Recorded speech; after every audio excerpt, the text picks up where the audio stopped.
Greetings to you all. I appreciate your company. Thank you so much for making time to join us for our tonight's discussion on the political front in the latest development with the campaigns building up. Baba is at the coast still, and DP William Ruto is in Mount Kenya.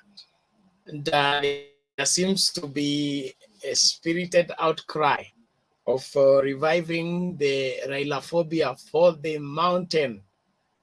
What is happening? Does it mean that Raila must be hated for Ruto to be loved? Let us get in and begin to look into this keenly and probably be able to come up with right answers to the questions that are arising. Thank you so much, those that are joining. We really appreciate you and value your input. The link is in the comments. You can use that to get into the studio. Maggie Orina, thank you so much. Kenko Omwangu, you're on board. Thank you so much. Karibu. Evans Maragia, thank you so much. We salute you. Thank you for joining. Let us use the link if you want to be part and parcel of the team that will be looking into this, the importance of the Raila Phobia to William Ruto, because it seems the message is Baba should be rejected for Ruto to be accepted. Why is that the case? And both of them just be loved by the mountain and let the mountain decide who is who where. Ochieng, Bob, Osingo, thank you so much. Let's keep talking. Tobias, Baba Gift, thank you so much. Okay. You are all welcome.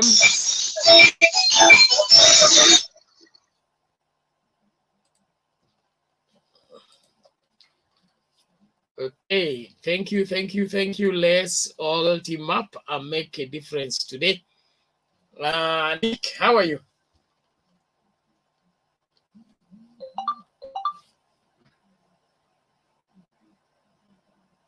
Nick Kiptarus, how are you? Unmute, then talk.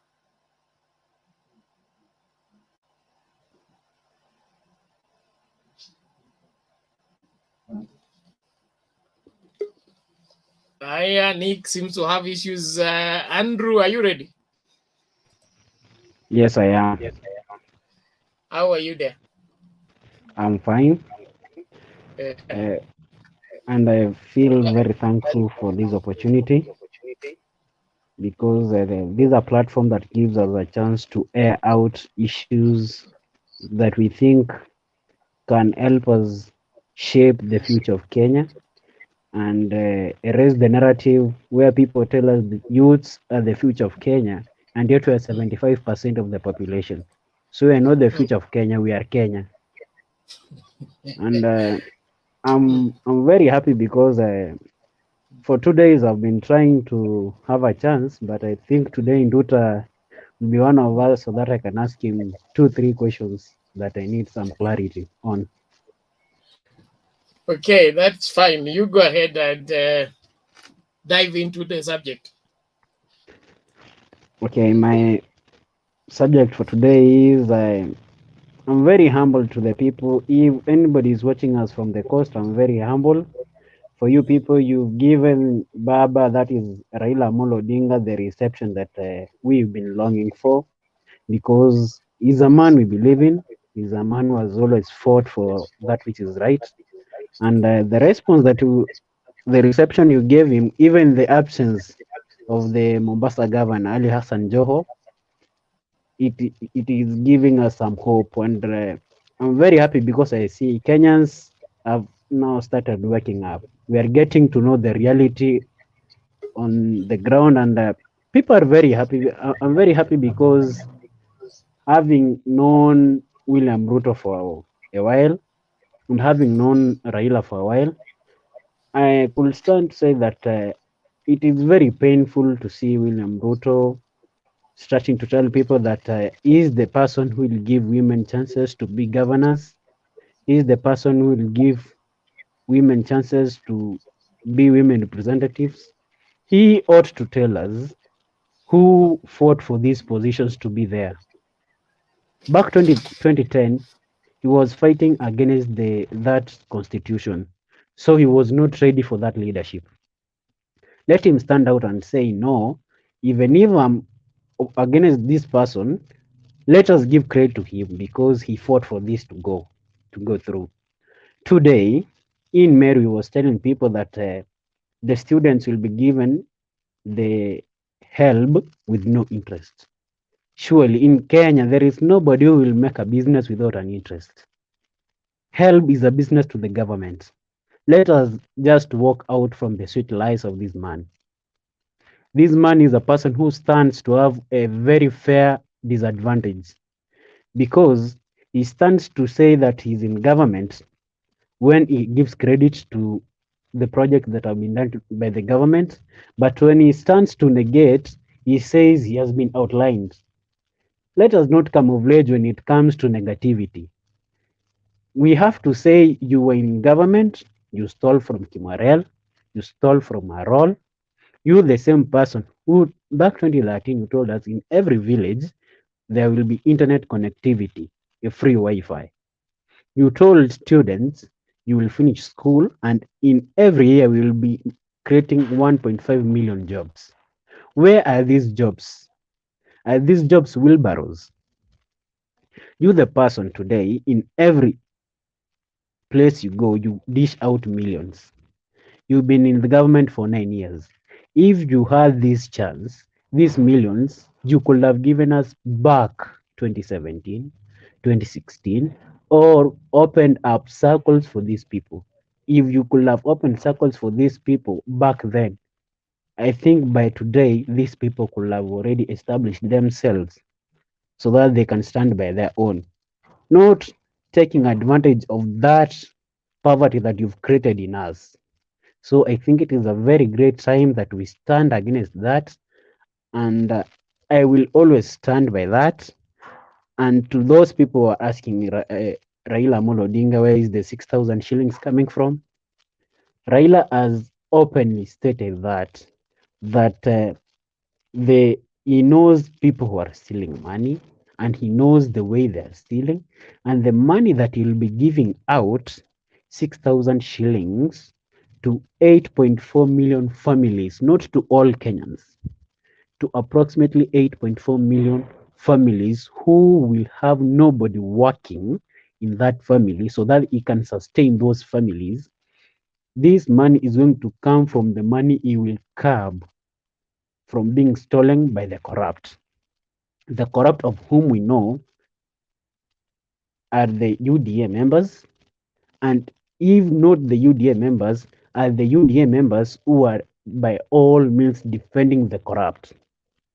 So it is high time we, the youths, who are always referred to as the future, and yet we, the current, because we have 75% of the population, we have to fight that. And for us to safeguard our future, for us to do all that will give the best of Kenya, let us vote for Ramondo Odinga and let us be open. I'm very thankful for that. Okay, okay, thank you, Andrew. We appreciate your input. Captain Tisa. Good evening, everyone. Good evening. Dakika moja kusalimia wananchi alafu Good evening. tutasonga mbele. Okay, I'm just saying hi this evening. Nimewaona hapo mko na sparkling eyes and faces. I'm traveling by the way, but I just want to say that I've been following what's happening at Coast and what's happening in Meru, and I'll give my contribution later. So yes, good evening once more. Okay, thank you, Captain Yeah, Tisa. thank you. Mala vipi? Oh,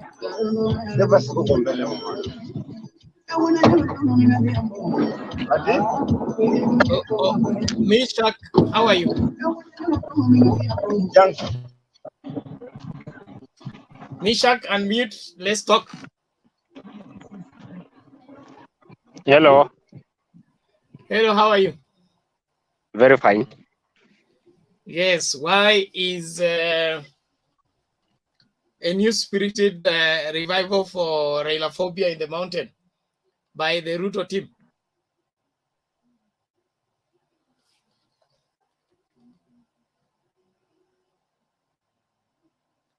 Unmute Oga, unmute.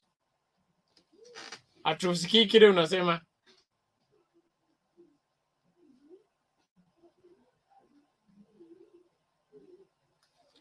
Meshach, umehanga ama mimi? Okay, I thought it was somebody else speaking. I didn't know that you were addressing me, but how are you? I'm okay, thank you. Karibu sana. Asante sana. I'm very happy to join you this early because all the other days we have been joining you very late in the night. We started early today. But things are getting better each day, and I'm happy that you are getting variety of topics that people are discussing. It's so grateful to see that. But maybe to respond to your question, the whole issue of Raila phobia and Raila mania, all these things are going to happen because we are talking about people celebrating our leaders, and we have those ones who fear them, and we have those ones who like them. Obviously, the whole issue of the phobia and the mania thing is going to come up. But you see, to talk about people fearing Raila in Mount Kenya, that one must be experienced now. But as the time moves on, we are seeing things changing because who thought that people are going to celebrate Raila in Nyeri? And we saw Ruto being told to leave together with his men like Murkomen and the others. So those are just indicators that things are not going to be the same. The other day we saw Ruto running up in Meru and trying to castigate the governor. I want to tell you that in 2 months to come, things are going to be very hot on him because you see, you cannot fight everybody. Ruto cannot fight everybody. He cannot fight the president and he cannot fight the governors. So he's preparing many battlefronts, and he must make sure that he sustains that. He's just one person. He cannot fight everybody. He cannot fight Kiraitu in Meru. He will not fight other governors in other areas. So he's opening up battlefronts. I don't think whether he will go so low to the level of fighting those governors, and he'll manage. So let's wait and see. Things are changing. In just 2 months' time, he'll be running for his money. That's my contribution for now. Thank you. Okay, thank you Meshach. Mala, vipi?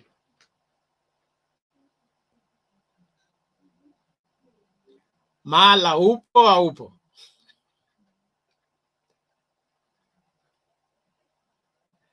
Mala seems to be held up somewhere. Ladies and gentlemen, we appreciate all of you that are joining.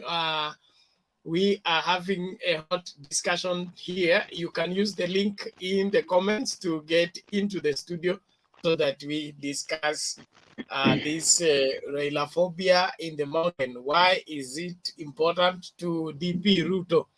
Can't DP Ruto just be loved without Raila being hated? Must they exchange position? It's something that I would want us to get to the bottom of the same, even as time begins to elapse. So wherever you are joining us from, please make an effort and let's talk this. So back to you, Andrew. Yes. Must somebody be hated for another to be loved? Why can't both us just be loved? Oh, thank you, Bernard, for the chance again. There is one thing in Kenya that we, the Kenyans, have always seen and we have to believe in. Raila is the king of crowds. And given that Raila is the king of crowds, Ruto ought to have already counted his chicks before they were hatched, given that he believed he had the key to Mount Kenya. Something that he has come to know that he already dreamt even before sleeping. And having seen this, he has seen that the calculations he had can't be the calculations he will go by. So these ought to make him change the plans he had for 2022. Only that when Ruto has two options to make decisions on, the strategic planners of Raila have already made 3 plans ahead of him, something that is making it difficult for him to navigate on. The Raila Phobia thing is something that he has been cultivating on. It started long ago, even before today. So that which he has done, if you remember back in Migori, he tried to create something by showing that he was thrown stones. In Kondele, this is another strategy that he had. Because you couldn't tell me that people will listen to you, even and then they start stoning you when they have already finished listening to you. So even if somebody will stand and try to convince me that this is not something that was not strategized, it is something that was strategized. I'm a person from Nyanza. I know if we people don't want to listen to you, we will either not come or we will come to block you from speaking because you know you are not going to speak something of reality. So given that he had a chance to speak, then people threw him stones, the people already welcomed him. This is something that he expected he will come and people will not accept him. So it was another option for him, of which he did it very well. But I'm very happy because Kenyans are now turning bright. Kenyans have shown him we know your games. In Nyeri, if you remember very well, there is a time he was chased, and this week, Kipchumba Murkomen and most of his allies, where Silvana Sosoro also was included, were chased from Nyeri when people tried to question them why this, why this, why this, and they had no points to prove that the reasons as to why they want him to support him. So through that, he has seen this man is being liked in the mountain. And if this man will be liked in the mountain, he'll have a very big advantage, of which he's trying to curb. Only that he's trying to curb it by making things worse. Because if today and yesterday you've listened to him very well, he has been attacking the Meru governor Kiritu Murungi. Kiritu Murungi, through his Mbas party, he has some people. He has people who strongly believe in him. Having had people believing in him, Ruto saw that this thing will not work in his favor. So if you listen to his speeches today, Rigathi Gachagua today was giving praises to Peter Munya, forgetting that Peter Munya is a man in PNU. PNU that has already given said that it has said that we are going to support Raila Amolo Odinga in 2022. So this is another mistake that he has done, of which he will have to regret dearly, because he's trying to salvage something that he himself Okay. Andrew, the cut problem. it short. Cut it short. We Other are than that, in it. okay. Let me leave it there for Elizabeth to speak. Okay. Elizabeth, how are you? Hebu unmute alafu tuongee. Sasa hujambo? Si jambo, vipi huko? Mimi niko salama. Mimi wafuatilia sana Kwa leo tu ndo nimeweza kuingia. Siku nyingi huwa nashindwa kuingia. Karibu. Toa maoni yako. Maoni yangu ni kuwa ni huzuni sana kwa huyu jamaa, huyu deputy wetu, naibu wa rais, kuwa yeye ndio yeye aonekane, lazima amlete juu, amlete chini mwenzake. Mi naona kama mimi ningependa sana Raila apate hiyo nafasi ili awe president wetu, manake vile amefanya kazi yake tangu mwanzo, tangu akiwa kijana. Tunaambiwa tangu akiwa na miaka 14 alikuwa tayari ndani ya politics. Sasa mtu kama huyo, unaona ni vile amejitolea, amechapwa na wakati wa Rais Moi, amechapwa, alikuwa pamoja na pia Kibaki. Mi kuna siku nimemsikiza Kibaki akisema kuna wakati walikuwa wanatumikia nchi bila hata malipo. Wajue inamaanisha nini? Inamaanisha wale ni wazalendo. Kwa hivyo tukimpa Raila hii nafasi, mi naona kama atabadilisha kweli nchi yetu. Ndio maana naona sana yeye yani ni mtu ambaye hata unaona hashughuliki na huyu Ruto. Hata mimi ningepa advice nimwambie amwache yule aongea tu ili apate wale followers, lakini si ati ana mambo anaweza tusaidia nayo. Alafu ni mtu ambaye alinistua sana kwa vile wakati kulipatiwa ile judgment ya Somali na Kenya, rais wetu akasimama akasema mimi sijakubaliana na ile judgment kwa vile kuna mambo mengine yako nyuma ya hii reason. Yeye akaandika Twitter ambayo nimeisoma mimi, si eti nasema umbea ama ati nimeambiwa na mtu. Akaandika ati yeye anataka kukuwe na relationship nzuri kati ya nchi za zingine, yani nchi za nje. Kwa hivyo yeye kwake ni vizuri sana vile eti anawapongeza wale judges wa International Court, eti vile wametoa hiyo yao, hiyo judgment. Sasa unaona mtu kama yule hata anaweza fanya nchi ipigane, waelewa? Anaweza fanya nchi, yani ni mtu ambaye tunafaa tuchunge sana. Hana maana yote, yani hana ile, yani nchi kwake haina umuhimu wote. Yeye anataka tu labda alisema mimi lazima kabla nife nitakuwa rais. Sasa hiyo ndio nia yake, yani yeye hana shughuli nyingine yote kutuhusu sisi wa Kenya. Na msidanganyike, manake ni mara ngapi ametuambia eti atawajengea demu. Niliona video nyingine akisema eti wanawake watakuwa wakienda sijui na matatu, watakuwa wakienda sijui na nini kazini. Mambo duni.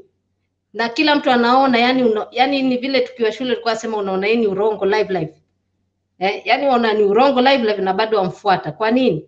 Ndio nasikitika sana nikiona vijana ni wengi wanamfuata. Nasikitika. I hope hawana hata hizo voting possibilities. At least huyu jamaa asipite, na nitampata hiyo heshima yake kusema bado yeye ni deputy rais wetu, lakini mchunge sana. Mimi unfortunately sitaweza kuvote, manake Europe bado haijapewa nafasi ya kuvote, na pia hiyo si vizuri, manake sisi ni wa Kenya, tungelitaka hata sisi kujitambua, yani kama wa Kenya, na tuende tutoe ile nini yetu, tuweke, yani we would like to vote, that is what I want me. And so mimi ninaomba vijana chungeni sana, manake huyu jamaa atatupeleka vibaya, na Mungu pia, I hope Mungu atatuachilia. Haya, asanteni. Okay, thank you Elizabeth. Tunashukuru kwa maoni yako. Tutaomba Mungu atatusikia na atatulinda. Asante sana. Let's hear from Hussein. Okay, mimi maoni yangu kuhusu huu jamaa wa wheelbarrow, huu Mr. Ruto. Huu jamaa tayari ashajua hakuna penye anaenda kwenda. Ukitazama venye anafanya siasa zake, akienda Mount Kenya, unapata siasa zake iko na hasira mingi kuhusu Raila Odinga. akienda huko ni jina ya Raila Odinga, kutusi Raila Odinga, na hiyo inamaanisha kwamba huyu jamaa ako na ile mentality kwamba yale mazungumzo ambayo viongozi wa Mount Kenya walikuwa wanatumia ili kupiga Raila kisiasa, ndiyo mazungumzo William Ruto anataka kutumia hadi sasa, lakini ground imechange sahi. Ana sera sahi, haezi jiuza kikamilifu bila kutaja jina la Raila Odinga. Na ukiona viongozi wengi kutoka Mount Kenya, ukifuatilia historia, utapata kwamba viongozi wengi walikuwa wakipigiwa kura na kuchaguliwa viongozi kwa sababu ya kutusi Raila. Na ukifuatilia historia vizuri, utapata viongozi wengi wenye ulikuwa unapigiwa kura kulingana na ile rate ya kutusi nani? Kutusi Raila Odinga. Lakini kwa sasa hiyo imeisha, na saizi kila kiongozi pale anatafuta ile sera mpya.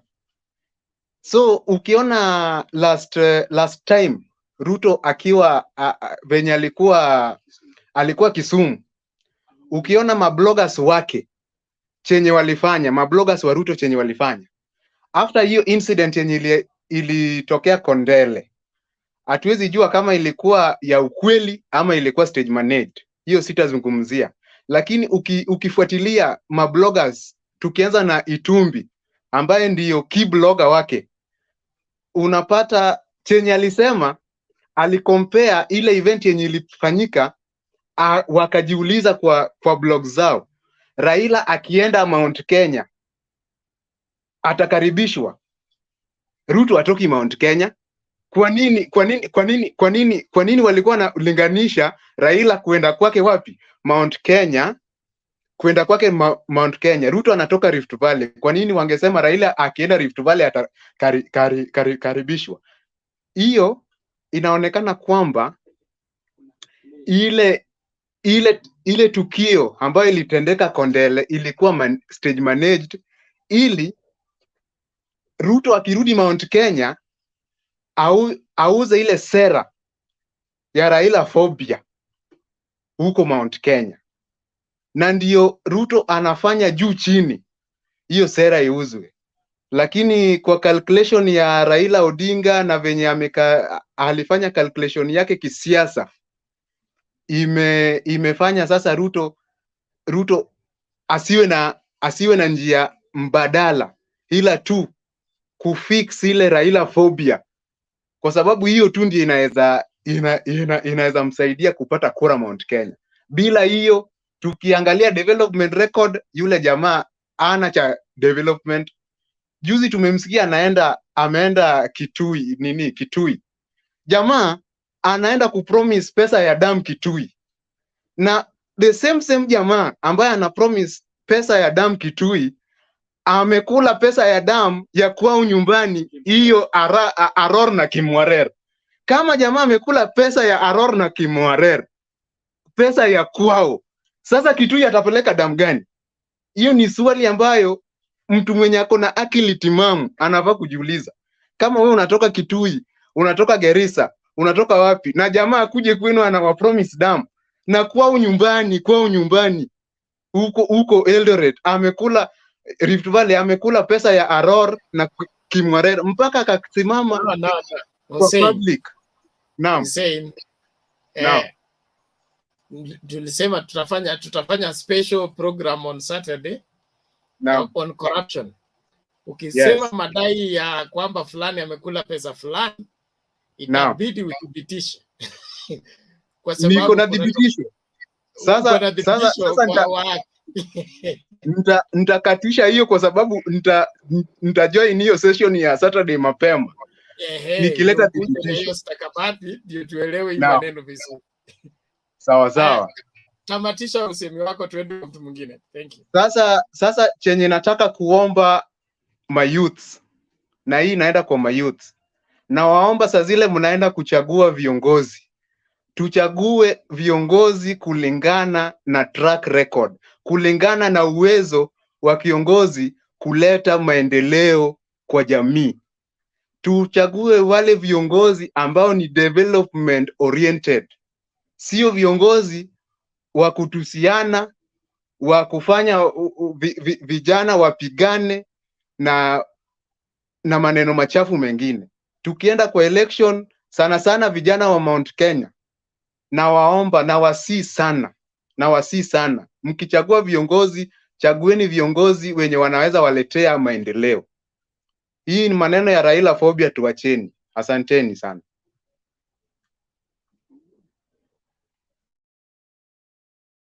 Okay, thank you Hussein. Let's go to Honorable Aaron. Unmute, please. Mr. Mutembei. Yes, karibu. I want to give this since Raila, we started voting for Raila, no single day these other groups have won direction. Take into account for free. Raila has been winning here and there. Every time he has been winning. So this coming good deputy Ruto telling us he wanted to be a president in 2022, I want to give him a free advice. Kalonzo Musyoka has been a vice president, but he has never been a president. Modi Awori has been a vice president, he has never been a president.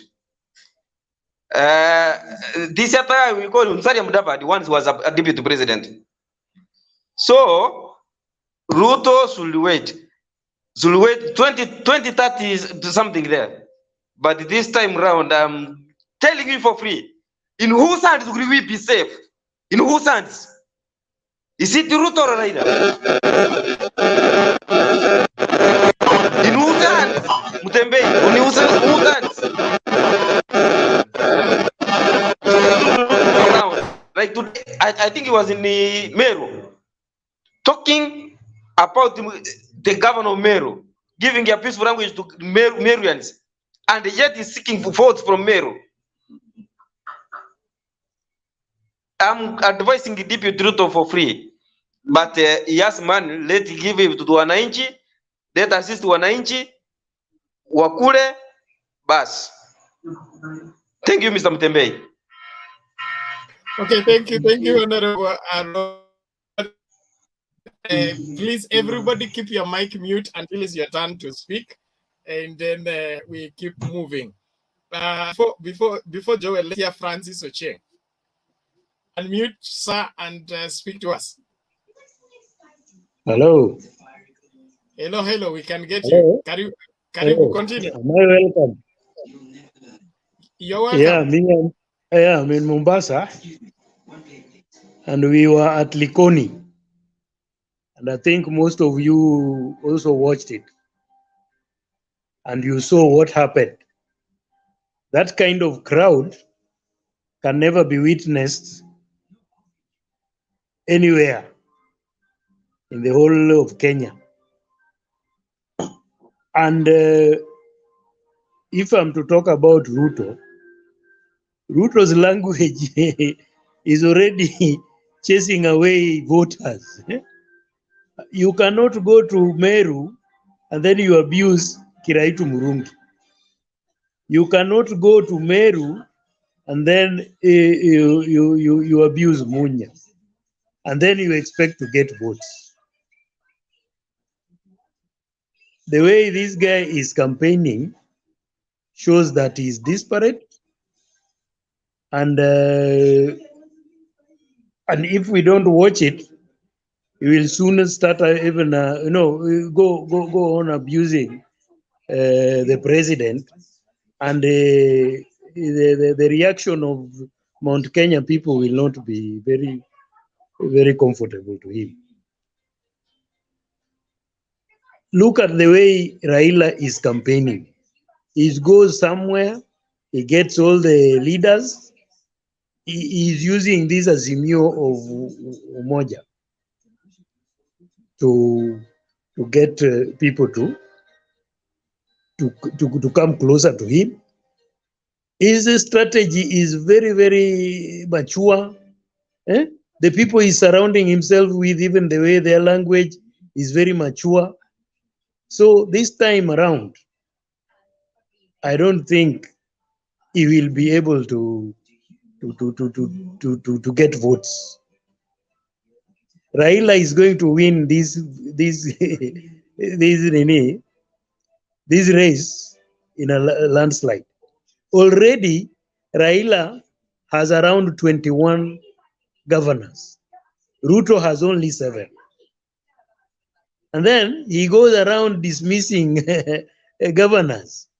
Governors are people who have votes. There is no governor who has one constituency. Nearly every governor has around 5 constituencies.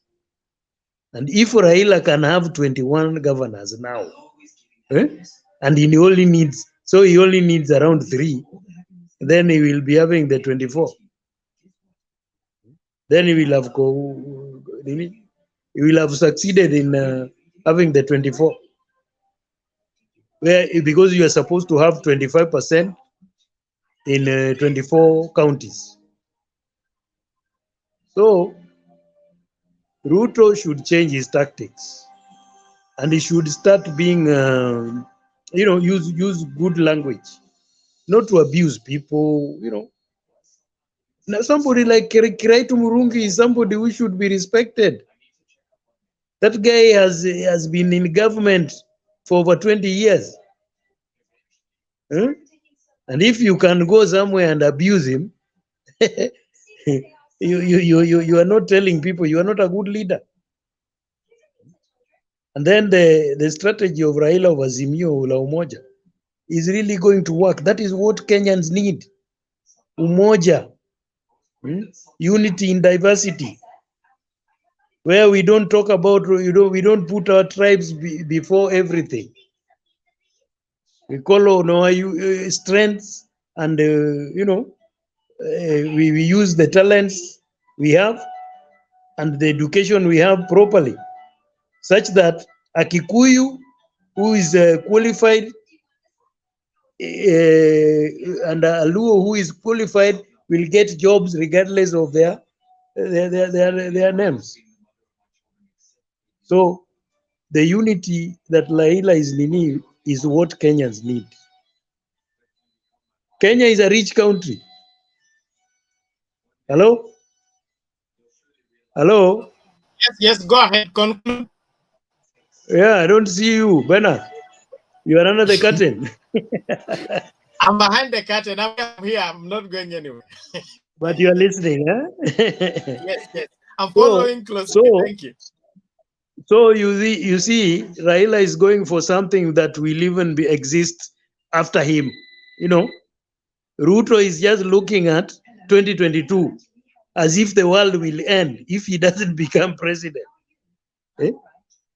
This man Mudavadi, who Raila took from political oblivion, and has coached him back now, he's somebody.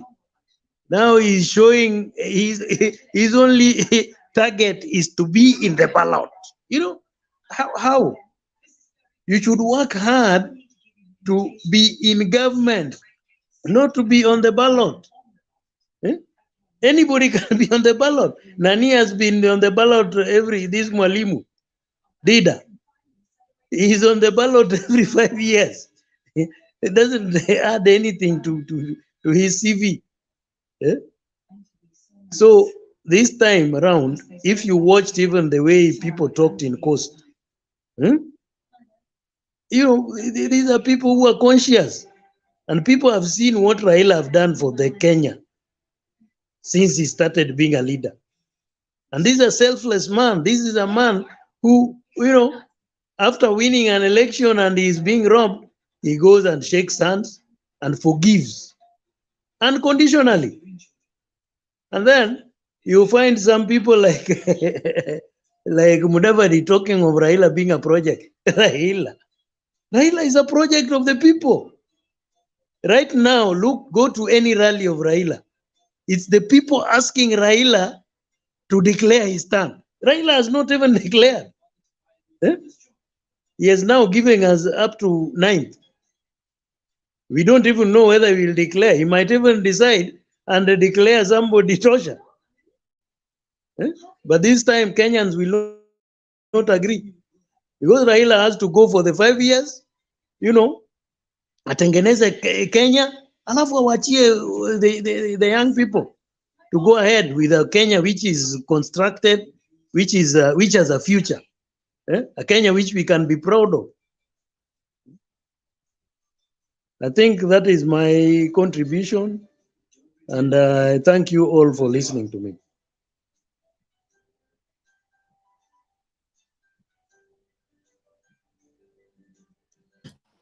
Thank you, Francis. That's a good one. We look forward to interacting more. Yeah. Joel Dapash, how are you?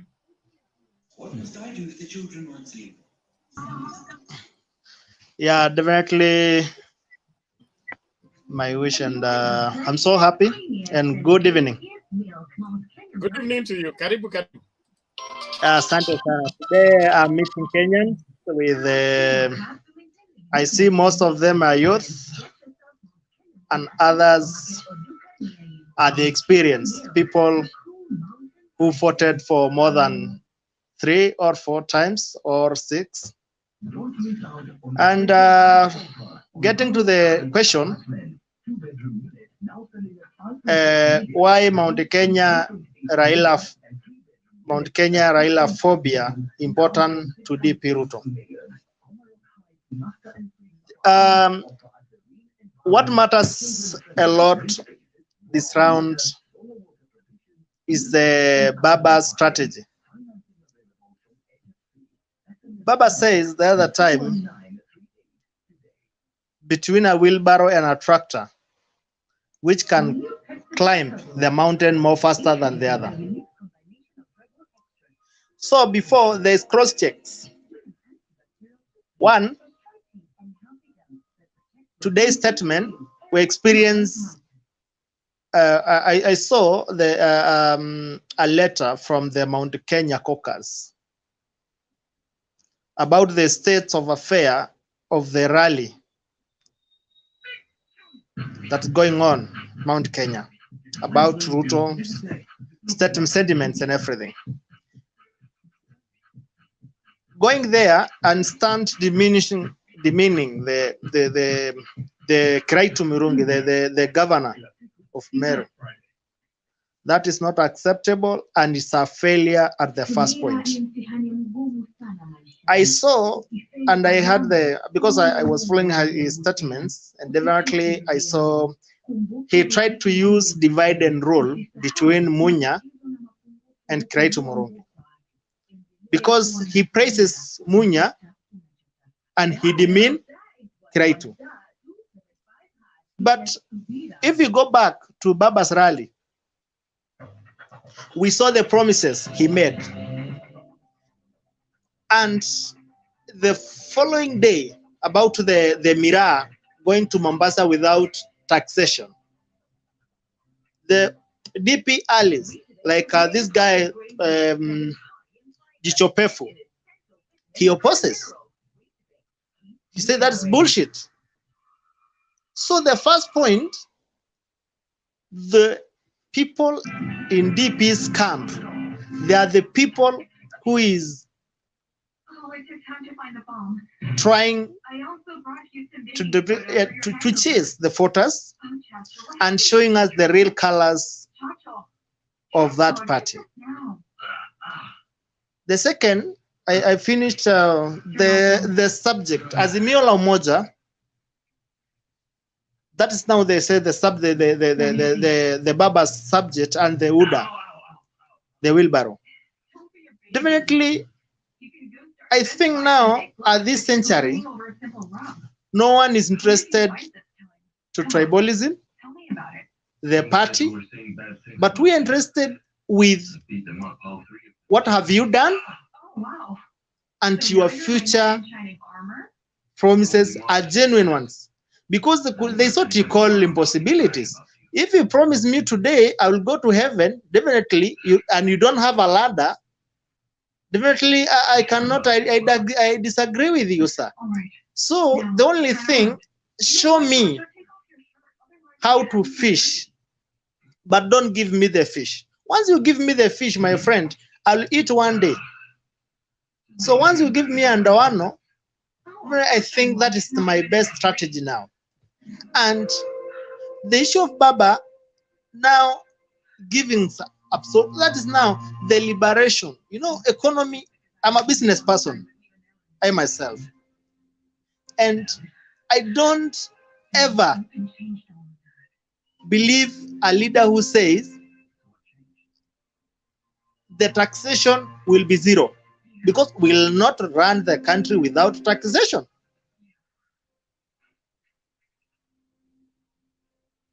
So the issue of business, I didn't in Ruto's camp. In fact, there is not any other single day he mentioned after this I'll do this to economy. No, the message is mentioning tutajuana. We'll see. That is compassion, coercion, and threats.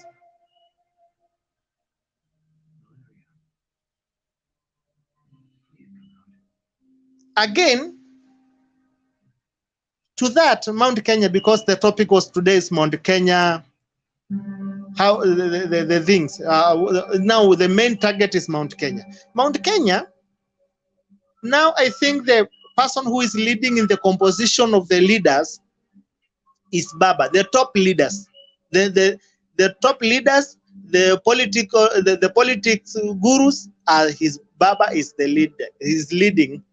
And even the billionaires, don't forget the Morangas billionaires. This is the people who decide Mount Kenya, right? So the issue of phobia, today I'll not buy that, because of the message Baba delivers some days while he was that place. The issue of Mira, the issue of coffee, the issue of all promises he made. Take an example. Baba visited even to the local, that boy, he went for a birthday. He delivers a machine to the hospital.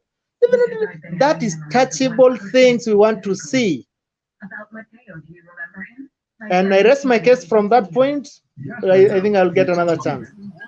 Okay, thank you, Joel. I believe that's clear enough. Tusikize Karo, alafu ndio tutaenda kwa Oyugi. Karo, how are you? Unmute. Unmute kwanza, Karo, we can't hear you.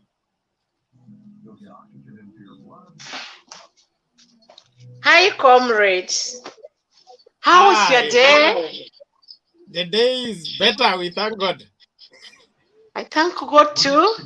So today, I don't want to talk, but I joined the show to hear the opinions of my comrades.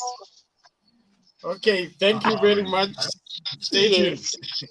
But I only have one word for Kenyans. Can you imagine if every youth, after the graduation ceremony, they get a gift of a wheelbarrow? Where will they park it in Kenya? And how will the Kenya look like? It will look like a locust of wheelbarrow. God bless you all. That's all I have for today. But I'll be hearing the opinions. God bless you all. Thank you, Carol. Thank you so much. Okay, locust of wheelbarrows. An interesting one. Now, let's go to Oyugi, then we go to Richard. Daniel Oyugi, unmute. Good evening. Good evening to you. Yeah, Welcome. Bernard, today I'm privileged to get into your show. You know, I've been struggling for the last 1 month. Sorry, we thank God the doors have been opened. Yeah, so just my comment, a brief one, about the topic of today, about why Mount Kenya Raila Phobia important to DP Ruto. I think for the few days, what I can say is that the deputy president has been losing the mountain almost on daily basis. Why am I saying this? I'm saying this because yesterday, when I watched the deputy president in Meru and the pronouncement that he made about the two leaders from that region, that is Kiraitu Murungi and Peter Munya. There's no way you can say that Kiraitu Murungi does not have a common sense. It does not have a brain to reason. You know, that is an insult to the Meru community, you know. So that in itself has actually made him even to lose a few votes there for those who are actually supporting the deputy president. The other thing is that the man is very much angry nowadays when he takes a microphone and he addresses people. So the element of dictatorship is actually being seen on Ruto before even he gets the presidency. So I think even the topic itself should be Ruto phobia in the mountain, because Raila phobia in the mountain is no longer selling. We have seen leaders like Jeremiah Kioni. We have seen some billionaires in Raila's camp. The other day when they were in Ukambani, they are actually apologizing, calling Raila names, and actually spewing propaganda in that region. It is a propaganda machine that has been spewed for over a decade. Okay? But now they have realized that the man that they called Muganga, the man that they called a dictator who will make them to work with Kaptula, he is now the same guy who is now able to climb the mountain and is able to accommodate even those leaders who never made it to the 2017 presidential election. So I think, according to me, the deputy president, if he does not change his strategy and his way of politics of insulting leaders from particular region, he is going to lose squarely, and especially to the Upper Eastern. That is the Meru and the Tarakanidi. He is going to lose squarely because you cannot castigate Kiraitu Murungi and you praise Peter Munya, and all of them are supporting Baba. So I don't know what he meant by that. And again, I saw something on the social media where the deputy president was supposed to summon some 5 cabinet secretaries. He does not have the powers to summon cabinet secretaries. He is not the appointing authority. Okay? The appointing authority in this country is President Uhuru Kenyatta. He has got the one who has got the constitutional mandate to summon cabinet secretaries. So even those cabinet secretaries are seeing William Ruto as a joker, you know, because you cannot insult cabinet secretaries and then tomorrow you want to summon them at your office in Karen. Okay, so the deputy president does not have an agenda for the people of the Republic of Kenya. Look at the way he tackles corruption. When you are selling your idea, you are supposed to come up with strategies of tackling, because the biggest impediment to our economic growth is corruption, impunity, and mediocre leadership. That is the biggest impediment. Otherwise, these are the things we can call them propagandas, you mgangas, you nini. Those 3 major things are the major those are the major problems that are causing Kenya not to grow as a country. And that is why Azimio la Umoja, which is actually reasoning well with the people, is trying to counter the narrative of tribalism, is trying to counter the narrative of nepotism, and is trying to counter the narrative of mediocre leadership, so that Kenyans cannot be judged according to where they come from. And that is what the former prime minister has been you know, preaching in his whole campaign platform. If you look at when he's on the podium, whatever he preaches on daily basis on all his campaigns are, your name should not betray you where you come from. So not unless these people walk the same journey and William Ruto changes his strategy, I see a situation where William Ruto not getting even as higher than as much as 50% of the votes from that particular region. Because let me tell you, we know in the history, the Mount Kenya region make a decision the very last minute. They will be with you because they are benefiting from something. And I'm very sorry if we have some Mount Kenya region from the platform. But that is the nature of politics. I can only be with you when I know I'm benefiting. I'll get a handout, I'll get a t-shirt, I'll get that money that is being, the other day I saw him giving 1 million to commercial sex workers and many other things. But why is he giving handouts? Because, you know, even according to the Kenyan law, you are not supposed to give a handout in a campaign platform. That is voter bribery.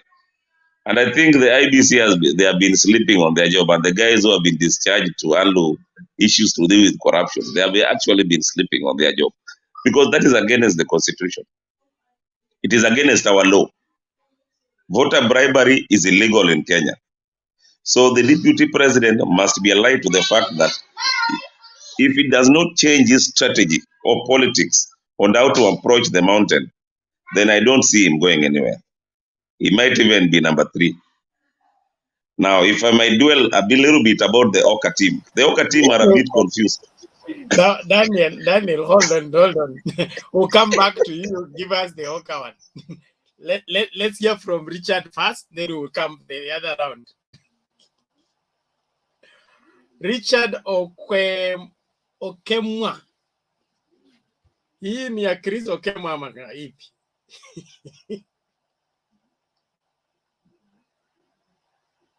Richard, unmute kwanza.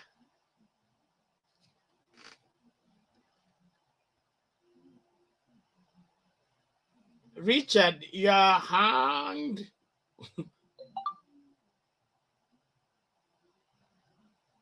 Unmute, then speak. Okay, I think Richard has some challenges. Wacha tuende moja kwa moja kwa James. James, vipi?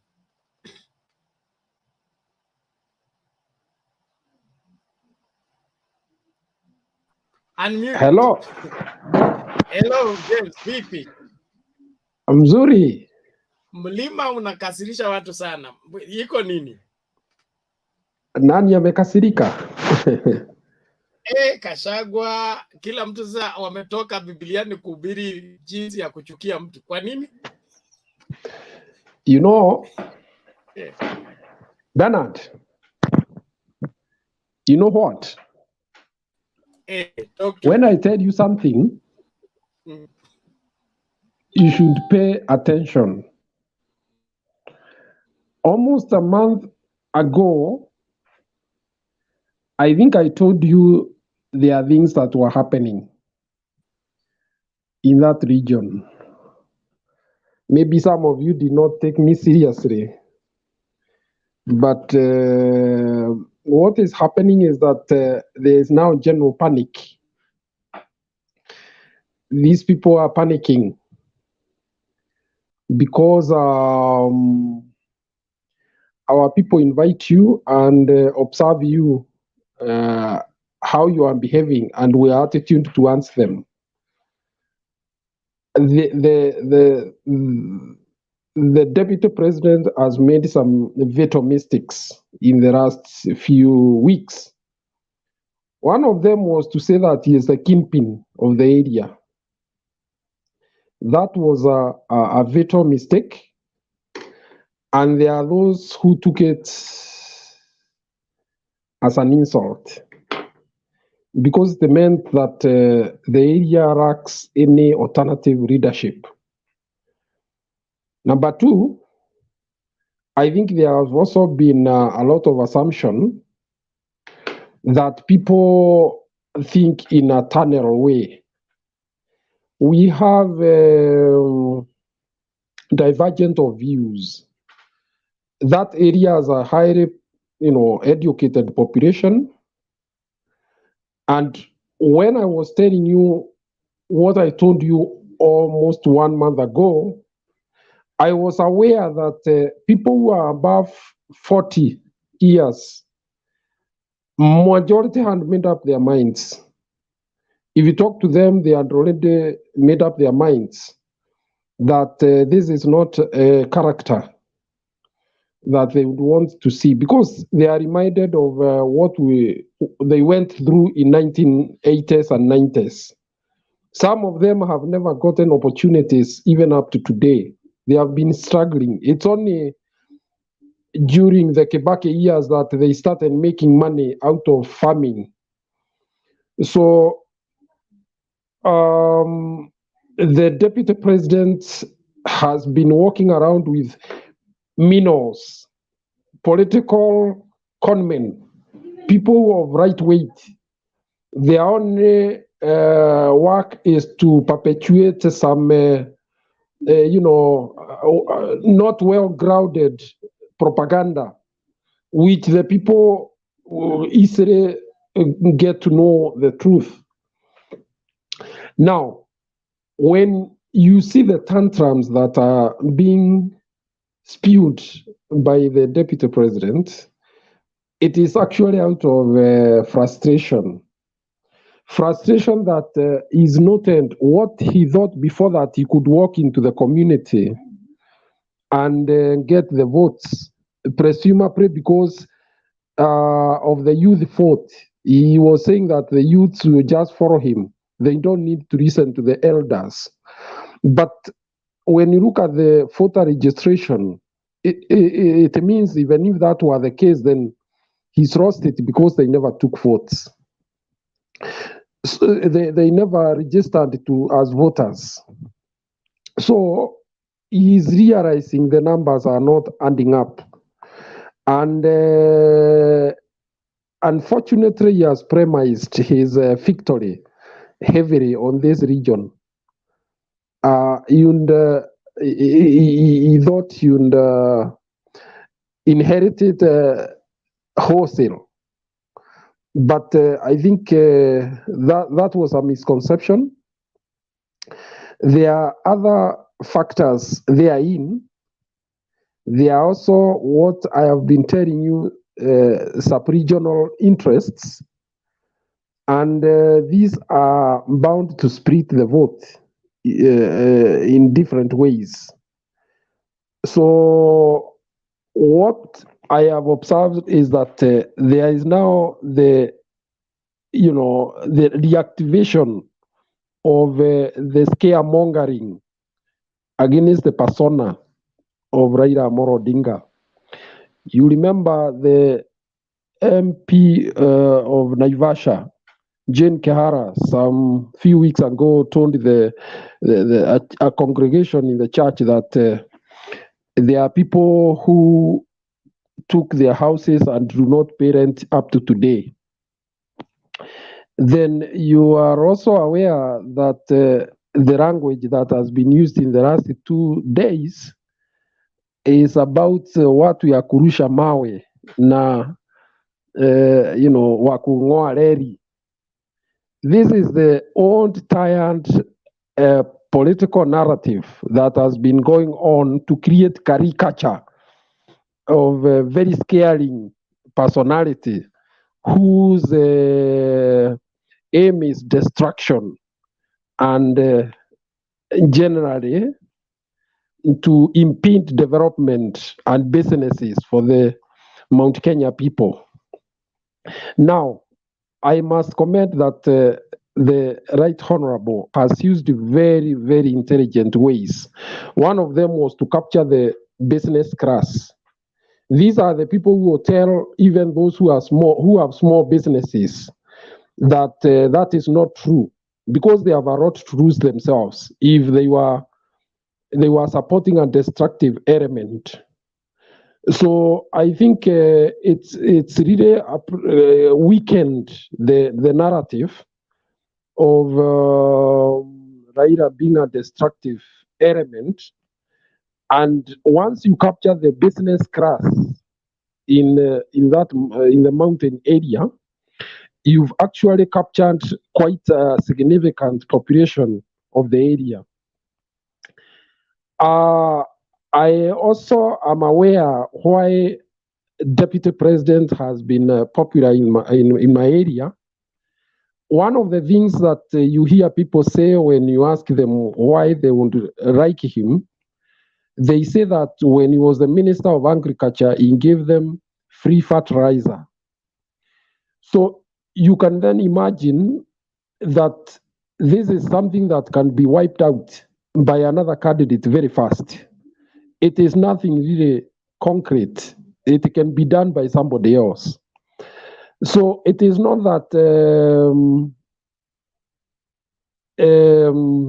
the Deputy President has fanatical supporters. That is a misnomer. It is actually a misconception that has been perpetuated by UDA, which has been trying to portray the area as having a euphoria for the Deputy President. There was some time back slogans that were going, Napenda Ruto Bure. That has disappeared from the menu. So I think by and by, knowing politics and having followed politics in this country, and particularly in our area where we come from, we are very, very loyal to our interests. And we don't love somebody for the sake of it. We want concrete specifics that we want to achieve. And therefore, for even the deputy insisting that you must enroll in his party so that you can be with him is something else that has dampened the support in the area. Because already the other side has already sent Aram. One of them is the senator for Embu. He has, that is Jerudwiga, he has been quoted in one of the church functions. He told the people of Embu, be careful. We cannot have a situation whereby we will just follow people without thinking where we are being taken, even being told to fold parties and enter a party whose formation, ownership, structures we do not know. So it is a big debate that is going on in the Mount Kenya region. And I can assure you that the Mount Kenya region are going to engage other political actors through a political party that is anchored in the area. There is already the talk that the Kamba have the Wiper party, the Luo have the ODM party, the Ruya have the ANC and the Ford Kenya, and others. So the question that is going on around that area, when you ask people, why is it that a community that has such a huge number of voters would want to walk into a party of somebody from another region and being denied an opportunity to negotiate for their space in the political arena? Thank you very much. Okay, thank you, James. Thank you, James. We're having a challenge sharing the link, but if you are able to get us and you get the link, you can join from wherever you are.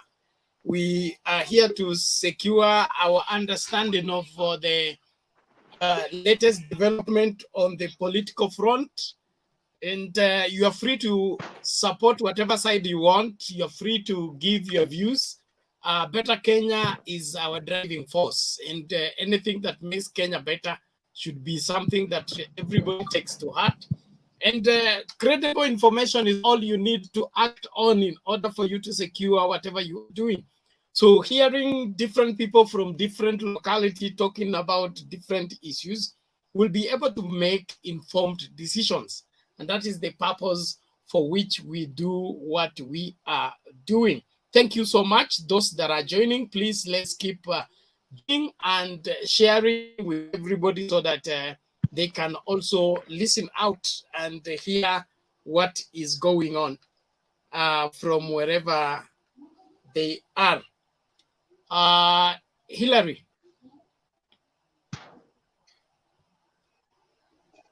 Yes, Bernard. Daka moja, respond to James. So, mzee ameongea vizuri sana na ameeleweka. Na for my case, I'll talk about the Oka team and how they will feature in the 2022 political matrix. And I'll go per each Oka principle and talk about each Oka principle. First, later, I'm going to predict where they will be by 2022 election. First, I'll start with the Mudavadi. Mudavadi, Wycliffe Mudavadi, is just weak as his name Wycliffe. He's a very weak lead. And if you see the strategy Wycliffe Mudavadi is using, Wycliffe Mudavadi as his foot soldiers who are causing pressure in the Oka team to force the Oka principles to name Mudavadi a Oka flag bearer. And if you look at the campaign strategy and what Mudavadi always tells the crowd, you will realize that behind the curtains there is someone very powerful. There is someone very powerful who is driving Mudavadi and pushing Mudavadi hard to go into the ballot. And maybe let me talk about one, Cleophas Malala. And Cleophas Malala, I think, is pushing Mudavadi so hard for his selfish interest. Cleophas Malala is not concerned of Mudavadi winning presidency. If you see on how he is talking, he is not concerned on whether Mudavadi will win the presidency or not. What Malala is concerned about is the ANC party ticket, so that he may secure the ANC Kakamega County gubernatorial party ticket. And that is the reason why each and every day he is forcing this guy not to support any other person. Because either way, if Mudavadi decides to support Raila, obvious the chances of Malala getting gubernatorial seat in Kakamega will be zero. If Mudavadi goes on supports Ruto, the chances of Malala also getting that same seat against Kaluale, who has declared from Ruto side, who has declared his interest, will be zero. So the likes of Malala, those who are pushing Mudavadi to vie for president, to appear in the ballot, they are doing that for selfish interest. And what I can say, if Mudavadi is not careful, the person who is going to crush Mudavadi more than Raila or Ruto is this Malala. If Mudavadi supports Malala and Malala acquires Kakamega governor, Malala and Mudavadi loses an election, then that means Mudavadi will depend on Malala for political and financial support. And Malala will use that opportunity to crush Mudavadi, because if you see the politics of Malala, Malala is a politician who looks, who sees his future ahead. The person who Mudavadi should start by crushing now and not listening to is Malala. The best bet for Mudavadi is to support Raila so that he may rise politically. Let me go to Kalonzo Musyoka. Kalonzo Musyoka, Raila played politics in Kamba that has challenged Kalonzo Musyoka by bringing 3 Ukambani governors, that is Dr. Mutua, Mama Ngilu, and Kivuta Kibwana together, automatically forces Kalonzo Musyoka to come in Baba's camp. Because if you see the following that these 3 governors have, if Kalonzo wants to survive and wants Wiper to survive in Ukambani, he must reunite with these 3 Ukambani governors.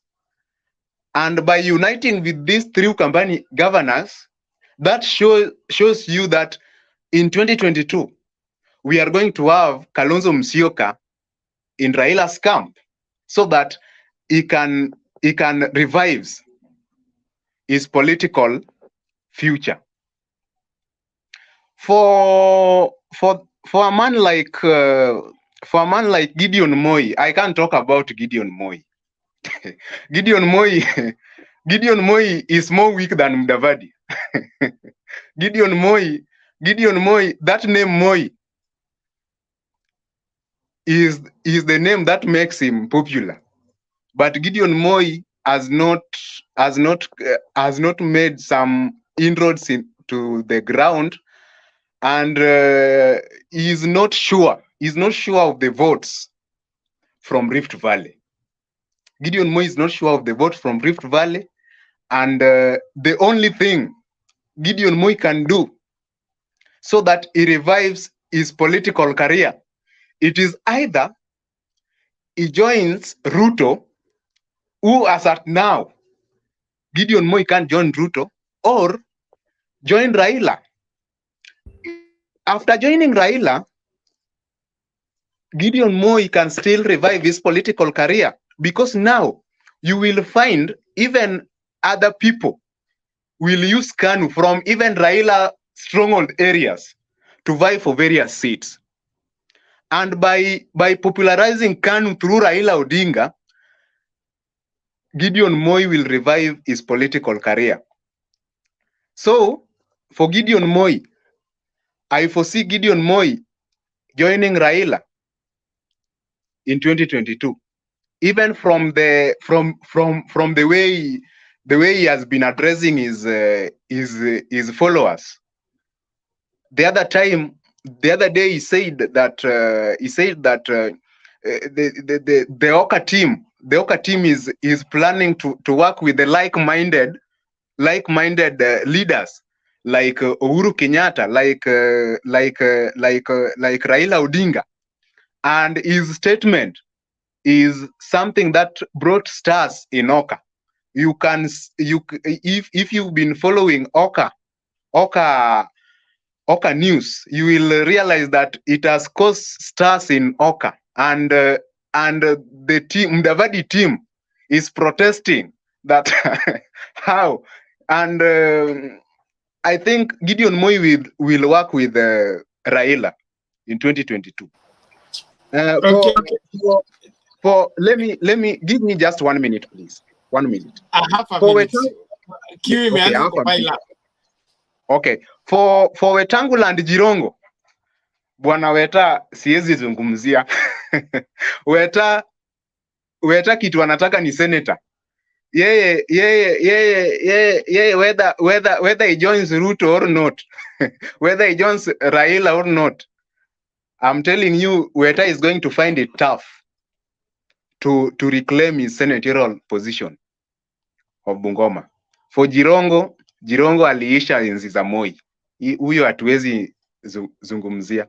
So by 2022, Mudavadi may go it alone or join Ruto, but for Kalonzo, Gideon Moi, I'm sure those two will join Raila Odinga team in 2022. Thank you, Mr. Bernard. Okay, thank you, Hilary.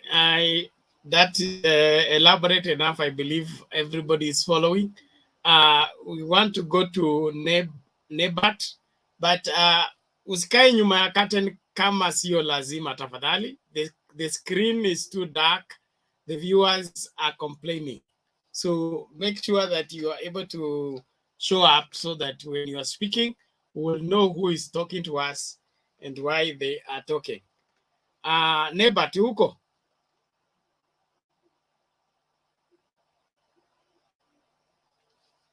Nebat.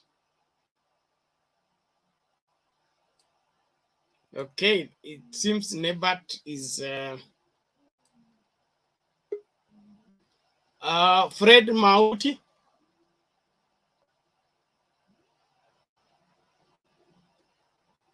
Fred huko?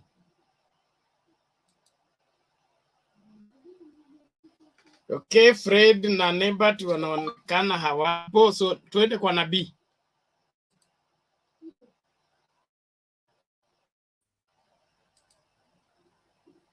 Asante sana Bernard. I've just come. I'm not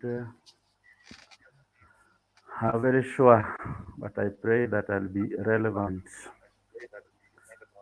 One, I think the main topic is whether Raila Phobia in Mount Kenya will help Ruto gain more support. In my view, why is Mount Kenya Raila Phobia important to William Ruto? Why is it there a spirited revival of that the same? Is it that Raila must be hated for Ruto to be loved?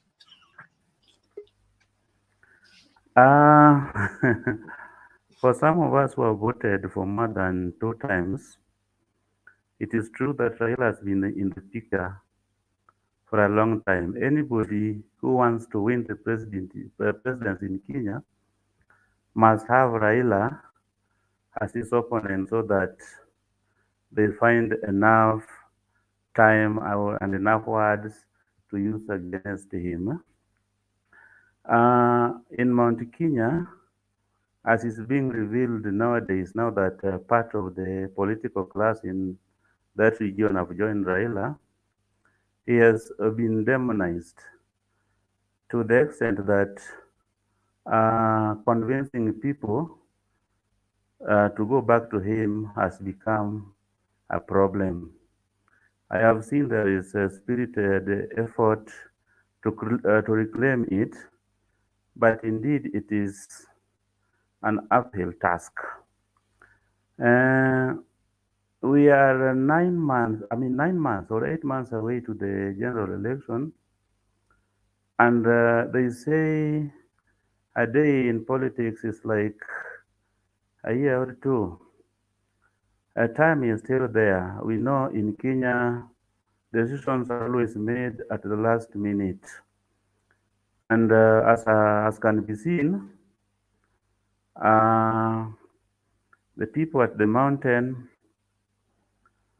have decided not to follow Ruto.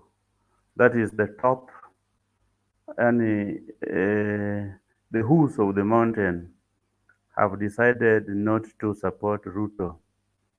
And Ruto is currently depending on the younger generation who may not have known the history of Kenya.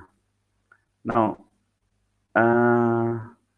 ideally, it is important to make people hate Raila for you to get support. Ruto knows this, and that's why he always identifies with people who have always hated Raila. I believe that Of late, he's realizing that the usual Raila support base, that is Western and the Coast, are living up to the reality that Raila is still the man to beat.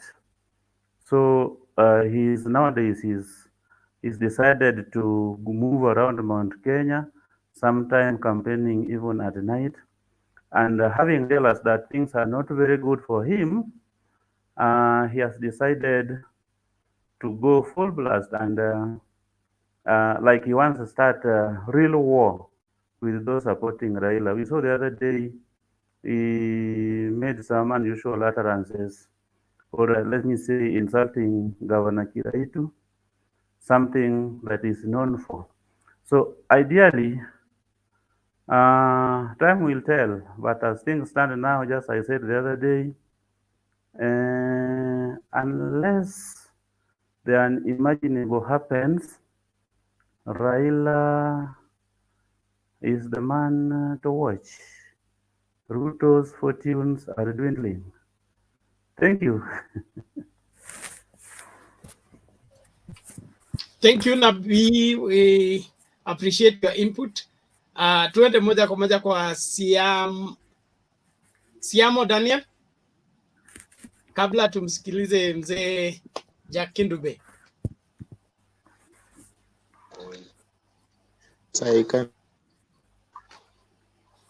Yes, Siamo. So what I can say, yes. I'm Siamo Daniel.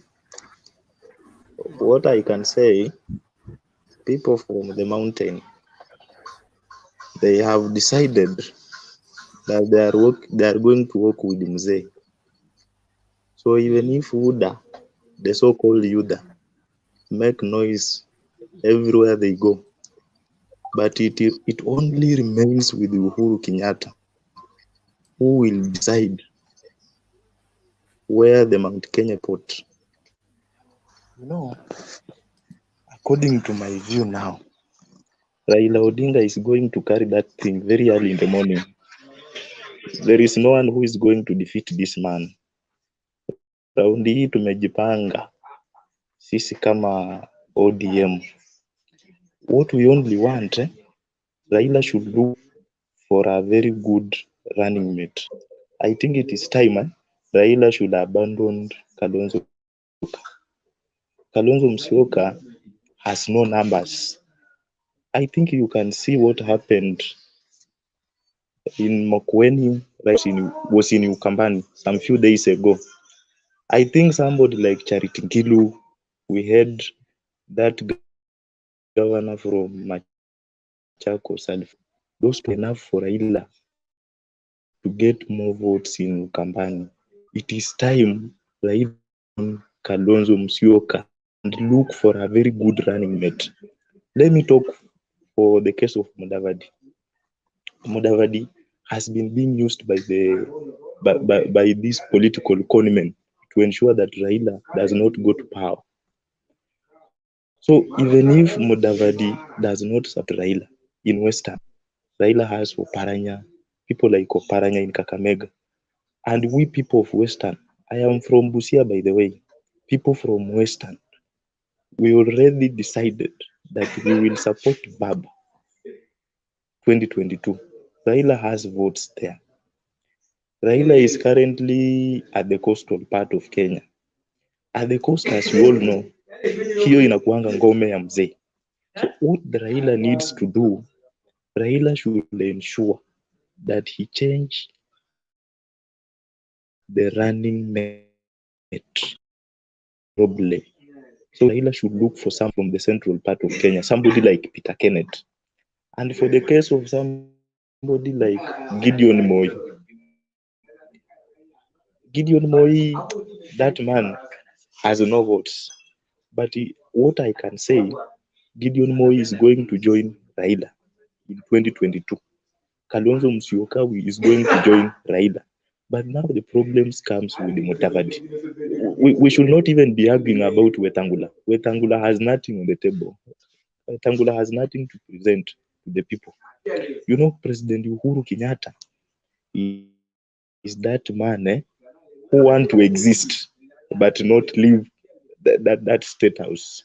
You know, Uhuru Kenyatta wants, when he leaves the state house, the government, Uhuru Kenyatta wants somebody who will ensure that his legacy as far as people from the mountain are concerned, his legacy will continue moving on.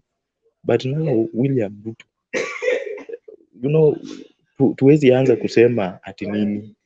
Uhuru Kenyatta knows the problem with Ruto. That is why he abandoned him. So it is time we Kenyans, we just give Mzee Raila Odinga one chance. I think that man can take this country far. And I'm very sure on 9th, it is next year, on 9th August, what is just remaining, we just want the people from the mountain. We only need at most 35%, and we will carry that thing very early in the morning. So talking about the bottom-up economy, you know, these people, they have come up with something that they even don't understand. But Raila is talking of Azimio la Umoja. This man wants to unite each and every person from every corner of the country. But you know, these other people, they are after revenge. They want to revenge what Uhuru did for them. They want to revenge what Raila did for them. They normally call him conman. But Raila is very smart in politics. I think, Bernard, I am over. Thank you, Daniel. Thank you. We appreciate your input. Tuendelee kujadiliana. Keep your mic mute until it's your turn to speak again. Naomba tuende moja kwa moja kwa Jakindu Bey. Vipi mzee? Asante sana, nzuri sana. Hamjambo? Hatujambo, karibu. Asanteni sana, ninafurahi sana kusikia vijana vile mnajadiliana, ni jambo la furaha kubwa sana kwangu. Lakini mimi nataka niwakumbushe kwamba Bwana Raila ni mtu ambaye mimi vile navyojua historia yake, sijaona mtu ambaye Raila amemkona, yani ama kumfanyia jambo la yani chochote ambayo ya kumkon mtu. Kitu ninajua na Raila ni kwamba kama apendi kitu atakwambia machoni, na Raila akifanya kitu huwa anafanya kitu ambayo ukiangalia baadaye unaona ni manufaa, kwa manufaa ya watu wote. Nasikia watu wanamlaumu, wengine huwa wanamlaumu Raila ati mbona ulisalimiana na Kibaki, mbona ulisalimiana na Uhuru. Hawa ni watu ambao hawana kabisa Kenya kwa roho zao. Ni watu ambao wanataka kitu ya sahihi. Lakini Raila ni mtu ambaye anaangalia masilahi ya nchi yetu. Ni mtu unaona anapenda nchi yetu, anapenda Kenya.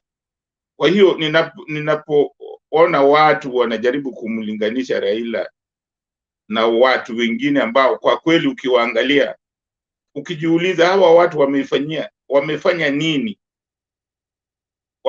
nini kwa niaba ya Wakenya, hata kama hawako kwa serikali, hata wakiwa kwa serikali. Wakati Raila alikuwa kwa serikali, vitu ambazo anafanya zinaonekana, na mambo yote ambayo amefanya kwa nchi yetu, ametukomboa. Katika wale watu wanaweza kusema kwamba wamekomboa nchi yetu, Raila jina lake liko. Hawa watu wengine wote hawako. Kwa hiyo hii ni kitu ambacho mimi ningewaomba sana vijana ambao mko kwa mjadala hapa, mjaribu kuelezea wenzenu.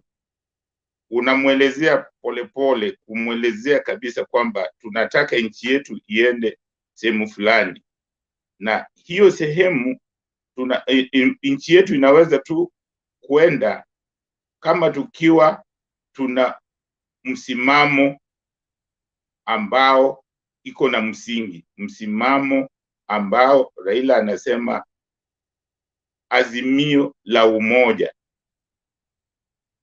Wakati wa NAK government, sijui kama wengine wenu mlikuweko, nchi yetu ililipuka wakati wa NAK baada Kibaki kuchaguliwa, ililipuka na kutoka kwenye ile janga la economy ambayo ilikuwa mbaya, ililipuka ilifanyika, ilitoka kwa hiyo shimo, kwa sababu sisi sote wakati huo wote wa Kenya walikuwa wameungana, tulikuwa tumeungana, na mnaweza kuona watu wakiungana, tulitoka kwa hiyo shimo. Si eti Kibaki tu eti alifanya, kwa sababu ya Wakenya wote walikuwa wanashirikiana. Kama mnakumbuka, Wakenya walikuwa wamechoka na corruption, walikuwa wanasimamisha hata driver, wanamwambia usimpatie polisi kitu. Kuna wakati mwingine watu walikuwa wanajaribu hata kuwanasa wa polisi, wananchi wenyewe, kama mnakumbuka. Ni kwa sababu watu walikuwa na umoja, watu waliungana pamoja kutaka nchi yetu, kuona kwamba nchi yetu inaelekea ubaya. Na sasa imefika wakati tumeona kwamba nchi yetu kwa hizi miaka zote. Thank you. We'll continue when he comes back.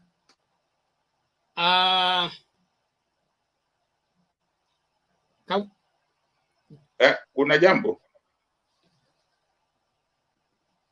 ni kama sikupati.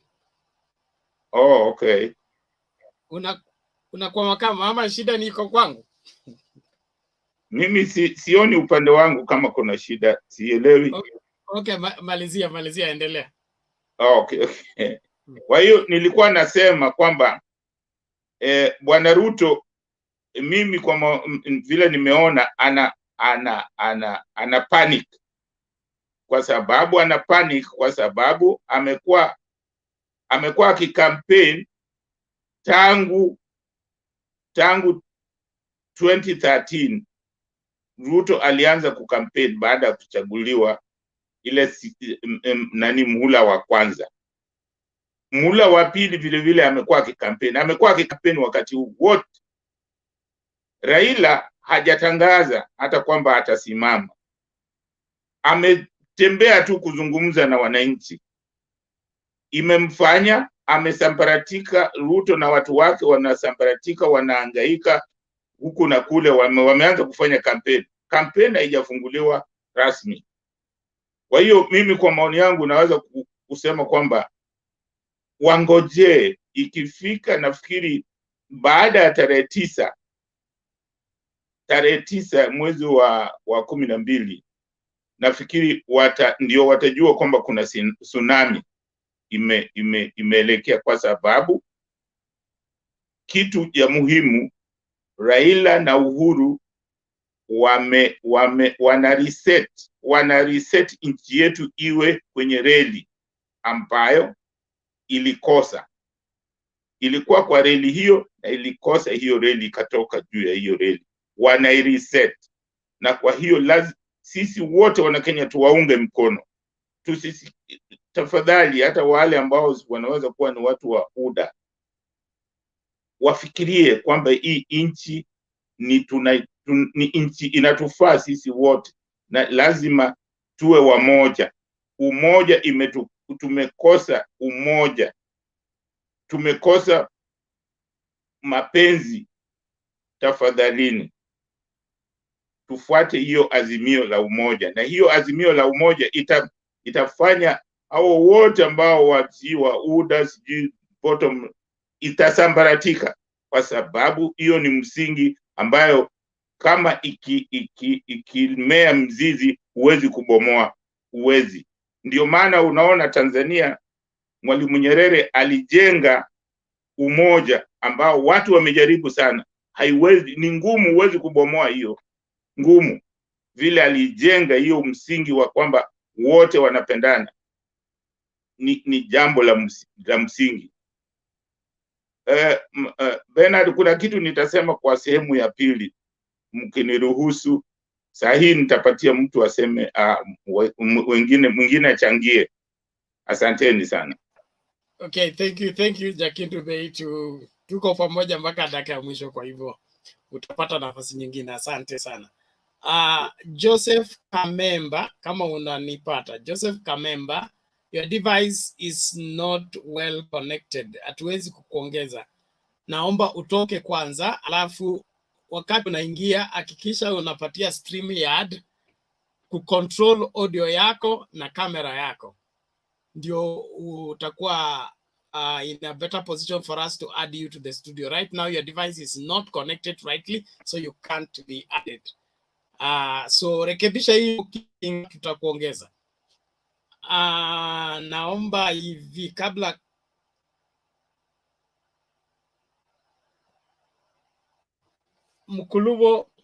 Mkulumobema hii Kongolizi hii jina inatatanisha. Ni Bondeko Mkulumobema. Naogopa kuharibu jina yako. Hapana, ni Bondeko Mobema. Aya, karibu dakika yako mbili tatu. Mbili tatu. Twende kwa Rafael. Sawa. Sasa nimefurahia jinsi Jakindu Bei amechangia, na naona topic inasema why Mount Kenya Raila Phobia important to Deputy Ruto. Then tukiangalia hii phobia naye bado iko in Mount Kenya. Tukiangalia hata siasa ya Kenya vile imekuwa, the time when these two tribes walikuwa pamoja ilikuwa hiyo wakati wa Matiba, which was 1990s, and then tukakuja tena hapa inaitwa 202 tukiweka Kibaki akuwe president, na tunajua yale ambayo yalifanyika. Tunapata hiyo, tukakuja hiyo referendum ya 205, mambo ikabadilika, tukakuja na ODM, na from there ODM ikapick up to date. So the phobia yenye iko about between Mount Kenya and this other side, the phobia is just a fear of unknown. Haujui na huyo mtu atafanya nini at the end of the day.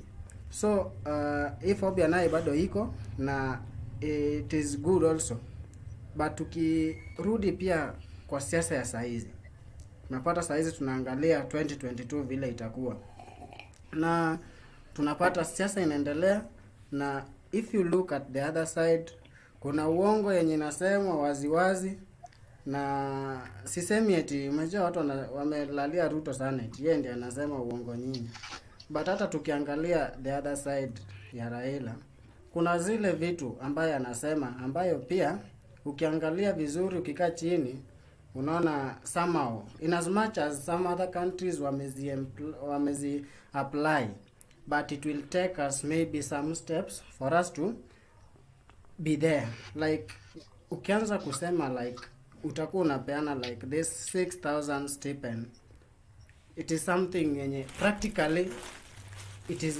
not that possible. Kama hii ya wazee ya 2,000 kila mwezi ndiye bado inakuwa na changamoto mingi.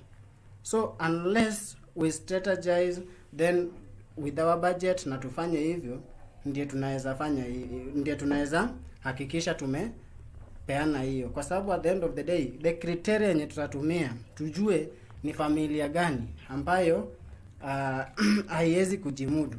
So at the end of the day tunapata kuna uongo ile tunajua, but pia tunaangalia at the end of hao wenye wanadanganya ni nani anafaa tena zaidi kukua hapo. Bernard, I'm done. Okay, now kabla ni kuache. Ndio hiyo. Kenya ni nchi ambayo is not a banana republic. We have structures in place. Bado tunafanya census yetu after every 10 years. So serikali haiwezi kusema haijui nani hana akona njaa. Last census ulikuwa tuliandika mpaka vijiko. Uko na vijiko ngapi? Uko na sufuria ngapi? So serikali iko na data yako. Wewe mbona iko na data, but hapa tunaongea mambo na practical things zenye zinaweza fanyika. Si tumekaa Kenya tumejua nini nafanyika, na umejua like you can't compare yourself with these developed countries ambayo already wako na hizo the structures ambayo wanaweza fanya 1 2 3. Ile tu tunaweza sema they have that capability of doing that, but ukiangalia tu Kenya penye tuko saizi, wangapi ukianza kusema hivi utapata nearly almost a quarter of the population watahitaji this 6,000.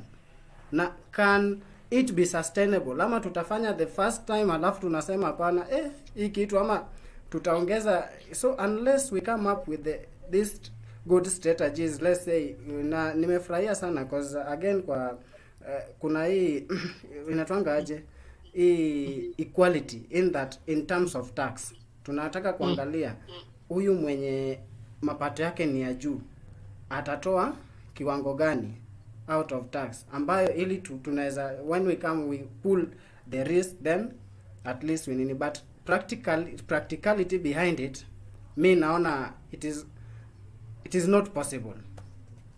Okay, according to you it's not possible, but ningelipenda kujibu hiyo maoni, nichangie kidogo. Okay, kwa dakika moja tafadhali. Endelea. Yeah. Nasema kijana, lazima tujicompare, tusiogope kujilinganisha na wale mtu ameendelea, kwa sababu tusipojilinganisha na hao tutajilinganisha na nani? Unajua lazima ukitaka kufanya kitu unajilinganisha na mahali fulani, na vitu zote, sehemu yote, kitu chochote unaanza na hatua moja. Hata ukitaka kwenda safari ya mbali unaanza na hatua moja. Hata ukitaka kujenga nyumba ama kufanya chochote unaanza na neno moja, nataka kujenga nyumba hii. Kwa hiyo kama una nia, wanasema ukiwa na lengo la kufanya hiyo utaifanya. Kwa hiyo kusema hayo ambayo Raila anasema ni kitu inawezekana. Kenya ni nchi, tuna uwezo kama sisi wote tuna uwezo wa kuweza kupatia hata 10,000, sio 6,000, hata 10,000 tunaweza kuwapatia wale watu ambao hawana uwezo. Na lazima ujue kwamba hiyo pesa hata ukimpatia bado inarudi kwa serikali, bado serikali itachukua, itarudisha tu, ni sako, kwa sababu ukimpatia anaenda kuitumia, na kitumia anaiweka kwa economy, bado inafanya kazi. Asante. Okay. Thank you. Makulu, I will just add one thing. Necessity is the mother of invention. Wanasema hivyo. So when something becomes a need, there will be a supply for the same. Secondly, as long as there is a good plan, nothing is impossible at this point in time. Because with good structures, the only problem we have in Kenya is corruption. People that can take advantage of that. Like right now, there is the devolution CS is being grilled for the disappearance of money for relief food. Now that is where we go bad in terms of when something good is on, a good program is on by government, we have some crocodiles on the other end that wants to feed from what they should not be feeding from. As long as those excesses are taken care of, there is enough money. Moi alitupatia maziwa miaka mingapi? Makulu, wewe naona ulikunywa maziwa Nyayo. Mimi nilikunywa tu first time peke yake ikatoka. Hiyo first time ulichelewa kwenda shule, Sisi tulikunywa maziwa karibu miaka 5. It was a very nasema sijakataa. Ben. Yes. Sijakataa. It is possible, lakini lazima tuangalie hii corruption inaisha aje, kwa sababu kama 2000 peke yake na hii 2000 iko nayo jani. Hello. Na hiyo 2000 ni ya wazee. Wewe Makulu, tutarudi kwako. Sawa. Thank you. I want us to move forward. Twende to kwa Raphael Rotich, I believe. Unakatika sana Bernard, hatukusikii vizuri. Network issues. Are you sure? Raphael, are you able to get me?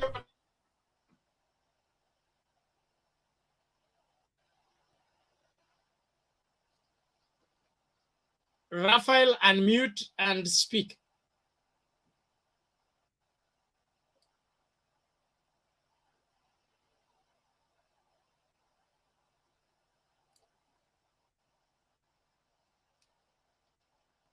Okay, Raphael Rotich, you seem to have technical issues. Get out of the studio and then get back. Make sure that you allow the StreamYard to control your audio and video. Hatukupati kabisa. Okay, we go back to James. Jakilu, Yes, Bernard. unmute. Yes. Okay. Yes, James. Just 1 minute, James. Daniel, what is it? Daniel Oyugi? Yeah, Bernard, before James spoke, I wanted to comment something about Oka team, which you had agreed initially, but I don't know whether it is still in order to comment about Oka. It's okay, it's in order, but let James finish, then you will come in with the Oka. Okay. James, go ahead. What I can say is this. On the national politics,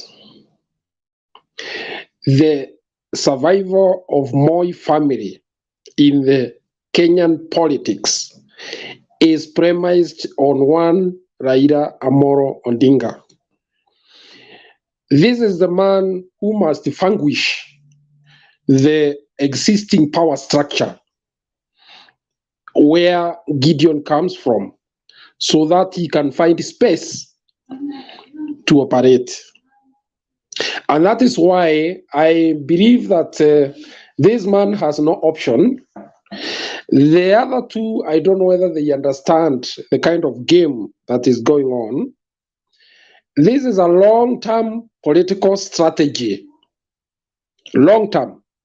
Could be even 10 years.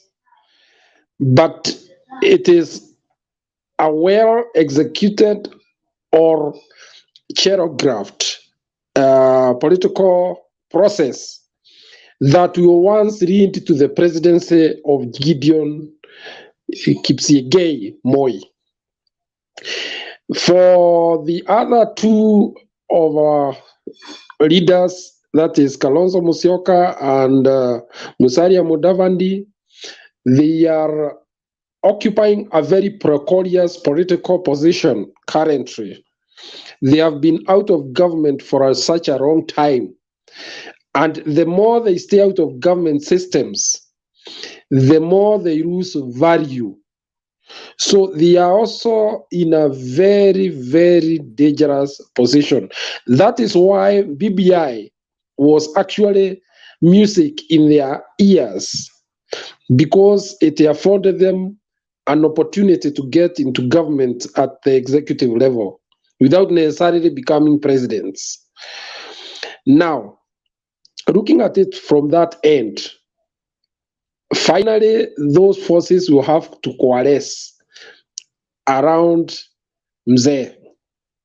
The alternative that they have is not a very good alternative. They have a young man who is unpredictable anyway, and who can jettison them anytime into the future as he builds his own political empire. So what I think here will happen is that some will have to be dragged along, waiting like small children, to be boxed into a political formation, not because they so wish, but even their communities will drag them there so that they can get at least some space going into the future. Otherwise, if one William Ruto comes into power, some of these fellows, their political career will come to a end because the young William has shown that he would be willing to build his own political empire, and there is nothing wrong with that. But then again, Musalia and Kalonzo have to think very fast. Otherwise, they will be reduced into political irrelevancy very soon. Thank you. Thank you, James. Daniel Oyugi. Okay. I just wanted to comment about Oka.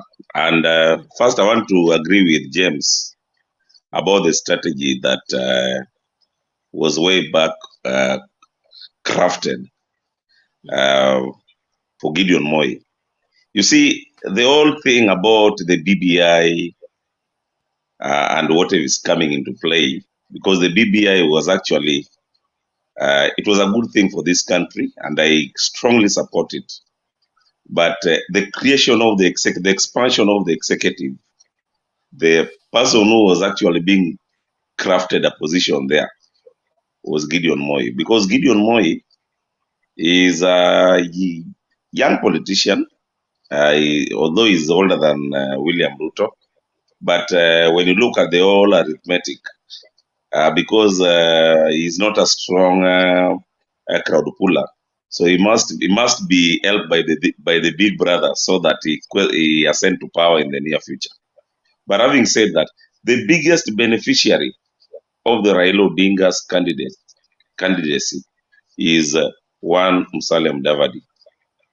You remember in 2007 when ODM went to the polls and Raila Odinga actually got a reasonable number of votes from Western region.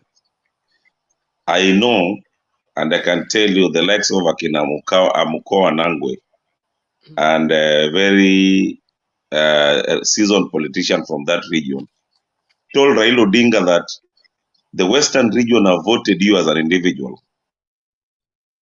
as Raila Odinga, not because of Musalia Mudavadi. But because, Raila Odinga is one person who goes back and, he has got a lot of sympathy, he gave Musalia Mudavadi the deputy prime minister, which actually that position was supposed to go for William Ruto because William Ruto delivered votes during that time. So in 2013, and I'm seeing the same blunder that Mudavadi is making, is going to make again, is the same blunder that he made in 2013 when he said that he wants to go to the ballot and he knows very well that he does not have the numbers. Election in Kenya is won by numbers, 50 plus 1, and you must get 25% for 24 counties, 25% on each 24 counties. So Musalia Mudavadi is actually going to make the biggest blunder. And I want to agree with Hussein Hillary when he talked about Cleopas Malala being a broker and Ayub Savula. These are brokers. You know very well that Cleopas Malala is running for a gubernatorial seat in Kakamega County. So if he gets that seat and Mudavadi loses, he doesn't care. He has nothing to lose at the end of the day. He shall have won his seat, but even if Mudavadi loses, that is Mudavadi's problem. The other thing that I see in Oka is that Oka, the only person who can fund a campaign is only Gideon Moi. But you see, Gideon Moi is not going to be the presidential candidate in that arrangement. Kalonzo does not have money to fund a presidential campaign in all the 47 counties. Musalia Mudavadi does not have money to fund a presidential campaign in all the 47 counties. So the only person in Oka who has got that money and the family money to fund a campaign to traverse all over the country is Gideon Moi. But Gideon Moi, I think, has refused to give out his money. That is why you are seeing Oka are not able to campaign on daily basis. Even though the IDC has not declared that it is time to campaign. But this thing has started with a very fast gear. And you can clearly see that Oka are confused because they do not have the finance to fund for their campaign. When you talk about Kalonzo Musyoka, if he doesn't join Raila Odinga, I can tell you that he will be finished politically because you can see the likes of Kivuda Kibwana and Charity Ngilo and Alfred Mutua. They're actually telling him that if he's coming to join the Azimio la Umoja, he should come as an equal partner. So that alone clearly tells you that those three governors describe Kalonzo as on this. They see Kalonzo at the same level with them. Then you look at somebody like Moses Wetangula. Moses Wetangula, the farthest he can go is to win a senatorial seat. Even a governor, he cannot even win a gubernatorial seat in any of his county. And there are also characters like Cyrus Girongo. Those are people that we cannot talk about. But having said that, Oka team must either decide to support William Ruto or they decide to support Azimio la Umoja, where Kenyans can walk the same journey together. Thank you. Okay, thank you, Daniel. I believe that is clear enough. RMJ.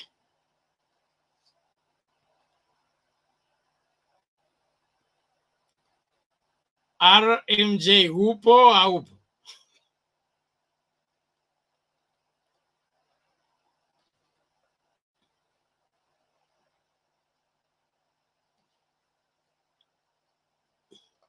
RMJ, are you talking? I can't hear you.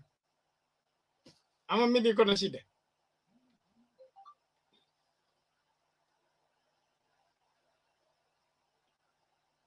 Asikiki bado. Okay, RMJ uko na technical issues, naomba utoke utarudi urekebishe audio yako, usikii. Bwana Francis, karibu, welcome back.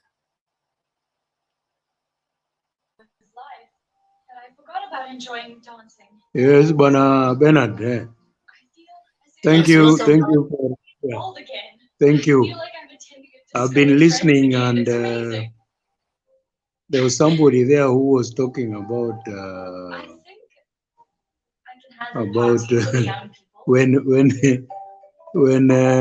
Ruto will take over in 2022, that he will jettison some people to political oblivion.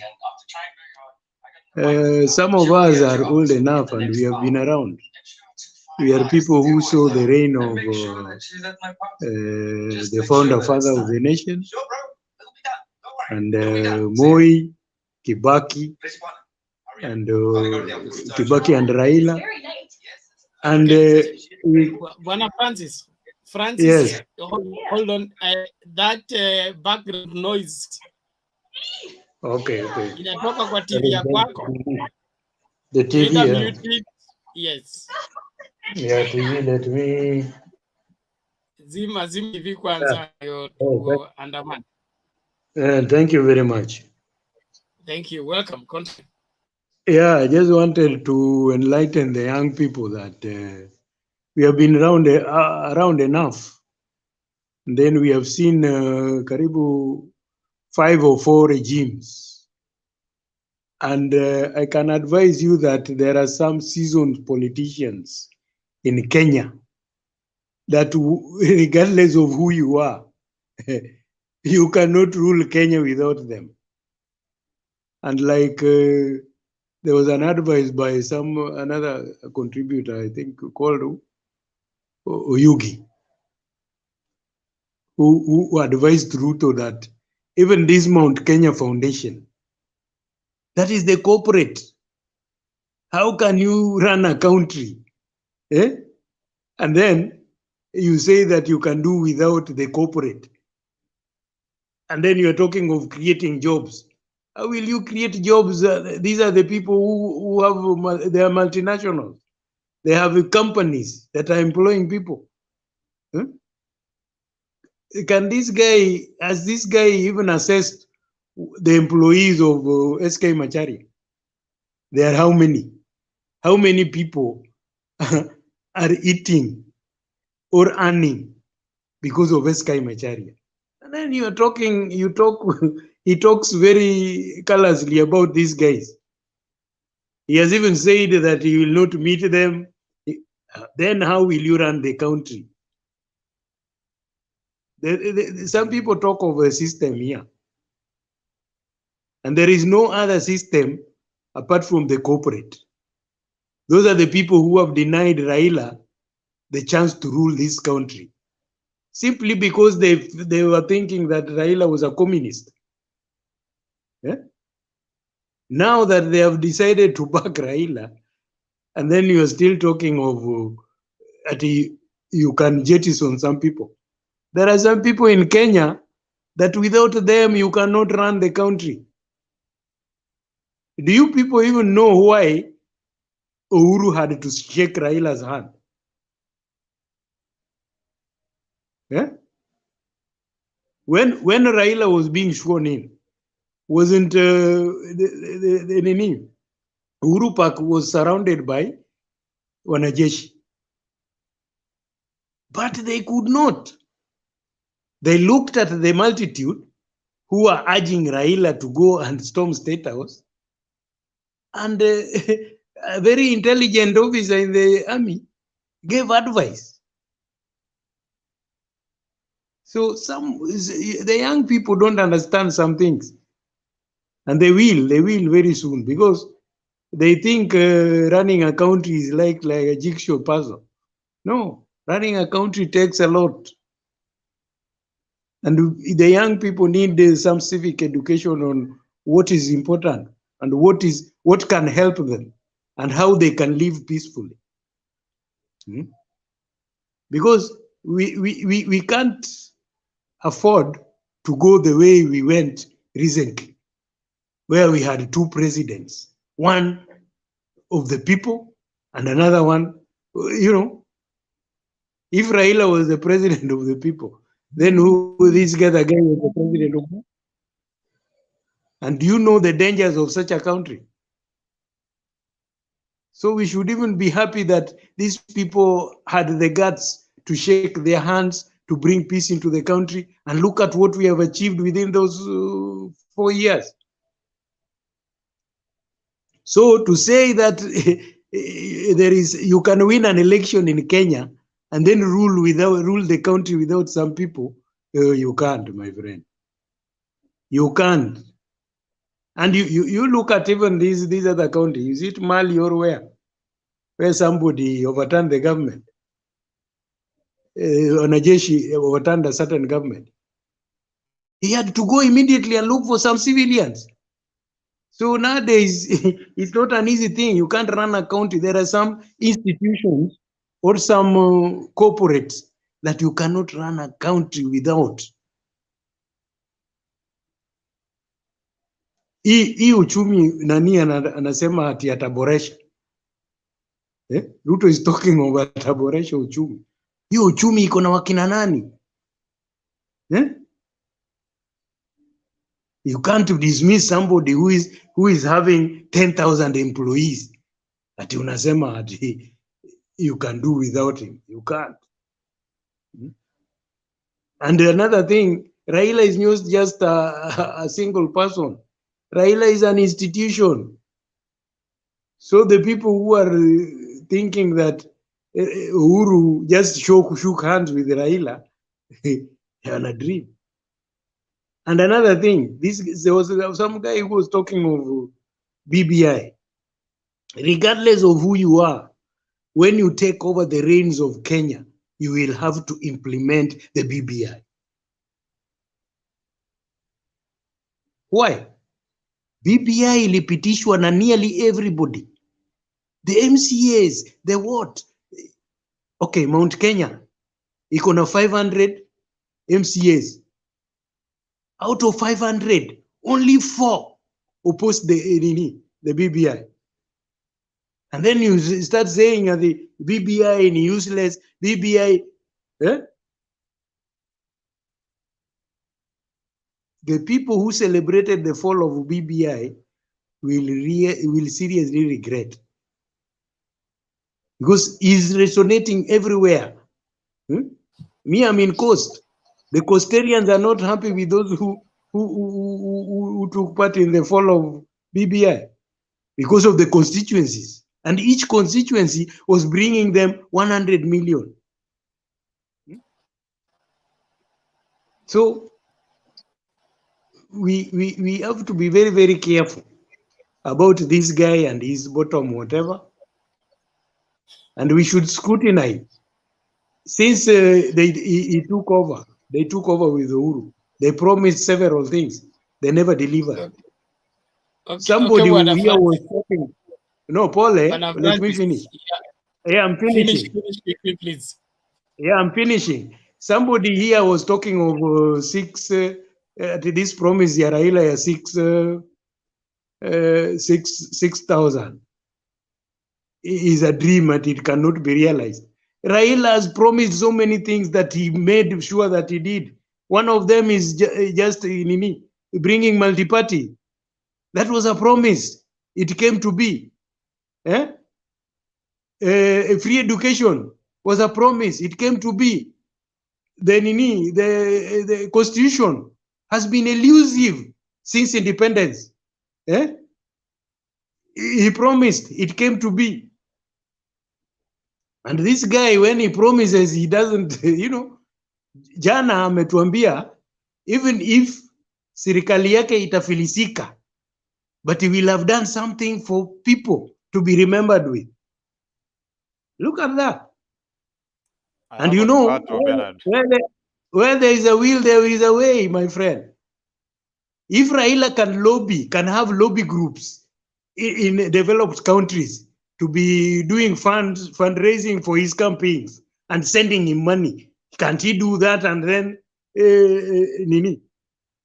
when he's a president, can't he do that and make sure that he pays these people the 6,000? And when he was making this promise, he looked at the statistics and he has talked with some economists. He doesn't just wake up and say something before looking into how it's going to be. And already, I think somebody here was blaming the old, these 2,000 here, the old, the senior citizen. They are being paid. It's only delaying for 4 months and they are being paid. Even in my rural area, I know of manyanya who are always going after 4 months, wanaenda hata wanalipwa kwa police station because for security reasons. So if they can pay the 2,000 now, they will only add 4,000 and then, so that is my contribution. Thank you very much. So bueno, Cheng, let us mind time so that we have everybody's contribution in good time. So our submission is usually 2 minutes everyone. Let's remain within those limits. Thank you. Some of us get carried away when we... Sawa, thank you, sir. James has a right to reply before we go. Yes, Ocheng. I think he got me wrongly. What I meant is this: if one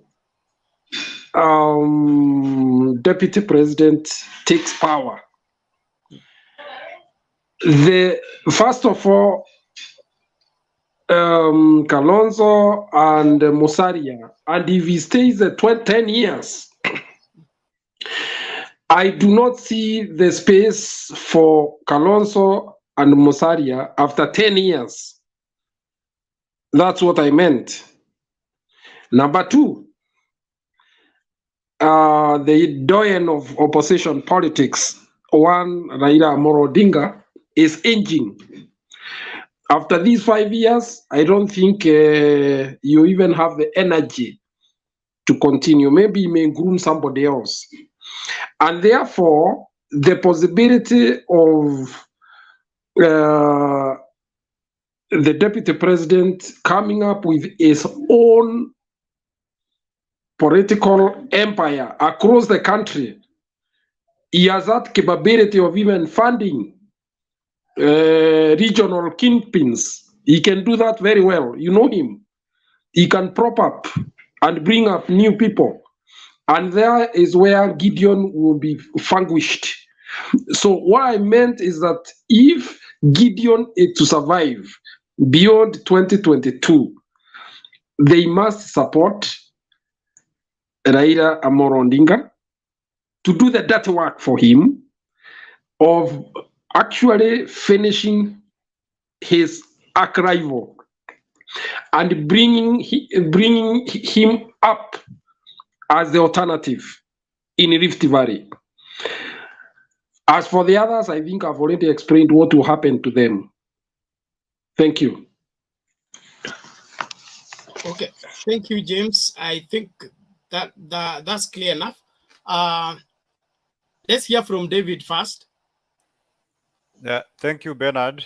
I have a very small contribution. Then, of course, a few questions to my brother Francis or Chieng. Let me start by saying that I want to agree with James that DP Ruto, being a deputy president, hata kama ni wewe, the next office to run for is presidency. And if you don't get it, definitely you land the official opposition office. Because you don't expect Ruto to sit down and be given a cabinet post by whoever Uhuru thinks should take over. It is the right of the president, Uhuru, to pick on a preferred candidate. It's not written anywhere that he should pick William Samoei Ruto. But as a politician and ambitious man, the next office to run for is presidency. So I don't see why we can blame Ruto for not agreeing with the president's choice. Being deputy is a very complicated position, and those of us who support William Samoei Ruto, we see what he means by being very aggressive, very active. Otherwise, should he keep quiet and support what the president says, he also vanish from politics. So he has to keep the fire burning. He has to fight it out. He has to flex his muscles as he's doing. Secondly, why I'm saying I'm agreeing with James is that if Ruto is allowed to be president, definitely the plans for Gideon Moi will take long to materialize. And some politicians, as he has put it, will go to oblivion. One of it is Raila Amolo Odinga. Why? Raila is of age. We all agree of that. This is the best chance. Even last time we talked of the last bullet. Raila should be president now or never. That's how high the stakes are. And when you see guns come out blazing for one William Ruto, not because he's that a bad person. David, you went off? Am I off? You are now back. You are back. The last statement was last time you talked about the last bullet. Oh, I'm sorry. Maybe the network is fluctuating. I'm sorry. I'm saying that Raila should be president now or never. Reason being, he's of age. You all know that. If Ruto takes over, you don't expect Ruto to rule for 5 years. That is a white lie. So give him 10 years. How old will be Raila? Definitely he'll be too old. That's why the stakes are very high. So even as we support the two political divides, let's not be enemies. Each and every party is trying to pull its side. Ruto is pulling to remain relevant. Raila is pulling his last bullet. I also want to ask just two questions to Mzee Francis. Francis, you talked about the president of the people being Raila Amolo Odinga. Does that one stop anybody becoming the people's president in future? Because if Raila was the people's president, then it means he didn't stop it. Anybody else can be the people's president if a Taurus exists. Secondly, you have talked about the deep state. We have seen where deep state acts and prevents all molds. It's true that for you to govern peacefully, you need people with the financial muscle. But sometimes it doesn't work. The best example I can give you is the United States. The rich people supported one Donald Trump. They gave him a lot of money. Trump is also very rich, to your information. But when Biden and his wing resonated with the lower class, those people who are living from paycheck to paycheck, they threw those guys out. They tried to force things. They tried to bring their money. It didn't work. So these politicians know that at some point, the deep state can make a mark. But if still you resonate with the poor man, they can drive you to State House and leave those guys with their monies. So not always that when the deep state says no, that you can't be. Sometimes when the people have said yes, you will be the people's president. Just like you say, Raila was the people's president. So in as much as we agree that there is an arrangement in Central, which people are hyping so high that call organizations, those are arrangements for conveniences. But if the people says we are voting Raila, he will be president. If they are saying we are voting Ruto, he will be president. But lastly, Chairman, Ruto cannot afford to keep quiet. If he keeps quiet, he vanishes from politics. He must pull and push to the end. The goal is to become president. But if he doesn't, he can still remain very relevant as official position. That is an alternative government in waiting. That is politics. You can't put Ruto to be a cabinet minister for Raila. He cannot. He can't be a deputy president to Raila. He can't. He has been deputy president for 10 years. Thank you, Bernard. Okay, thank you, David. Francis, you want to respond?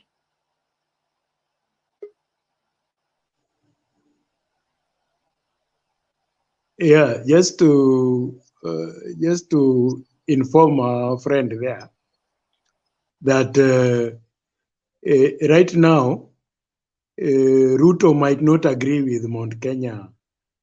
What do you call it? The Mount Kenya, this foundation. But even if the voters can vote him in, he will lead a corporate. He will lead the economy. He will lead those who have the economy in their hands for him to function, for him to rule, for him to run run the government. You can't run the government on nothing, with nothing. So that is what I wanted to say. That, for example, like Uhuru will not stand for the presidency. But going forward, whoever takes over cannot ignore Uhuru, my friend. Uhuru employs a lot of people, and he has a certain parcel of Kenya, the economy of Kenya is somewhere. So you can't ignore him. You don't have to be the president or be appointed a cabinet or something. But there are some. I just wanted you to know that there are some figures, some people who are institutions in any country. You cannot do without them. You know Rupert Murdoch in the US. There is no government that can say that they will do without him. He has to be somewhere in the government, helping the government, the economy of that country. So that is what I meant. So saying that when Ruto takes over, he will send some people to political oblivion. Okay, for example, Nani, you talked of Kalonzo Musyoka. Kalonzo Musyoka whoever takes over the next government will not ignore Kalonzo Musyoka. He will put him even a chairman somewhere. You know, so you know, some of these things you do them for the sake of the country. Because even if you take over and you are not in good terms with Kalonzo, but when you ask the Kamba people that, you know, whom can you give me to, lazima waseme Kalonzo is somewhere. That is what I meant. Okay, thank you, Francis. I want to, before we move further, I want us to do housekeeping. There is some guys on the comments who are using very vulgar language. Please mind your language. It is important because we are a responsible broadcast house that needs to meet some international standards. So if you don't agree with somebody, please agree to disagree, but avoid insults, avoid using vulgar language. It's not healthy. I believe we are all mature here and we need to respect one another. Another one was a comment from the comments that we are cleverly avoiding the subject of tonight and bringing in a lot of other information. As much as we need to harness the information, and you're free to venture and defend your point to any limit, let us limit to the topic so that we do justice to the topic. And so that at the end of the day, we have exhausted the topic, and the people that watch the program will be able also to profit from what we have done. So please, let's also ensure that we do that. Tuchunge lugha yetu, tuheshimiane. Kenya ni yetu sote, na wote ni jukumu letu kuhakikisha kwamba Kenya inaboreka, hata katika kuchagua viongozi na kuhakikisha kwamba wale viongozi tunachagua wale ambao watasongesha Kenya mbele, si wale ambao watarudisha Kenya nyuma. So let's watch out on that. Thank you very much. Raphael, I believe by now you have sorted out your audio issues.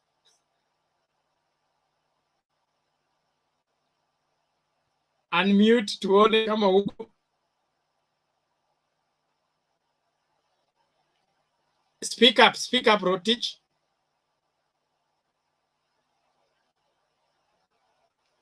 Raphael Rotich atukusikii. Pole, inaonekana sauti yako iko na shida. RM J. Habari. Hali vipi? Salama, kwema. Bas, karibu. Mchango wako leo. Asante. It's good. I've just had some good remarks from the previous speakers.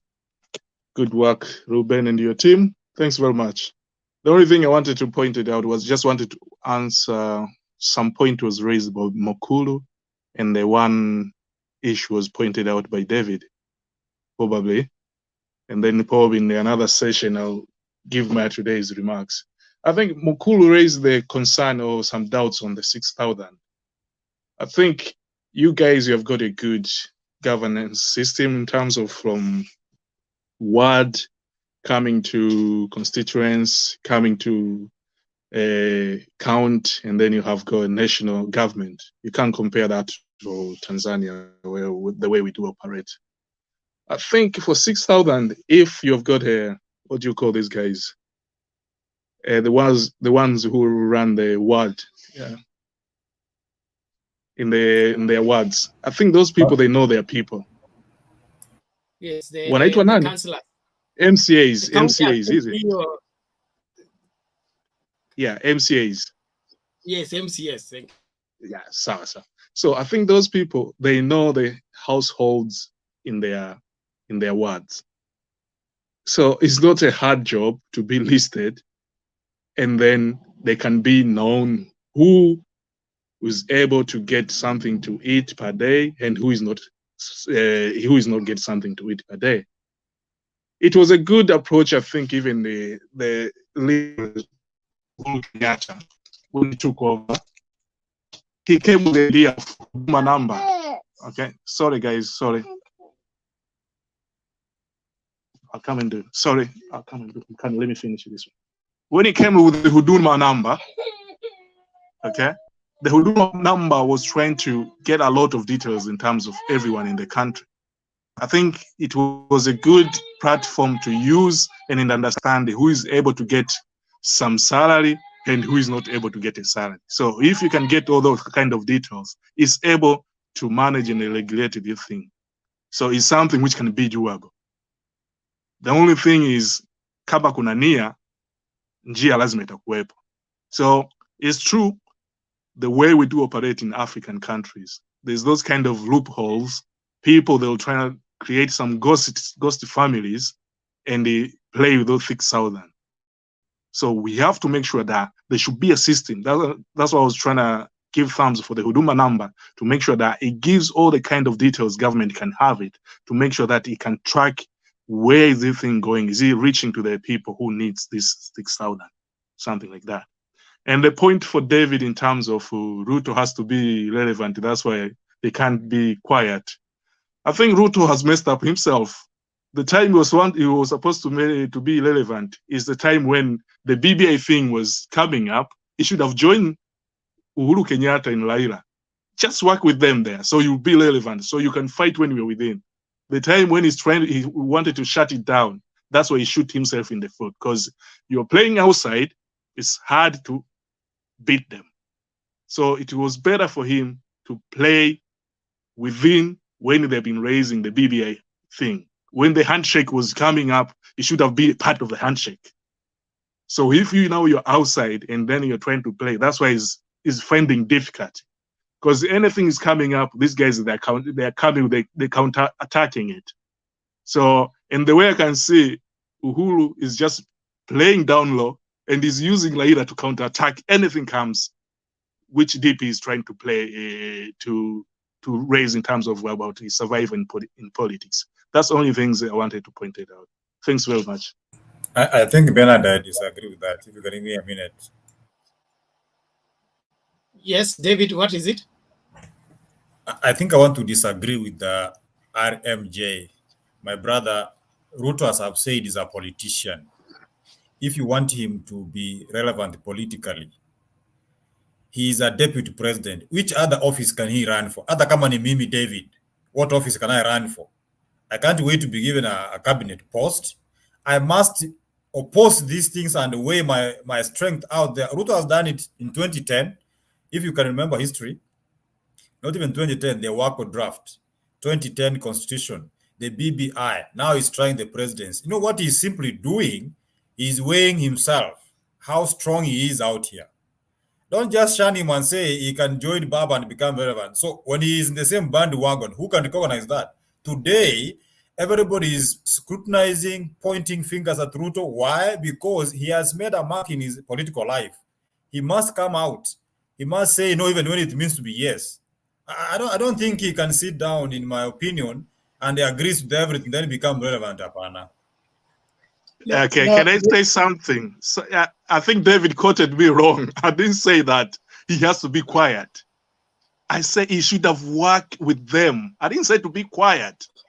Work with them, and then when it came time for politics, start your strategy then. Because now he has been outside, everything is a strategy now. They're becoming difficult.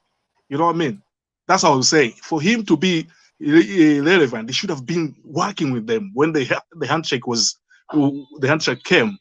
Once the handshake came, he's inside with them, he can get everything, everything details. So when politics time for 2022, and then that's where he can rise up and then able to start even dismantling them.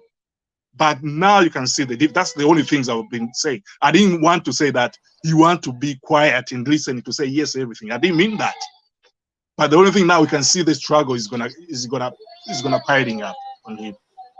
Anyway, believe me, Ruto, if he doesn't become president, he'll become official opposition, a very strong alternative government, and that is serious as far as politics is concerned, but than being a cabinet secretary. That is my opinion, Bernard. I'm Okay, leaving for well, talk to you guys again. both of you are right. Both of you are right. But David, before you go, we also need to appreciate that serving the country as a deputy president, okay, doesn't make you unable to serve the country in any other capacity. That I've been a president, rather a deputy president, does not mean that if I'm appointed cabinet secretary, I'm reducing myself. It's just we play in life, we play different roles at different times. And then there is politics and there is serving the nation. So we cannot say that because I have been a deputy president, I cannot be a governor, or I cannot go back to my village and be an MCA. Bernard, you are lying. Bernard, No, you are misleading. Sorry, I'm not saying you are lying. You are misleading these panelists. Do you expect people to appoint Raila Amolo Odinga to be governor? Amos Wako was a long-serving attorney general. Attorney General, you can't compare to the deputy president. Bernard, can you appoint Raila Amolo Odinga to be minister now? Let's be very honest. One another. Ninyi mnasahau Kibaki was a vice president for a long time, and Kibaki served as a minister of health baada ya kuwa vice president. Kwa hiyo inategemea na mtu vile unaangalia nchi yako. Kibaki was there to serve his country, not to serve his interest. So he could serve any. Kibaki was a vice president for Moi for a long time. And then get your facts right. Kibaki was having the portfolio aligned with the vice president, just like Mudi Awori. Like Mudi Awori was vice president and the minister of home affairs. Order, both of you. Order, both of you. Thank you, David and Jakindube. Tuelewanwe, okay? Tukipiana historical facts, wacha tukue in order, okay? Ni kweli kwamba Kibaki was vice president and he was minister for finance. The truth is he served in different capacities. Musalia Mudavadi was vice president, okay? But he later on served as deputy prime minister with another portfolio, I think was local government. Kibaki. So that you have been a vice president or a deputy president doesn't bar you from getting an appointed position, except you feel too big to serve your country, for which to me it portrays you as a bad leader.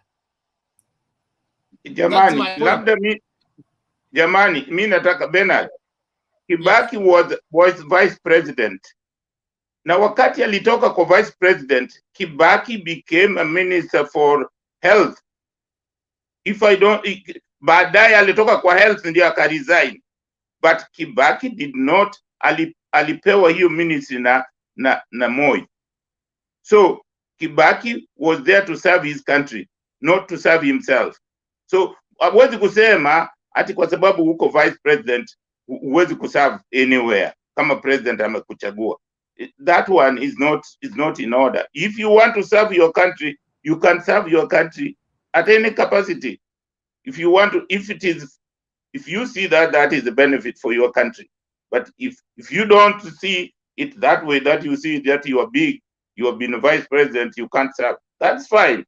But you can't say that you cannot serve as a minister. You can. Kibaki did it.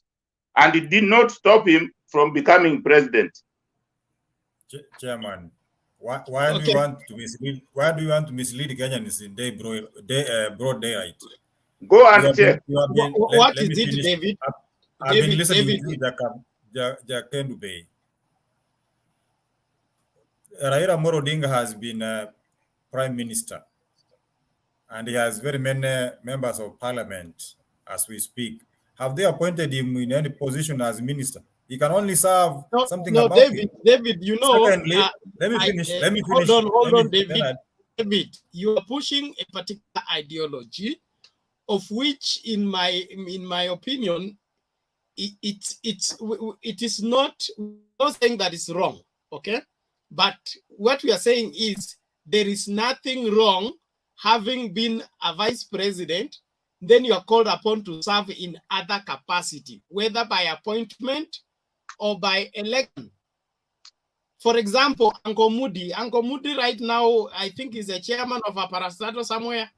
I can't remember, but Moody Awori was vice president. I want to refer you quickly as I leave. I want to refer you, Chairman, to the Maslow's hierarchy of needs. There are needs, once you have fulfilled them, there is a desire to go up. Don't lie to Kenyans that you can serve as deputy president, then you go serve as a minister. That one can't happen anywhere. Not even a headmaster of a school can serve as a class teacher once has been a headmaster. Thank you. Desire or provision of law and constitution.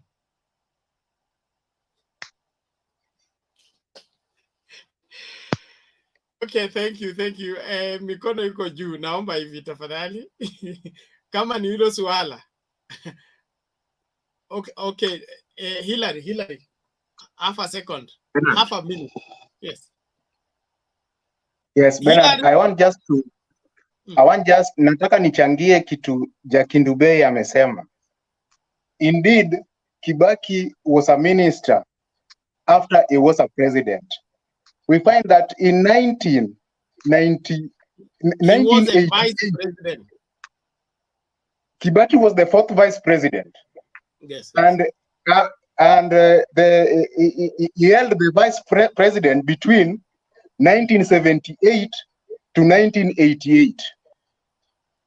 And within 1988 to 1991, Kibaki was Minister of Health. So Kindubei is right. Between 1988 and 1991, Kibaki was Minister of Health. That is after Kibaki had been a vice president. Okay. So let us get that right. Kindubei is right, and respect mzee. Mzee nimeona hako na history kabisa. Asante. Okay. Sawa, thank you. James, what is it? We want to go and we want to hear Penny. You raised an issue, and I think it's good I revisited that. Why is Mount Kenya Phobia important for the DP Ruto? Can he be loved without Raila being hated? Why the spirited UDA outcry? I think the listeners have a right to accuse us of offending this topic. It is heavy. And what I have in mind here is that the politics of our area central has been maintained through a heavy dose of propaganda against the persona of Raila Odinga. And the moment the handshake was done, and the fact that the man that had been painted as a devil has been actually working with the president alongside, has significantly brought down that feeling that there's a devil. In fact, you have heard some of the readers in the area say that the only problem with this man was that he was competing with one of our own in Central. Otherwise, there is nothing wrong with him. That is, if I quote one Kiraito Morongi. So, does it then mean Ruto can only be loved when Raila is hated? I think this is not about hate or love. It is about interests. And what is happening right now is that the region has started thinking deeply about their future. And that future, and who can secure that future for them. So this is what is happening in Central Province right now. And in fact, I dread the moment that Uhuru Kenyatta will move into that region to assure the people that this man is not as bad as they had painted him to be. I think that will be the last nail in the coffin of one DP Ruto. And that is why, when you ask why the spirited UDA outcry, it is because they know if up to today the presidents are not moved to the region, and already signs are very clear that there is a section of the population that has started reasoning differently and and taking a different turn. What will happen once he moves in there? It will wipe out the possibility of DP Ruto winning the presidency. More so, is in much more precarious situation because he has to win well over 85%, 90% of the vote for him to balance out. If Baba will maintain the kind of support he has in other parts of the country. So it means the outcry is real, it is justified, and they have cause to fear, because there is nothing else they can crouch on except perpetuating the phobia that the rulers don't pay rent. They will come and destroy your property because they are stone throwers. These people, they have even no interest in farming, and so on and so forth. Those kind of things. So therefore, they cannot bring in policies that can assist our people in terms of farming. This is what has been happening. But now slowly, it is turning slowly by slowly. And when you see, we say that where I come from, we say, when you say you're told, jump about during the daytime, know that there is something. Thank you. Okay, thank you, James. I want us to go straight to Penny. After Penny, we'll hear from Ruben. Amejaribu sana kuja akiondoka. He needs to make his submission. And then David, and then Wood, what? The other name? Agok. Whichever. Penny. Karibu sana, pigiwa debe tangu asubuhi, wanauliza uko wapi. Wewe ndio women rep wa hii constituency. Asante, habari zenu? Thank you so much. Yeah, so in today's topic is why Raila is Mount Kenya. What is it saying? Why Raila Phobia why is Mount important? Kenya Raila Phobia is important to DP Ruto. Yeah, why Raila Phobia? Why is Mount Kenya Raila Phobia important to DP Ruto? Okay. What I'll say about this particular conversation is that in life there are some people who believe that for them to achieve, for them to make it in life, they have to pull people down. And I think it comes out very clearly in the way the DP is playing his politics. He believes that by pulling Raila down and tainting him and painting him as someone who is incapable, as someone who is very old and good for nothing, he thinks that on the other hand, he will gain some credit for himself. But in real life, it is said that what goes around comes around. You can fool people for some time, but when the day of reckoning comes, people will wake up and they will be like, we also want to listen to this man who this person keeps referring to as Mganga, Mchawi, and all those things. So I think Raila Phobia is something that was crafted by his opponents, and especially when he was running against the Mount Kenya candidates. And now that the Mount Kenya so far have not given out their candidate to run for the presidency, I think it is becoming rather irrelevant for the DP to continue riding on that phobia. It is a very slippery kind of a phobia, and it will not hold anymore, because our brothers from Mount Kenya are beginning to realize that Raila has actually something to offer them, and they are beginning to make comparison between this person who paints himself as very holy, He keeps attending their church harambes. We have never heard of him attending a church harambe in his backyard, but he's very busy attending church harambes in Mount Kenya. He's very busy dishing out goodies. When Raila went to Eldoret for his rally, we could see people from Rift Valley, rallying behind Raila and telling what their problems were, some of which were lack of proper roads. There was poverty. Farmers were decrying the issue of the maize scandal and stuff like that. So I wonder what it is in trying to solve the Mount Kenya problems.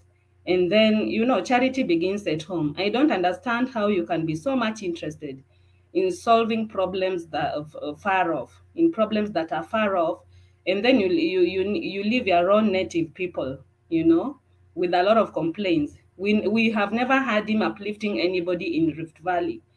We have never had him contributing anything to the churches, in Rift Valley. But when he goes to Mount Kenya, his main agenda is to taint Raila's image and thinking that he's going to achieve his political end by doing that. So in my own opinion, the Raila phobia is meant to achieve certain things. And firstly, the Raila phobia is meant to brood a lot of hatred amongst our brothers from Mount Kenya towards Raila, to ensure that he's denied the opportunity to even be listened to, and it's no longer holding. Raila is able to hold rallies in Mount Kenya, and people are able to scrutinize what he's promising, whether it is workable or not. So I think the mere fact that the Mount Kenya region can now even listen, before we can even talk of them voting, the mere fact that they can listen to him is a good sign that they are actually warming up to him, and they are ready to be, they are ready to be level-headed, and they are ready to be reasonable. They are no longer riding on the emotional waves that someone has been trying to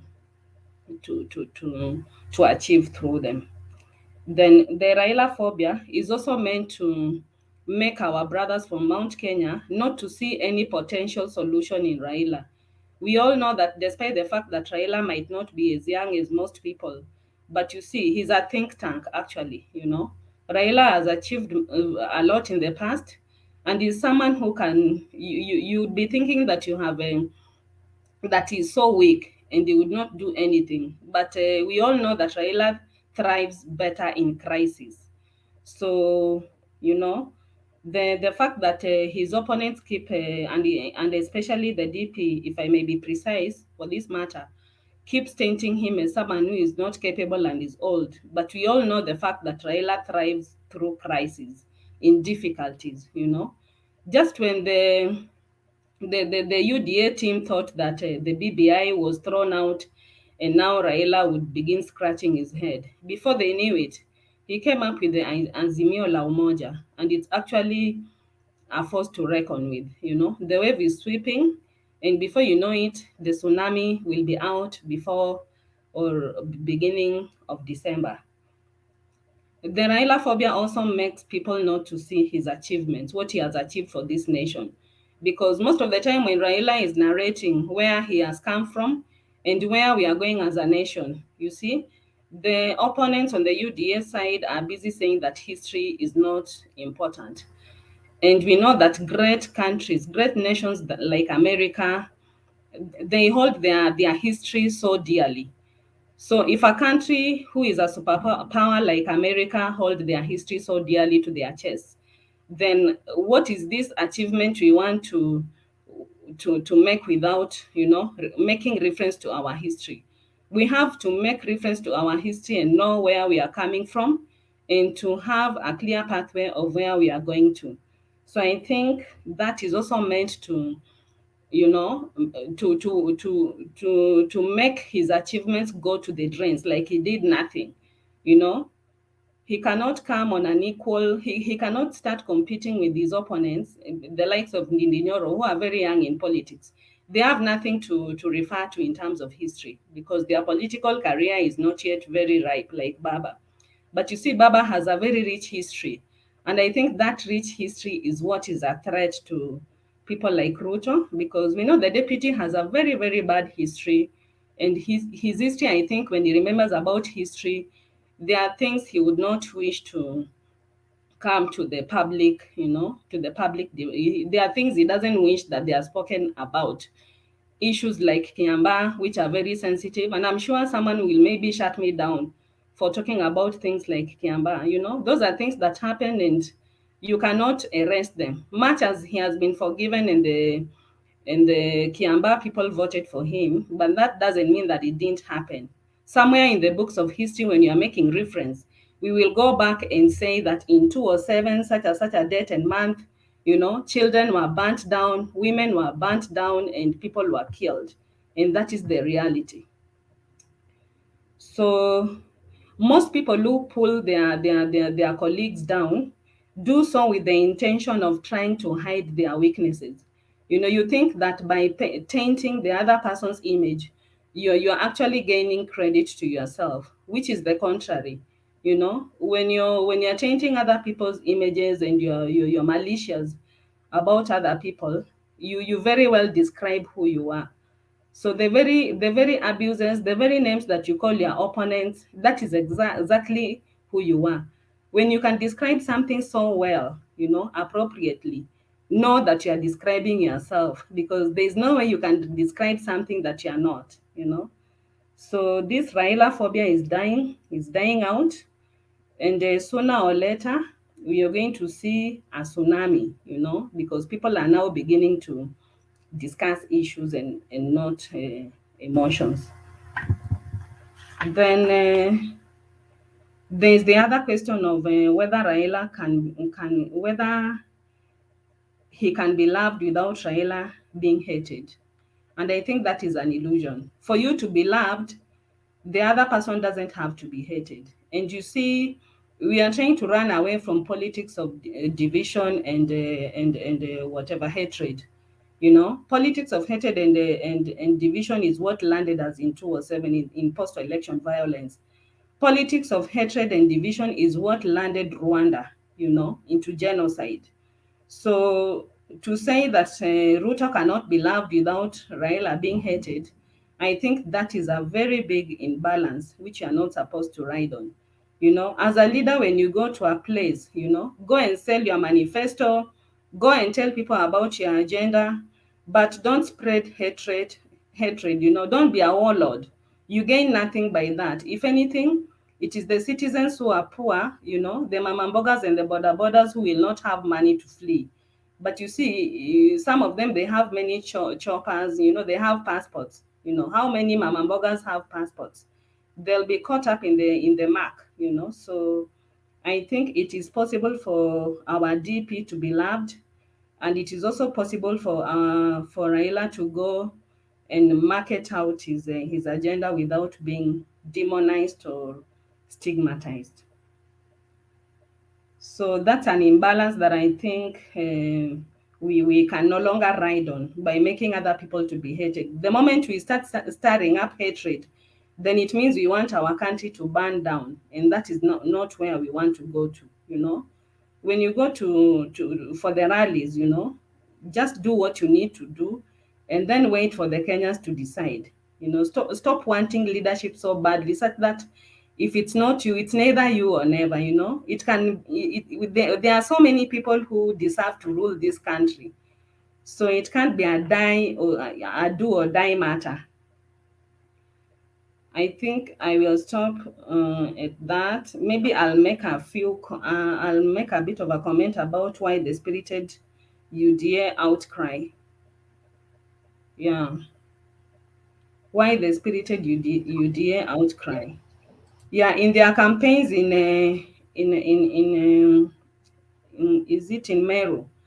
Yeah, Regathe was heard referring to Peter Munya as his family friend, which is not a bad idea. I mean, someone can be your family friend, and even the whatever the very great politicians, the very prominent politicians that we have, you know, they are not necessarily enemies the way us down here we think they are, you know.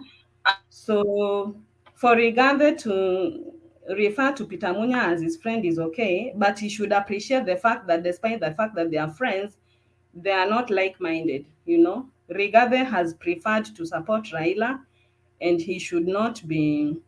I think it's rather embarrassing to just come out in the public and start wooing people like that, you know. They should have other strategies of trying to woo the people, you know. They feel that Raila does not deserve to be supported by these people, and that is why they are like calling names, you know, and uttering some things that are now beginning to be to augur so badly to them. And we can see from the way Jubilee wrote a letter to the DP, you know, demanding for an apology. And even the Meru leaders, you know, someone like Kiraitu, who was really being mentioned in the bad light by the DP. These are people who come from somewhere, and their people are not very happy at the way they were being mentioned by the DP. So I think the outcry by the UDA team is actually working to their disadvantage, and things are gonna turn out very negatively for them. So I think I will stop that for now. Okay, thank you, Penny. I believe that is clear enough. Unless there is a question, I want us to hear the people that have not given their views for the first time. Then we'll move to take the second round. Kama kuna ni tutaanza kufungasha. Ruben.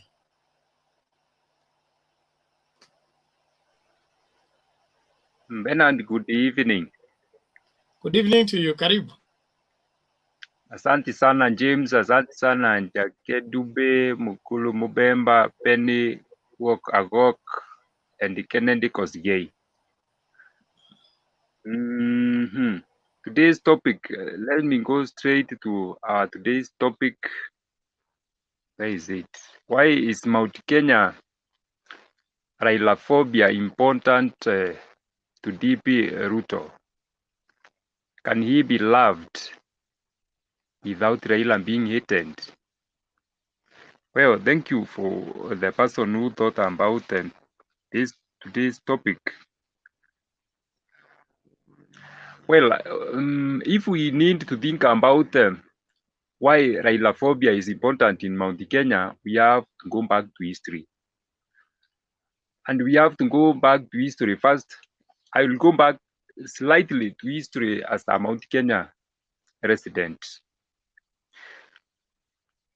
Kitu cha kwanza kuhusu Mount Kenya, this Raila Phobia is real. It is so real that it was like a lesson. It's like people tend to be taught that one from the word go. This is something that nobody will tell you straight on the face because they fear saying it. Lakini mimi ninataka kusema kwa hii forum, haya ni mambo tu ya kawaida, na hii story ingefuatiliwa nyuma na huko, hata watu wa cohesion inaweza chukuliwa vibaya, that we cannot be led by Luos. Luos are ABCD. Luos. When Raila speaks, some people cannot distinguish between Raila and the Luos. Raila as a leader and the Luo as a community. So many people can't differentiate.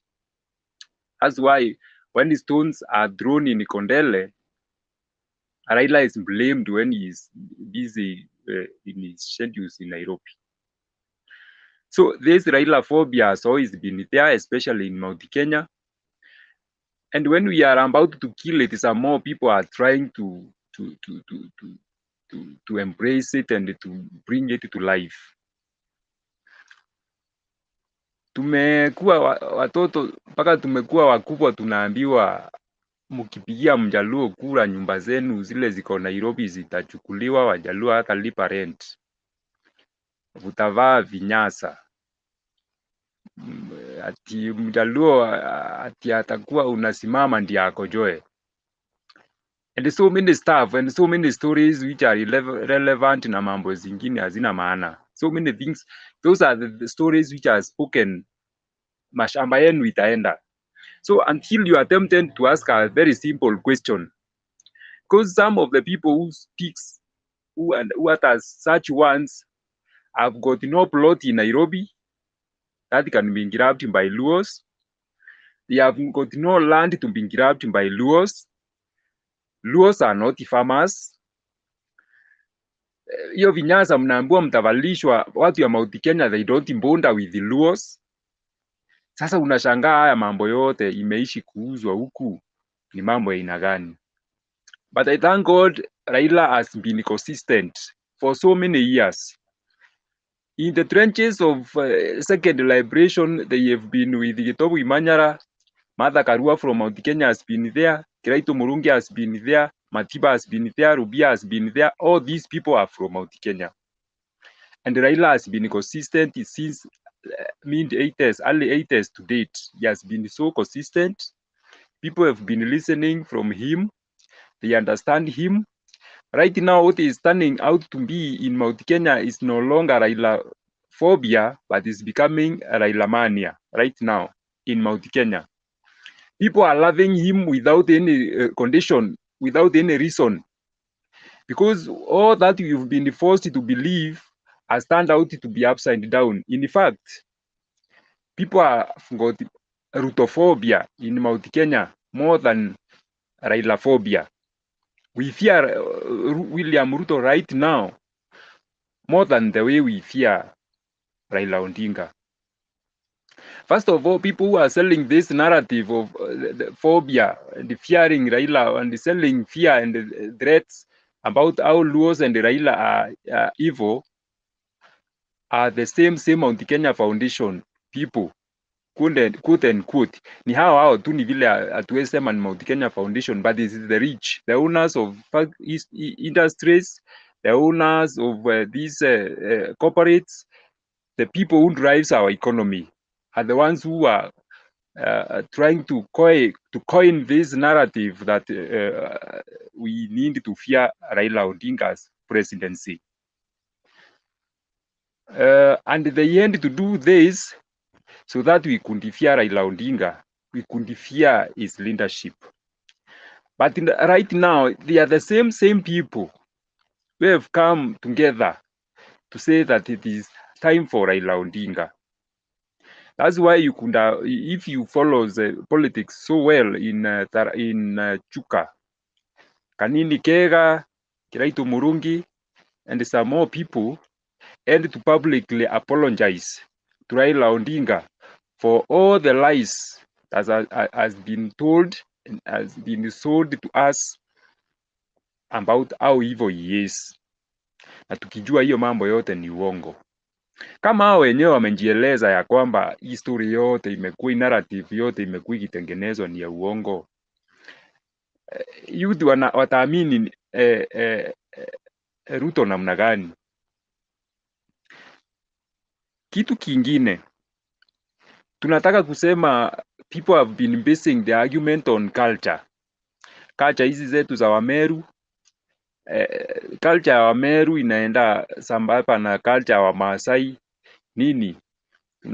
Story inaendelea kusemekana Luos and the cat and all that and all those retrogressive things and thoughts.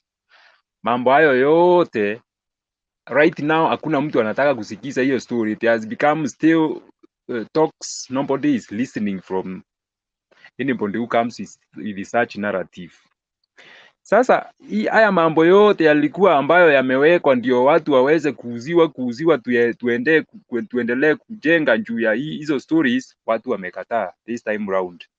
We are asking about the content of your politics, content of what you are selling to us, the true narrative and the real politics, the real things that affect the people of Kenya. Issues of selling fear and showing us how other people are evil and all that, nobody is buying this time round. You can be good without painting other people black. Just sell your ideas in Mount Kenya. We are ready to listen. But our dear brother William Ruto has lost his way. First of all, in Mount Kenya East region, Meru region in particular, he came yesterday insulting Kiraitu Murungi, kumuita fala na kumuita mtu wa upuzi. Kiraitu Murungi has been in parliament longer than William Ruto. That one I can say. He has been in parliament since 1992. And the people from Meru listens to Kiraitu more than they can listen from William Ruto.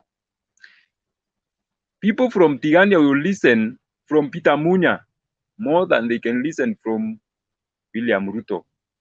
People from Wigembe will listen from Maoka Maore more than they will listen from William Ruto. People from Tigania West will listen from Kilemi Mwiria more than they will listen from any other member of parliament. That one you can take it to the bank. And these are the same people that William Ruto is busy fighting with. You cannot fight people who controls masses from Tigania, from Mount Kenya East, for you to remain relevant and or for you to be loved. That is not possible. Kwa hivyo hapa tunataka kusema namna hii, nikimalizia, ule uoga saizi uko na watu wa Central ni about kushindwa kwa William Ruto kwa kura zile ambazo zinakuja. Watu hawaogopi, wanataka kupigia, wengi wanafikiria kupigia William Ruto kura kwa sababu ya kuprotect watu wao wale wako Rift Valley. That is what they are thinking. Ati kama Ruto atashindwa, watu wetu wale wako huko wataumia. Hii imetokana na ile story ya IDPs wale mnaona mpaka saa. If these wounds were healed, then why do we have IDPs even to now who are not settled? Ni kumaanisha hii kitu zilikuwa ni cosmetic, it was not there. People are fearing William Ruto more than they fear Raila Odinga. This thing called love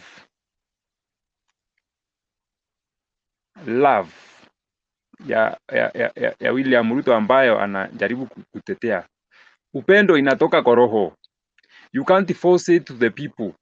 There is no way unaweza kuja utulazimishe ama utufunze jinsi ya kukupenda mpaka uonekane really are you lovable. Mambo yale unafanya ni is it consistent? Ndio tuseme this is what you stand for. Is it consistent? Haya mambo ambayo unatufanyia, unazunguka ukipea watu pesa na nini ndio uweze kununua upendo.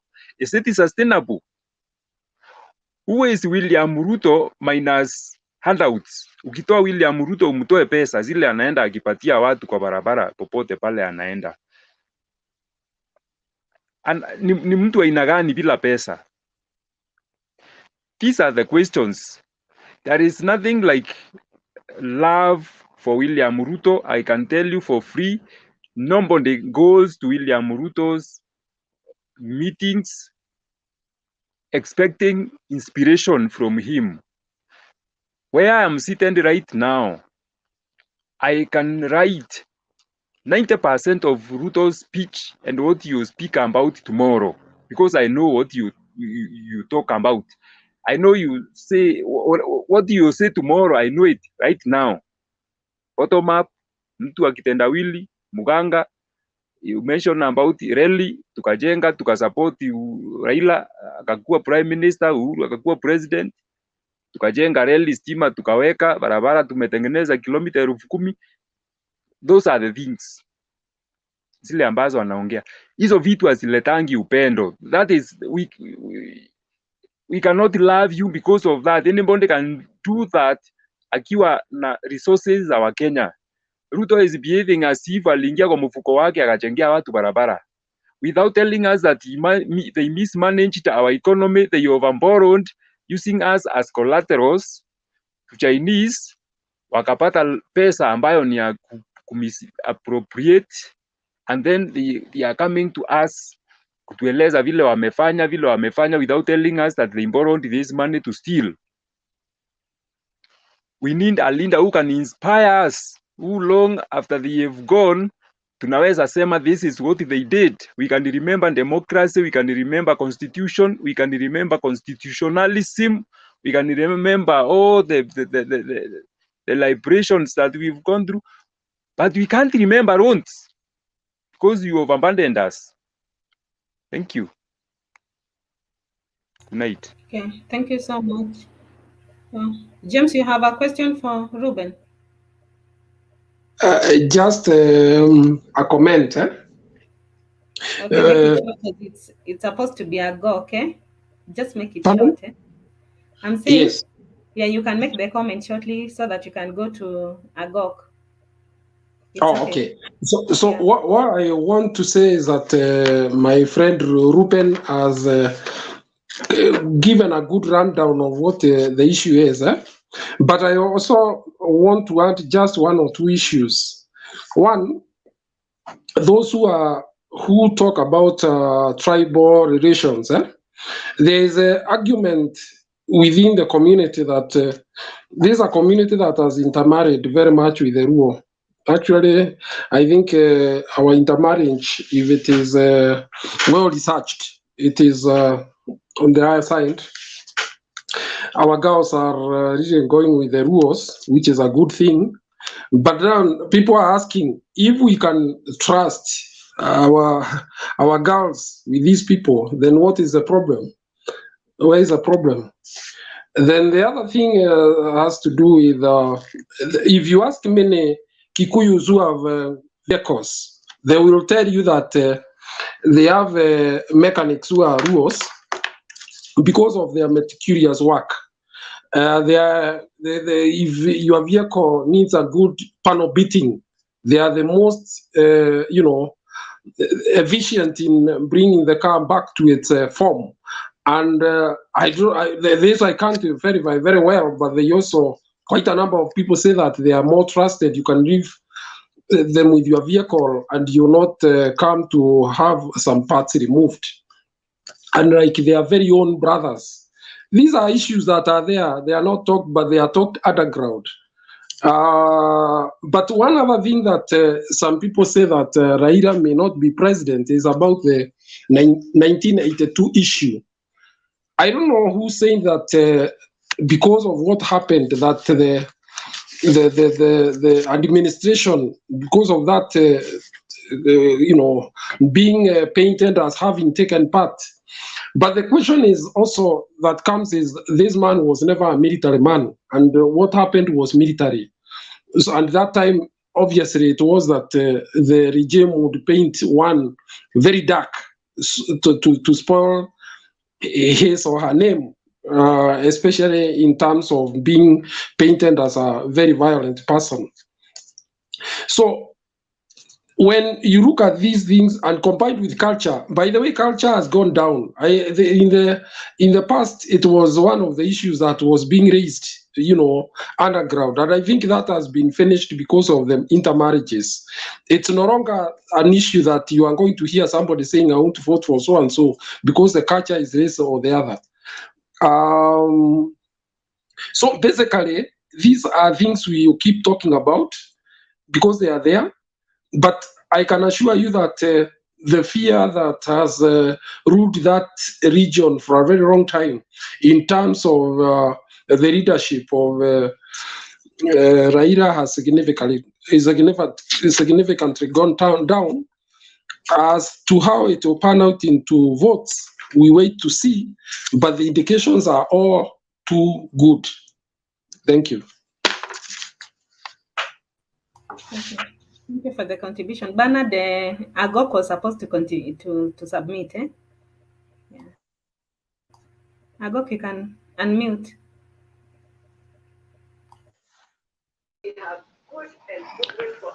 Good evening, everyone. Good evening. I think this is my first time to contribute on this platform. Thank you very much. I know and I believe that I'm welcomed. Quick one. Let me contribute. Let me go direct to the point. Bernard, I found that my name was a bit challenging to you. Wodagok means the son of a gok in our language. On the issue of the Raila phobia important to the DP Ruto, this issue of Raila phobia has been there. And I thank God that is now being erased. Because this is it is like a platform, or is like a dot that was created by some of the politicians from Mount Kenya region. But now they come to realize the benefit of Raila and whom Raila is. Fanny and Ruben, thank you very much for coming. At least we bring the issue of the history. Everything that we do in this life, you must do a reference with the history. History dictate, and history, you cannot erase the history. Raila has done a lot of this country. It is the time that the Mount Kenya region is now coming to their senses that Raila is not a bad person. I can remember in 2017 when Raila was campaigning against Uhuru Kenyatta, the same one of the politicians from the Kiambu, he was the former governor Waititu, make a statement that if you elect this guy, all the Kikuyus will walk with their shorts, which was not true. And some say that we are going to grab their lands, that will not pay the rent. And I always tell people, we are very generous people. We pay bills, we don't bargain. We never bargain in any bills. We always pay bills. And this is now coming to them that now, no, it's now coming to the sense that Raila is not a bad person. Raila is a with democracy. Who has fought for the democracy in this country? Who has brought the constitution in this country? Who has brought any change in this country? Look at the kind of the people that Ruto is working with. They keep on saying when they go to the Mount Kenya that no, right now, and I really love how Raila is taking his things. Raila is a schemer, and I always advise this young politician like Didi Nyoros. Raila is like a Lake Victoria. It's like an Indian Ocean. Any river will flow in it, and he will never reject that water. And that is the politics that Raila has been doing for those ages. So we look somebody like Ndindi Nyoro, whom I used to do politics with at City Hall here, is now coming to just stamp with Raila. I fail to understand. How does this really has history? Does this really has anything to talk about?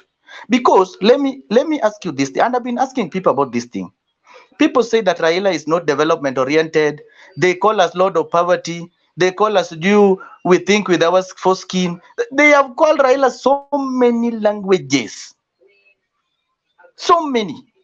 But that will just at least to taint or to paint Raila as a bad person. But now, I thank God, all these lies that they were orchestrated, they were trying to engineer, are now working against them. In the sense that the people who keep on saying that this guy is not development oriented, now are the same people who are saying, no, we'll do this once we get this. Right now, Ruto is telling us, I'm a youth, and he's trying to convince me that once I get to that power, I'll create employment. It is the same person who is the deputy president of the Republic of Kenya, under the Constitution of Kenya. But it's the same person who is now conflicting himself. And that's why I always say one thing. In Kenya, it is only that we don't have a tough journalist. And I will still miss Hussein Muhammad. Because you find somebody like Aden Luale coming on a Citizen TV and saying that, oh, we like people that are supporting Ruto. We are supporting Ruto because he's have this and this. But when asked, where do you get this source of the money? He's saying, no, we source from the corporates. But we never had any tough journalist asking, where, if you say that you get money from the corporates, does it mean that's why the Moi University is now grappling down? Does it mean that's why we have the Kenya pipeline? So having a tough journalist also is very, that's why when you read the book of Philip Ochieng, it will tell you journalist is a god of wrath. On the issue of this campaign strategy, as I'm winding up, on the issue of these campaign issues that, like right now, you find Ruto is trying to paint Raila. That guy has no development record. That guy has no what. I always ask myself, when you go to Eldoret right now, and my sister Penny, you did well when you say that the charity begins at home. When you go at Eldoret right now, can you mention for me any one single thing that Ruto has done in their people, for the last 9 good years? Me, I can tell you only for this period that we have been getting this peace, I can mention like 2 things. We have a railway and we have an institution that our kids or our brothers will go and study on. But tell me one. When you see Raila went to Eldoret, did you hear how their people are complaining? Because they are the same insect that stay inside the cabbage. You cannot find an insect, the insect that eats cabbage must stay inside the cabbage. And Ruto is the same insect that eating their cabbage. So it is now an eye-opener for all the youths. Are you for the Azimio la Umoja, or are you for the wheelbarrow? If Ruto is really having a manifesto that is going to help the youth in this country, can he tell us? June Ruto, the daughter of the Ruto, just graduated last year here, 2 years ago down the line. He's now been moved to 3 consulate of the embassies. Tell me, if that guy is really to help the youth as he always claim, he should tell us. He should give that job to a certain youth, but not his kid. Has you ever had any Raila or any Uhuru kid that is working in the government? If there is, tell me, and I stand to be corrected. Thank you.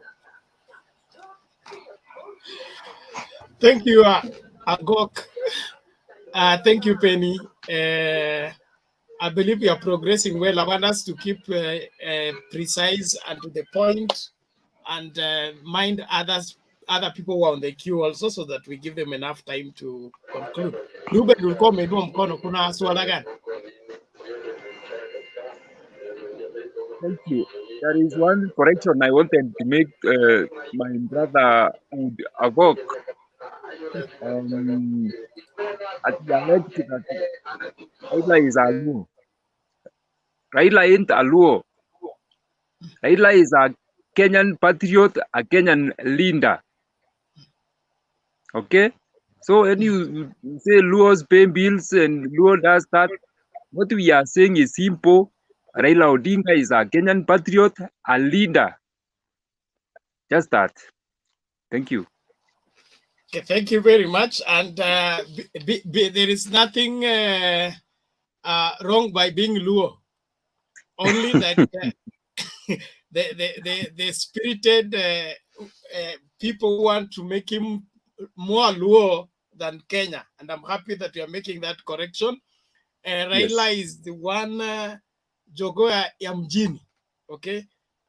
He's born city, raised in the city. He's a Nairobian. He was pushed to go and inherit his father's seat in the village. He refused. So he's serving Kenya, and I think we should view him from the same perspective. Thank you very much. Iko nini? Hii mikono iko juu inasumbua. Yes, Wode. You say Wode. Wode means what? Son of Agok. The word means son of Agok. Ruben, I did not say that mentioning the Raila. You know, in politics, I always tell people that before you start politics, and do your research, that before you start politics, identify yourself with your culture. It's very important. No matter when you run, wherever. If you say that Raila is not a Luo, go and read even his ID, even Huduma number. That is it. That does not run away from this thing. That's a fact, and we cannot change it. As much as I know it's a big figure, it's a patriotic, it's a Kenyan by birth, registration, and everything. We cannot deport him like Miguna. We cannot, but that is a fact. We cannot change it. Thank you. Udakok, you are bringing up other issues. Please relax. Thank you very much. I appreciate everybody's input. Let's save time. Let's save time so that we give other people opportunity to contribute. Thank Miguna you, is thank also a you. Luo, bona fide, and his case is being looked into. So let us not fight over that one. Thank you. Kosigei umejaribu sana na you have not been able to get through. Please, I want you to take it now. Kennedy Kosigei. Yeah, niko ndani. Kabisa, karibu. Jana sorry, network yangu imekuwa na shida, sijaweza kuwafikia. Ningependa kuchangia kwanza kwa ndugu yangu Ruben, sijui kama mnanisikia. Nakusikia my brother Kennedy. Siasa si ati ni kitu ambao tunasukumana sana kana kwamba ya kuwa imefika ni kesho asubuhi ni uchaguzi. Jinsi venye nasikia wengine wanazungumza hapo. Raila amefanya kazi na bwana DP kwa muda mrefu sana, especially 207. So sijui ubaya yake ilikuwa ni wakati gani, ilianza wakati gani, ila ile wakati ambao alikuwa anafanya kazi na yeye ikawa alikuwa mzuri pia bado. Ruben umetoka juzi, hata uchaguzi jeisha. Mr. DP wamefanya kazi pia na the same Mr. Kenyatta. And you are the one you telling us many lies about DP. Ati ni mbaya ni nini na nini na nini. Na ni hali wakati alikuwa anafanya campaign na huyu jamaa for those more than 9 years by now or 8, amekuwa ni mtu mzuri sana. Okay, my point is tuuze sera, tusije tukachafua jina sana. Hii ni panel ya opinion ya uchaguzi. Wala ambao wanasunguka pia Mr. Odinga, kuna baadhi ya governors wameshikwa na corruption. Wala wanasunguza DP pia wamekuwa na ile maneno ambao pia maybe wako na utaifu fulani. Kuna huyu dada alisungumuza kuhusu 207. Ukiongelea kuhusu Kiambaa, hata kuna baadhi ya watu pia waliumizwa. Ile wakati nakumbuka tulikuwa kwa ODM, the Kalenjin and the Luos walikuwa kwa timu moja. So at least ndio ukue specific kwa siasa, usionekane ni kama kuwa unasifu sehemu moja na unafunika usuri sehemu moja. Ili tuende specific genuine, tukue genuine na tufanye uchaguzi la amani. Tusikuwe na ile upendeleo sana. Wanasiasa ni wanasiasa tu, wale tu. Ubaya tu ni wale tu. Lakini at least tunaposungumuza tusikarange sana ya kuwa fulani mwenye anafuatana na fulani. Waikuru walikuwa juzi team BBI. Lakini kwa sababu sasa hiyo wamefanya kazi na DP, Waikuru ni mwisi, Waikuru ni nini, Waikuru ni nini, na inhali niliona Waikuru akiongoza BBI mkikashifu, mkipiga kelele ya kuwa baba ameanza kupata nini. So tukue genuine. Okay, mimi hata sitaki kulinga baba, sitaki kulinga DP. Inhali mimi nataka tu siasa yangu ikuwe genuine. Both side. Orengo leo amezungumza mambo makali sana kuhusu DP. In other side kina Kashako wamezungumza mambo makali sana kuhusu wafuasi wa ODM. Musalia naye amezungumza mambo makali sana kuhusu ODM. Let's be genuine. Tusije tukakuwa tuna waste time yetu kutoka saa 1 mpaka saa 8 ya usiku. Bernard ametuhost 24/7 tunaimba. Hata in fact tunahusia DP sera kubwa sana. Na in hali, let me tell you, niseme hili jambo na mtanikumbuka.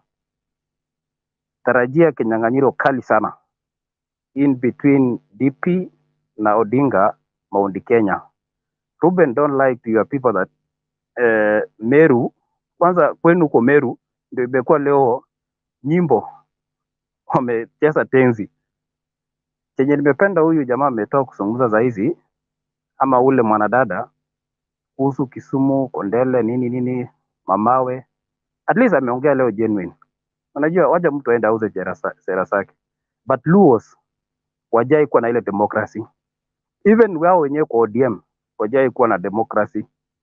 Every time kuna uchaguzi ODM lazima furuku ziwe hata kwa chama. So tukue specific. Eldoret, mtu amezungumzia Eldoret. Usizungumze siasa Eldoret, na pale sisi ni wangwana. Baba hakulingwa, baba aliuza sera zake, si ati hakuzungumza mabaya. Lazima mwanasiasa azungumze mabaya kuhusu mwenzake. Nilikuwa pale baba akiwa LD, kidogo alilinga Mr. DP, lakini ni wale ni watu ambao wamechanuka kisiasa. Hajakani ulinge mtu na ni kwa siku moja na naenda kesha asubuhi. So ndugu yangu, hapo kidogo tuweke maneno kwa ile mtiririko, tuuse sera. Tusikwe tu kila mara amka asubuhi DP alifanya, DP alifanya, DP amefanya. So my point is, at least let's be genuine, let's sell this, tuuse sera. Tusikwe na ile upinzani kali. Tusikwe na ile mambo ambao maybe mtu akitoka upande na akitoka upande hii tunalingana. So at least ndio tutaenda kwa ile njia mzuri. Neno la mwisho ndio nitoke ni mambo na Mlima Kenya hawana candidate pale. At least tunaweza assume hata tuseme tunapea Raila 20%, DP 20%, and other force maybe kunaenda kwa ile machama zingine ndogo ndogo. At the end of the day maybe wakaone pia na Mr. DP na Odinga, tunaweza pea hata 50-50. Ruben, nipe time. Umezungumza sana, nimekuwa kwa nyuma ya tent. Hata jana nilikuwa nikuulizia swali lakini network yako ilikuwa chini kidogo. Sina uhakika hata Rift Valley ukiniulizia. Rift Valley ni kubwa. As the same as Central. Don't be specific ya kuwa this and this and this will be this and this. And don't lie to the Kenyans that DP ni mbaya sana as well the way you are talking about it. DP alimake president kuwa rais mwenye ako na history pia, the way mumeongelea history iko pale. Mr. Kenyatta mwenyewe wakati DP anafanya meeting zake, yeye ako kwa shughuli zake. In fact hata nyinyi ndio mmeona kwa record, Moses Kuria alisema DP akifanya meetings karibu more than 15, huyu jamaa ndiye anaamka. Nyinyi wenyewe ndio mlisema, the way nimesikia jamaa wangu pale alisema ati Kaboko alisema jamaa watafaa Kinyasa. Nyinyi wenyewe ndio mlitamka hizo maneno. So siasa ya sasa Central hawana mtu wazi, uwanja iko bure. Pale Central hakuna mwenye kutoka na 100%. Na kama uwakili na mimi utarudi kwa hii panel ya Bernard kukuja kuwakili na mimi. Central liko flat. Turudi kwa Western. Western leo Musalia leo amekuja na nguvu, si kama ile nyuma pale wakati ya ODM. Musalia leo this time round mwenye atachukua Musalia in between DP na Odinga, at least watakain something. Juu tukizungumza sasa hii Musalia kupower nini siasa yake iko juu sana. Like hata kama itafika 50%, paralisa ako na ufuto than Dani Kalonzo. Wewe ukilinganisha sasa hizi Musalia na Kalonzo, at least Musalia leo amecheza game yake ambao ukifuatilia siasa ya Musalia ni better than last time round. So wacha kwanza tuifanye nini, strong fall ya NASA na strong fall ya UDA ambao ni Rift Valley. Does it iko instant 100%? Nani amechenga kura zake zile za mwanzo za kuanzia kazi? Odinga bado ako na zile Nyanza na Western region bado iko instant. DP ako na Rift Valley na some other nini region at least inaweza wa favor. Ili tunapoendelea na tunaanalyze siasa tusije tukasema tu Central ni 100%. Alafu then jambo lingine citizens aliwe sijaona president ameendorse president fulani ama ameendorse mtu fulani na 100% jamii yake akafanya nini, wakampigia. Nakumbuka kuna historia Moi aliendorse Kibaki Uhuru, na majabu moja Uhuru aliangusha saa 6 mchana na Kibaki. So tusikuwe na ile hamaki saidi ya kuwa Mr. President ata endorse fulani na hiyo jambo kila mtu aifate. Tukiangalia saa hizi ni kina nani wanafuata Mr. Odinga in terms of MPs wa Central mzima. MPs wa Central mzima ni nusu, hata kama ndio watarudi wote at least, but ile picha ya MPs wako wangapi upande ya Odinga, Turudi kwa upande ya governance, ndio asilimia karibu 90 wako maybe kwa upande hii na upande hii. Ili tunapoongelea siasa, at least tumeangalia kwa uhakika wabunge ngapi wako pale. Wewe umeongelea Ruben, umeongelea individual Kanini Keka, kwa wabunge zaidi ya 50 na kitu wako nje. Nasungumuza Ruben, hii choto ya siasa ni kidogo sana. Ipe time. Mimi ndio asala mwenyewe kwa hii team. No, Karibu more than 10 people. Ngoja Yes. kwanza Kosgei, tumekupatia muda. Okay? Amalize. Na muda wa kumaliza atapewa. Okay? Kosgei. Yeah. Nimekusikiliza vizuri na unaendelea kutoa madai hapa na pale. Unafungua chapter mingi kutoka kwa MPs, kutoka kwa siasa, kutoka kwa corruption, kutoka kwa nini. Naomba utoe pointi zako na ukizidefend vizuri vile unavyoendelea. You know, just bashing or crisscrossing, it only takes time. I mean, ni muda tunachukua, but we are not giving content. Unanielewa? Yeah. Haya. Nilikuwa nasema hivi Pacific ndio nitoke karibu dakika moja, nipe dakika moja. Nilikuwa nauliza like tunapoendelea na siasa tuweke at least to analyze na tuweke ile uzuri juu after all ninahitaji kwenda Nyanza kufanya kazi, ninahitaji kwenda Central, ninahitaji kwenda nchi mzima zote. At least let's be specific, tusikuwe na ile genuine ya kuwa huyu fulani ni mwizi, huyu fulani ni ABCD. Like let's be genuine, because mimi naangalia hapa mostly people akiongea anajaribu kusema you know Ruto has been doing this and this, you know this has been doing this and this, and yet some other people that are surrounding Mr. Odinga tusema that pia wako na zile in terms of maybe either corruptions or even other people still bado kesi yao ziko kotini. So let's be specific, and on your point at least tusikuwe na ile maki ya kuwa kuna ABCD, maybe it can happen ama inji iko hata leo Waiguru leo asubuhi amehojiwa station fulani akasema mikono itakuwa kwa fulani, itakuwa safe kwa upande fulani. So ndarudi kwa tent kidogo like for some minutes, kama kuna swali mwenye anataka kuniulizia pia ako open kuniulizia. Sasa Kosgei, inaonekana unataka kuniacha kwa mtaa. Hapana, siwezi. Umesema vizuri kwamba DP Ruto alifanya kazi na Raila, akafanya kazi na Uhuru Kenyatta, haswa campaign ya urais. Alafu hapo baadaye ni nini kilitokea? Kwa sababu huwa mimi nasema I'm not a crocodile, I am not an alligator. I don't live in water. But if the alligator comes from the water and tells you that Mama Crocodile is sick, you have every reason to believe him. I've never worked with William Ruto.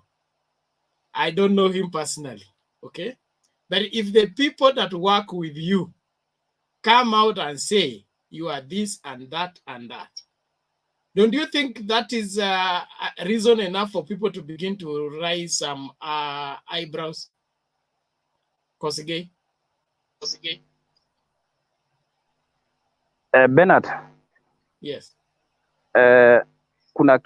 Kuna mtu yote amepeleka kesi kuhusu Mr. DP corruption na nini? Kuna kesi yote iko kotini? Kesi ziko, ama ni propaganda anawekewa?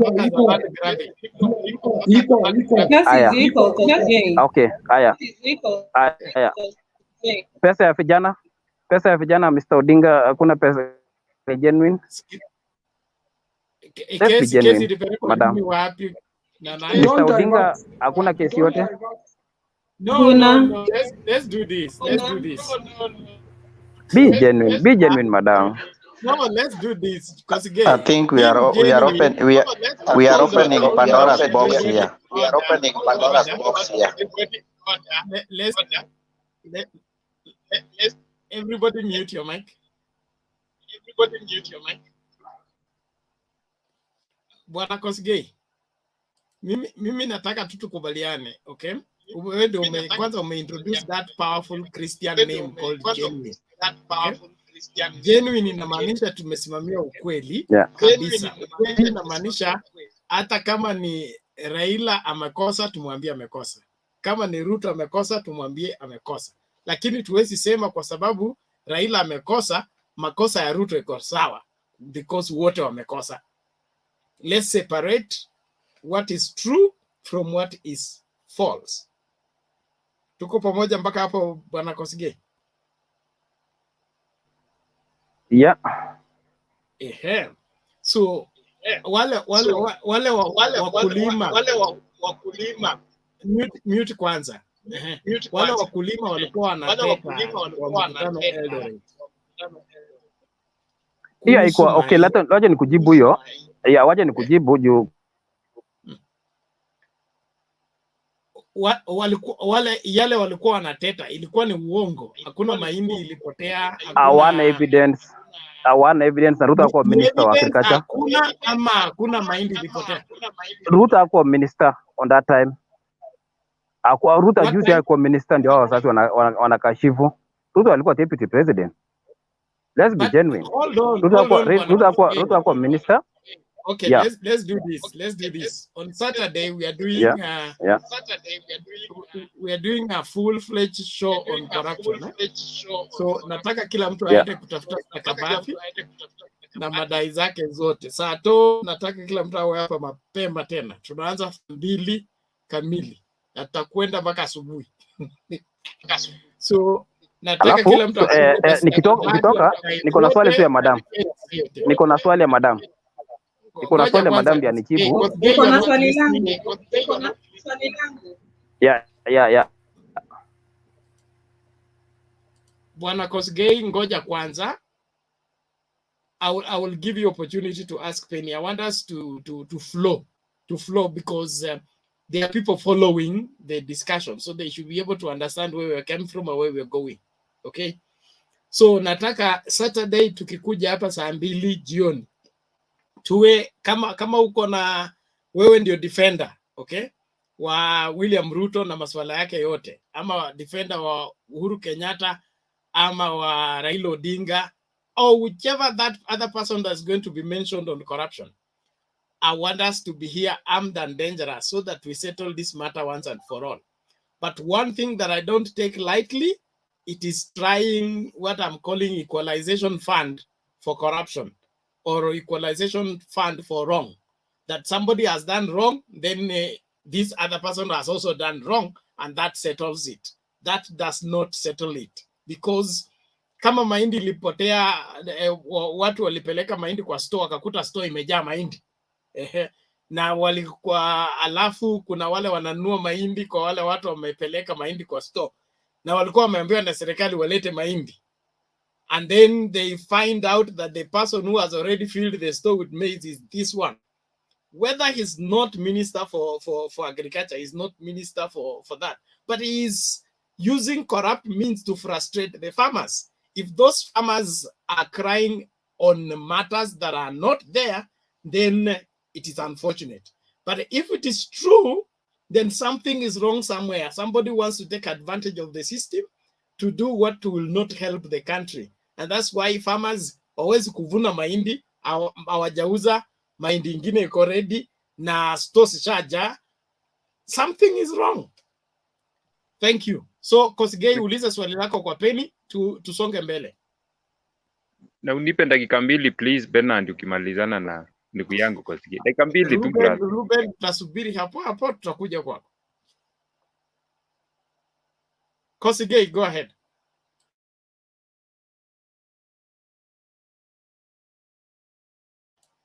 Kosgei ameenda kwani? Okay.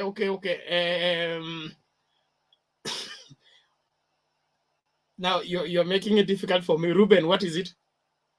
Sio dakika 2, dakika 1. Nataka tusikie WG, tuende kwa bado kwa Dado. Hype Dado. Okay, mimi Mr. Bernard nilikuwa na observation 2 peke yake na sitapitisha hapo, dakika 1 peke yake. Sawa. Number one, hiyo story ya Saturday ya corruption, ilikuwa ninaomba kama unaweza fanya research vizuri uone hii kitu. Kulingana na mimi naona inaweza kutuletea kama group shida, kwa sababu we will have a lot of allegations. Vile mimi ninafikiria inaweza kutuletea a lot of so many problems legal and all that, kwa sababu hapa watu wataongea mambo ambayo they cannot substantiate, tunaweza njipata pabaya. That is number one. Nasiusi uoga, hiyo ni mafikira yangu. Number two, mimi huongea mambo yale ambayo ninaona ni ukweli na ile iko. Niliongea mambo ya ground mahali huko Meru, ni kwetu nyumbani. I really understand the ground vile kuko, na ninaongea kuhusu Nyeri because that's where I've been working for the last 6 years. Nyeri County vile iko, the only member of parliament who has been elected twice is Kanini Kega Nombo Deos, kutoka governor kwenda mpaka women rep mpaka chini. Peke yake ndio tu amerundia uongozi peke yake, hakuna mwingine, na ndiye tu ana support Raila Odinga. Those are facts. Wengine ni newcomers wote, greenhorns. Ukienda Meru, out of 9 constituencies wote ni wageni except one ambaye ni Maoka Maore ambaye ndiye ana support baba, au wengine wote ni wageni except Kadhuri Murungi ambaye ni ako constituency ya Kiraito Murungi peke yake. Wengine wote wako kwa William Ruto na ni wageni. Those are facts. Kadhuri Murungi na Kubai Kiringo, wengine wote ni wageni. Hakuna mtu mwingine ambaye ako na term zaidi ya moja. Au wengine au ana support Raila Odinga ni wale wameongoza zaidi ya term moja. Ni Kilemi Mwiria, Kiraito Murungi and Peter Munya na Maoka Maore for 20 years. Those are facts. Hakuna kitu kingine mimi nilikuwa nasema. Ni ukweli huo, you can do your own research. Thank you. Okay, thank you. I hope that is settled. WG, come in before we move on. Well, I want us to begin to land. Yeah, Bernard, good evening or good morning or good evening, everyone. It's good evening here. Yeah, actually, I was enjoying from the background. Sometimes it's sweeter that way. Even yesterday it was the same thing. The problem with the UDA guys, they come here, pour out some very funny allegations, then they disappear. They run away. Those are people who are not genuine. In fact, and that is the way they are confusing the country also. I'm not going to speak about Raila Phobia so much, because I know it does not hold a lot of water. There's nothing. It is things. It's allegations, or it's a creation of political desert. It is not genuine, and it's not helping anyone. And it's being used by our wanasiasa wale wakora to gain some very short-lived advantage over others. So I don't think it even warrants our attention so much. But one thing I want to observe is from DP William Ruto's style of campaign, whereby wherever he goes, is been on a mission of castigating and creating enemies from the kingpins of some areas. And if he's not careful, the way I'm seeing it is like him and his brigade very soon they will be campaigning for Raila without knowing. Because when you begin wrestling with the kingpins of areas where you've gone to campaign, I think you are calling for trouble. The other day they were on Ngilu, throwing all sorts of insults, and very few people from that area would take him kindly. Today he is continuing with the same vibe in Meru, where he is insulting the likes of Akina Kiraitu Murungi. Nobody has ever castigated William Ruto, some of those people for working with William Ruto during his campaign. Why are they feeling so bad? They also have, followers. He also has followers from regions like Osoro in Kisii. He also has members, Didmas Baraza in Western and Khalwale, and no one is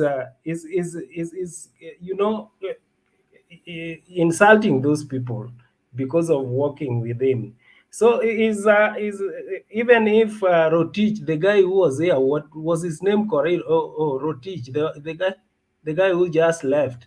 Even when he's like, we should not talk ill of William Ruto, but is a man that you cannot help.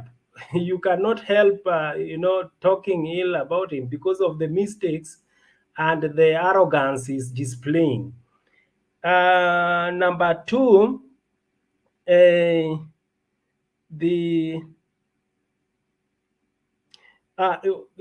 wanted to, also delve in some of the things that the guy who just left said about,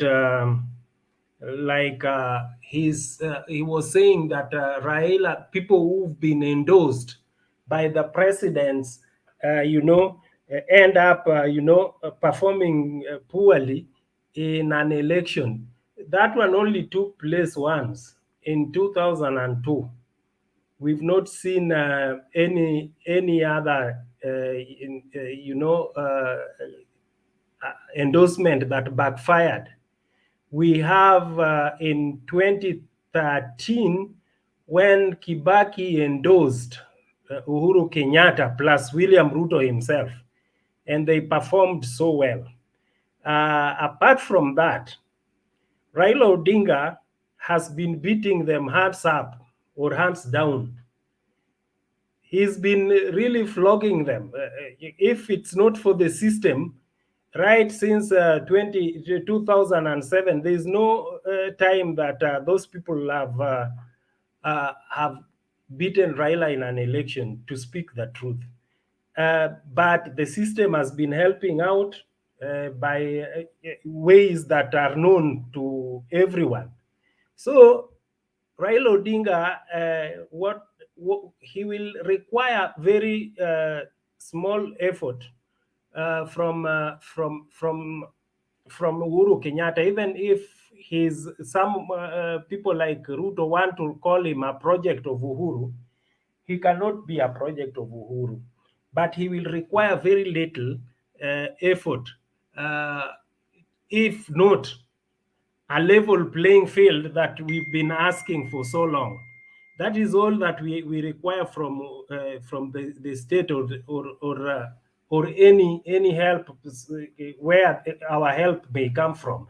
That is all that Raila requires. Otherwise, he does.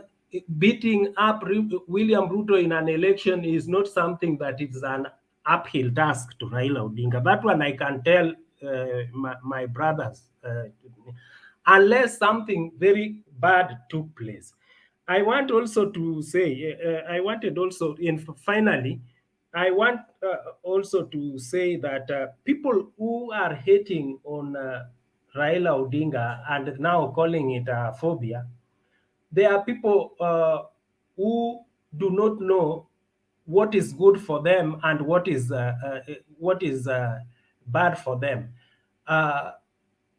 because what has Raila done that may sound, may be may be judged in a very negative way, and like someone had said that the Luos have, Ruben had put it very clearly, that when people look at Raila, they see the Luos. When they look at the Luos, they see Raila. So it's there's a slim, separation into that, which is okay, which is true.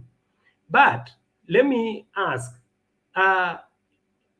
in the Luo relationship with other tribes, apart from that, the lies that has been peddled around years by, that was started by President Daniel Arap Moi in his effort to obstruct the community and Raila Odinga in person to ascend to leadership. I think when in our way of relating with other people, even in the neighborhood of Nyanza, you find that they are very peaceful. We are very peaceful. There's no aggression in a negative way. We've lived among the lawyers, and there's no major, major anarchy that has been witnessed. We've lived among the Kisses. I've never witnessed a serious, any serious, confrontation among the Kuria, which we also border, and there's no way. But there are people who are very fast to also, point fingers at the Luos, that Luos are this, Luos are that.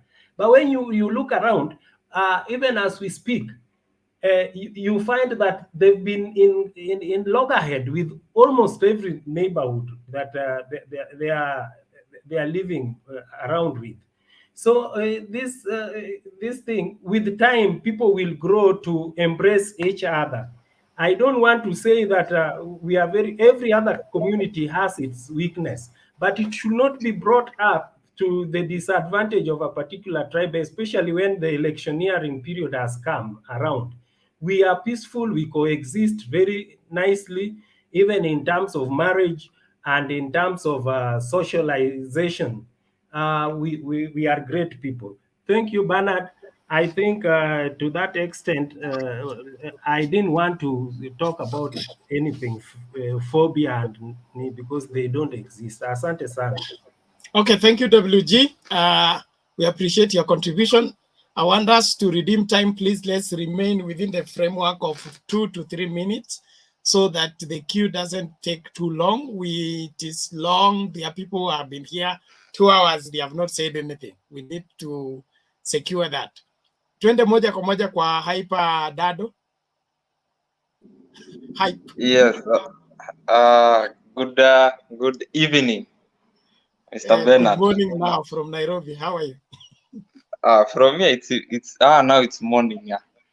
Anyway, this is my first time here, and I am lucky to be part of this amazing group and team to listen to different opinions. I'm going to just changia about this topic, today's topic, phobia. To say the truth, I think it is there since I've been living in Githurai, so part of Central. So I have seen how it grew since 2007, and it is worrying too much. So I just want to say the reason why Ruto is bringing this up now, I think it's because he's panicking, and there is something we don't know that is happening in his team. So I think him panicking, he's going away from he's getting away from his agenda, his main agenda, and deciding to insult, and try to beat, these leaders who are known in their specific areas, So I can say that according to his character, his previous character, even when you check in the history, since 92 when he joined, I think, politics, if I'm not wrong, he has been the oppressor, since YK 92, he has been the oppressor. Even Jirongo some time back, some few weeks ago, he was interviewed in a TV station, I think, Nation. He said him being his first employer, if I'm not wrong, someone can correct me if I'm wrong. Him being his first employer, there is some personal issues he had with him. When you come to now Moi had some personal issues with him, I heard of some stories, some speculation somewhere from people from his side. They were saying that he had to even send some elders to reconcile him with Moi, but Moi refused because of some personal issues he had with him. Now you come to Raila, when they worked back in 2007 and all that, Raila had some personal issue with him again, So until now, when he's saying that he cannot work with him, it seems Ruto has some issues, And then now you come to Uhuru Kenyatta. Yeah, they campaigned in 2013, which was people said that we need some youth to lead our country, and which was okay, but I was not supporting it because they had the ICC cases, which was not a better time for them, and it was a very wrong time for them, I can say. But they still managed to grab power. 2013 was a very bad leadership time, I can say. And then 2017 came. 2015 they had issues, but hazikuwa huko nje. Najua tulikuwa tunasikia tu. And then 2017 ikakuja, 2018 ikakuwa serious, and again Uhuru akakuwa na personal issues with Ruto, So I think when it comes to Ruto and these leaders who have been there, it's not a matter of ideas, differences in ideas or political differences. It is a matter of personal issues that he has with these leaders. I think when him being a leader, I think anadhani ni yeye, anajiangalia yeye, and angali about the people and about what it takes kukua kiongozi, unaona. So naweza sema hii issue ya phobia ameleta now cause sasa anaona the only way to beat hata I think I'm thinking even time ya 2013 yeye ndo alikuja na hii mambo ya kujaribu kudemonize baba, cause since hii ndo inajimulika na ndo inajianika huku nje. So like I think he's the one who came up with this hii maneno ya kusema sijui Wajaluo nini, cause hivyo ukiangalia saa hii 2019 alisema mambo ya sijui huyu mtu wa vitendawili, huyu mtu wa mawe au watu wa kurusha mawe, why do we have time for them, naona. So I don't know why he's so much interested in demonizing the Luo community or Baba, and still we know, according to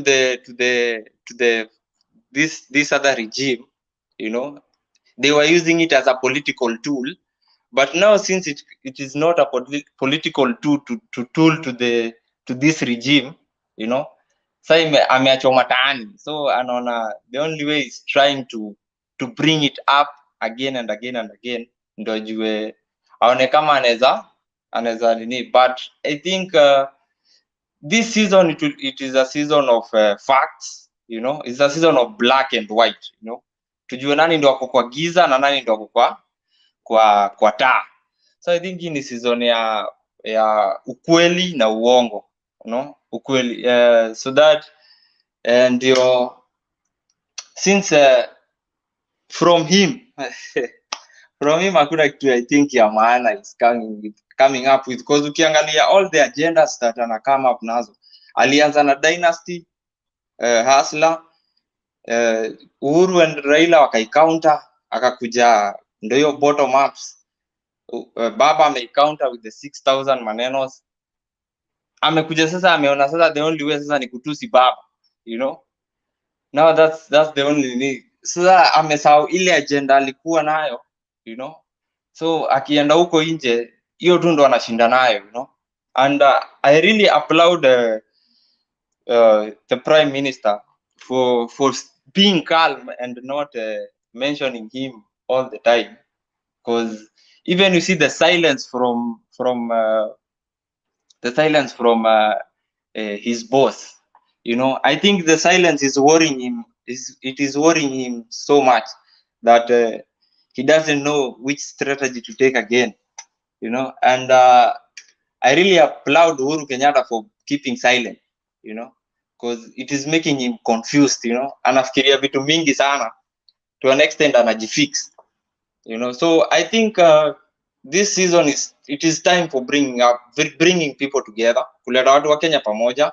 So hii mambo ya kusema sijui community ya kurusha mawe sijui akina nani, hapana.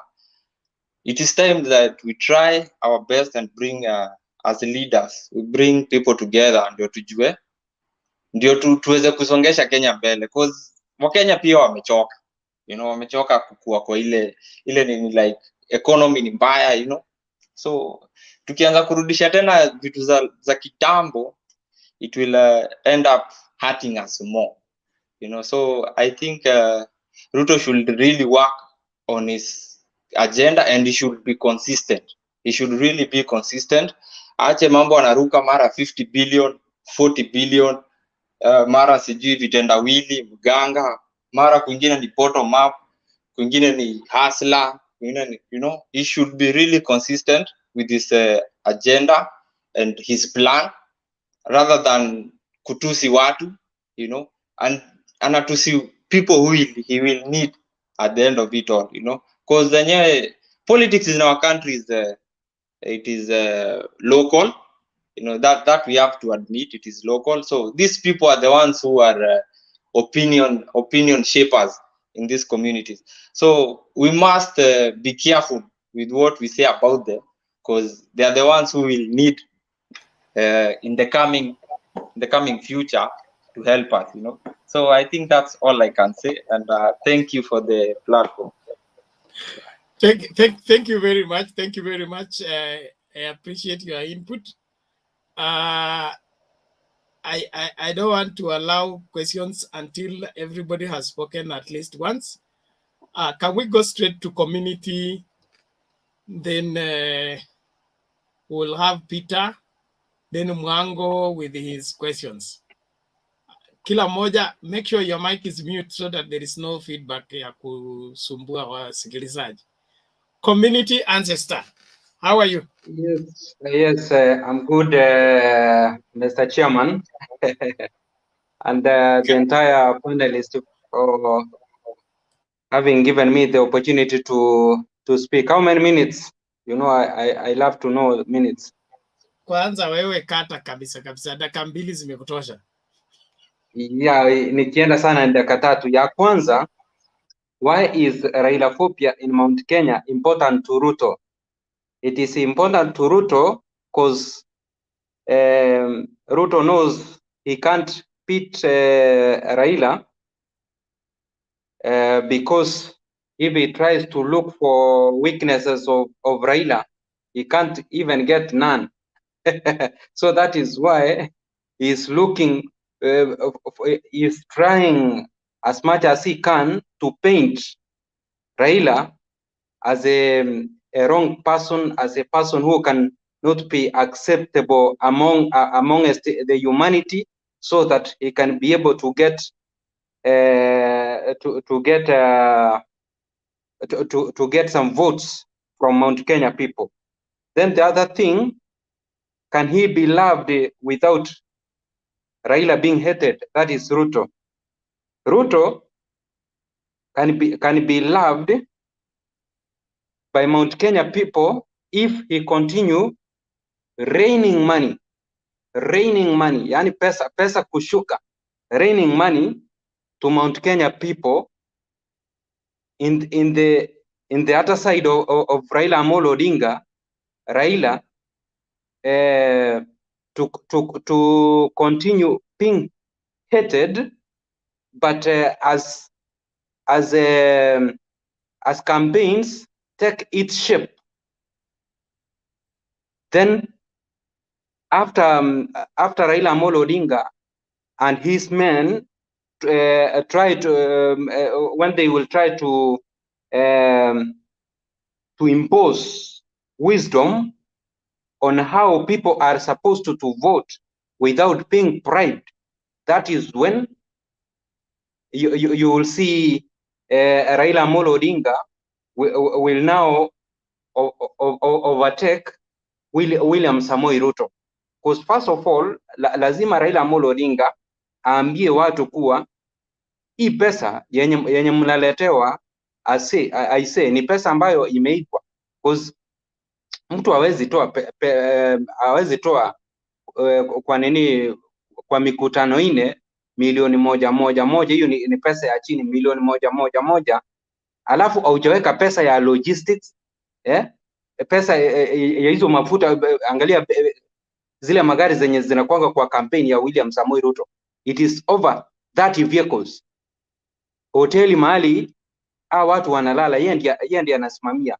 So this guy in fact per day is using even 20 million, na hii ni pesa tu yenye amesiva ni tu kutoka kwa mfuko yetu. Alafu nikimalizia, the spirited outcry of UDA. William Samoei Ruto, mtoto wa mama, anaelewa vizuri what is lying ahead after November 30. That is why you are seeing William Samoei Ruto panic pattern has been initiated. He is now trying to cry so that in fact even right now I'm very sure he is reaching even the boss, because he knows very well NDC, if it is going to throw him outside of Jubilee, obvious the outcome will be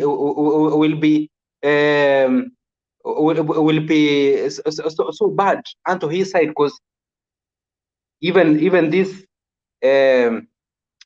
these current residents which he has turned into a UDA campaign house, in fact he is going to lose it. So in fact, if you are a deputy president, if he's going to be thrown out from Karen to his now really home, in fact that will not bring a very good picture to the people of Kenya and to the people of entire world. And the other thing, as I finish, Uhuru Muigai Kenyatta, naomba muangalie vizuri wakati alipotoka kwa pass out, wakati aliongea kuwa please msivote in wezi, you saw what happened kwa ile masses yenye ilikuwa pale, because walikuwa wanamwambia toboa, tuambie mwizi ni nani. So William Samoei Ruto is still afraid, because he knows very well when Raila Amolo Odinga huyu mwenye amekimbia peke yake na ameshake, the mountain is rumbling, the ocean, Lake Victoria, Rift Valley, everything is shaking. Wakati sasa wataingia ana kwa ana, wakipanda na kushuka mlima Kenya, yeye na Raila Amolo Odinga na Uhuru Muigai Kenyatta, I'm telling you, William Samoei Ruto hata kuwa na mahali pa kushikilia. I thank you so much. Okay, thank you. let's go straight to Peter Okoth. Peter, unmute.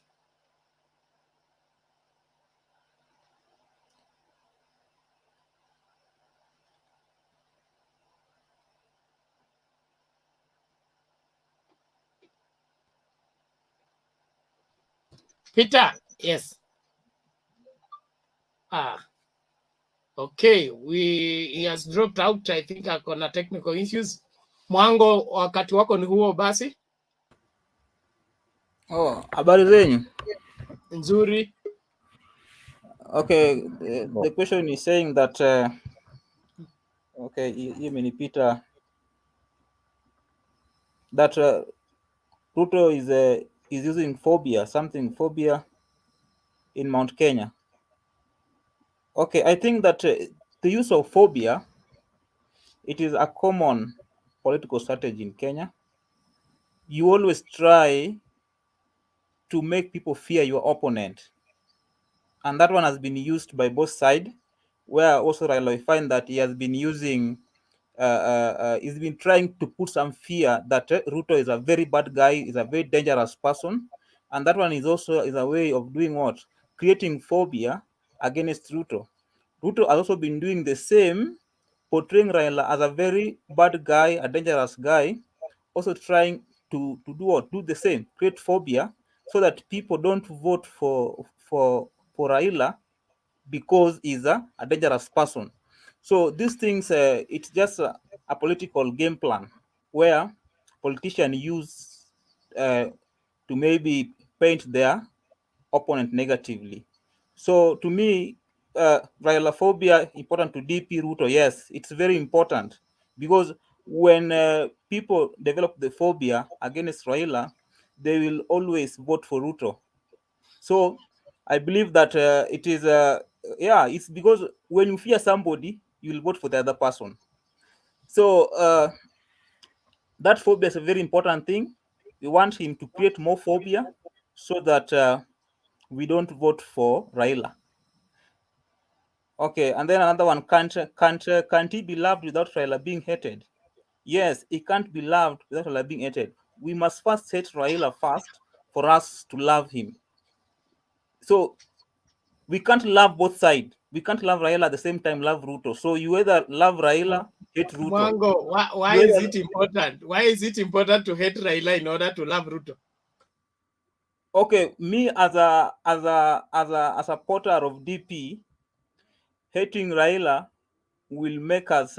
If people hate Raila, they will see Ruto as a good person, and they will vote for him. So to me, it's either side. You hate Raila and you love Ruto. You hate Ruto and you love Raila. So it's like that. That's how I see it. So he's just using that game plan, and they're using it both sides. In fact, they're using both sides. In fact, the ODM guys want us to do what? Hate Ruto by saying Ruto ni mwizi, Ruto ni corrupt, Ruto ni nini, saying all the manner of things so that we can hate Ruto. Ruto pia anasema ule jamaa ni mganga, jamaa wa kitandawili nini nini, ana agenda, vitu kama hizo, so that we hate Raila. So it's just a game plan for these sides to win souls, to win the votes. Yes, and then kulikuwa na maswali for somebody and you told me that I'll also answer those questions. Yes, in fact umeibua maswali mengi sana, lakini ningependa wewe uulize ya kwako kwanza kabla uulize ya kwako. Okay, there's somebody who spoke. I don't know if it was called what? Dado. Somebody Dado. Oh. Yes, bado yupo, uliza swali. Okay, Dado talked about Ruto having some issues with these people, and that's why he first fell out with the Raila and again fell out with the Uhuru. I want to tell Dado that in politics is a game of betrayal. People don't want always to keep their promises, and that's why you find that they always fall out.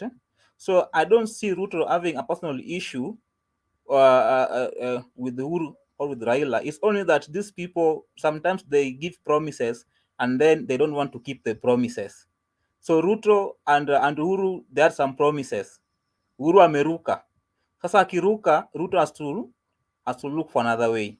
The same thing happened to Raila also in 2007. I think also he had some promises with also Moi Kibaki. Moi Kibaki akaruka. Raila had to find another way.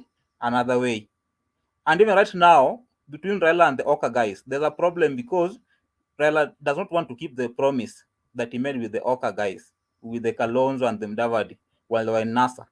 Sasa pia wao pia wamerukwa. So in siasa, in politics, is about betrayal. And when they go to this agreement, they know very well that there's no guarantee that this promise will be kept. There's no guarantee. So uko tu lakini tu uko tu chonjo. Should anything happen, pap umeondoka. So Ruto aliona Ruto ameshamruka, nani Uhuru ameshamruka, akaona ajitafutie njia yake, akaenda na UDA. And then also communities nani ancestors said that sijui Ruto hii mambo ya NDC yenye sijui iko tarehe ngapi ya Jubilee ati itafanya Ruto sijui awe mahali pabaya. Ruto had already gone. Ruto now ako UDA, hayuko Jubilee. So I don't think any decision that we made by the NDC, Jubilee NDC, will now affect Ruto so much. Huyu jamaa alishaona mapema na alishaondoka. Sahi ana champion UDA. I've never heard somebody somewhere Ruto saying Jubilee. He is now singing UDA na amesema UDA ndo chama anaenda kuvai nayo urais. Yes? Okay, Mwango, I think you have not asked any question. You are doing clarification. Let's take a question from Penny Kwanza. Okay. Mwango, it is very disappointing to note that in this age and era, a youthful person like you can be in support of things like hatred and propaganda that is being used by the DP. And history has it so well that is what landed Rwanda into genocide. So when someone propagates hatred and preaches, propaganda and is not telling us what you're going to gain out of his leadership or when he becomes president, I think it's very unfortunate to even accept that it is right to use such tools, So one wonders, where is our morality? Yeah. So I'm actually a very disappointed person about the way you have presented and said that Raila's hatred is very important for Ruto. So if it is important for Ruto, it's okay when chaos erupts in this nation and people are, fighting and there's what appears to be like violence, then it will not be about Ruto anymore, but about all of us. So I think we really have to be very careful and take advantage of this platform to articulate our issues in a manner that is also meant to bring peace during this time and not to encourage such vices as propaganda and hatred and divisive politics. So I think that is all that I have for now. Okay. Can I answer, Penny? Udakok. It's a comment. Mongo, I don't need your answer. It's just a comment I've made. I was not asking you anything. Yes. Can I proceed? Clarification. Agok, go ahead. Okay. Thank you very much, Bernard, and all the panelists. Just a quick one. Mine is very short. I work with time. Mwango, you state very well that we should not paint the DP and Raila should have the same thing. But I think you are so mean and you are so economical to the truth. That is one. I will not go deep to that. I just want to ask you three questions. Do you think the DP can withstand Chapter 6 of the Constitution in regard to Article 75 and Article 232? And if you don't have the Constitution right now, I'll allow you to go and read that. You start with Article 10, Article 75, and Article 223. That is one. Two, the next question is about, can you tell me, it's always saying that show me your friend, I'll show you whom you are. Can you tell me, apart from, because in politics, there are three things. One, money, people, and the network. If you don't have network, you either have money. If you don't have money, you either have the people. Now I want to ask you a question. Can you tell me a part of Museveni who is the another friend of Ruto? Thank you. Mwango, I want you to respond in Ruben, ni swali tena? Yes, ni swali moja tu nilikuwa nauliza Mwango ndiye anjibu yote pamoja. Sawa sawa, uliza mara moja. Ni hiyo nayo ilikuwa inahusu mambo ya hiyo inaitwa NDC, hiyo ya inafanyika tarehe 30. Tukifuatilia leaders wale ambao huwa wanatuongoza, we are led by principles. Kuna kitu inaitwa principles. You must be a principled leader first before you lead us. Sasa kama Raila Odinga, when he could not agree with the fund, don't remember that it was Fund Kenya or Fund Asili, something like fund in 1996, 1995 hapo, he resigned from the party, akasimama akaomba kura tena.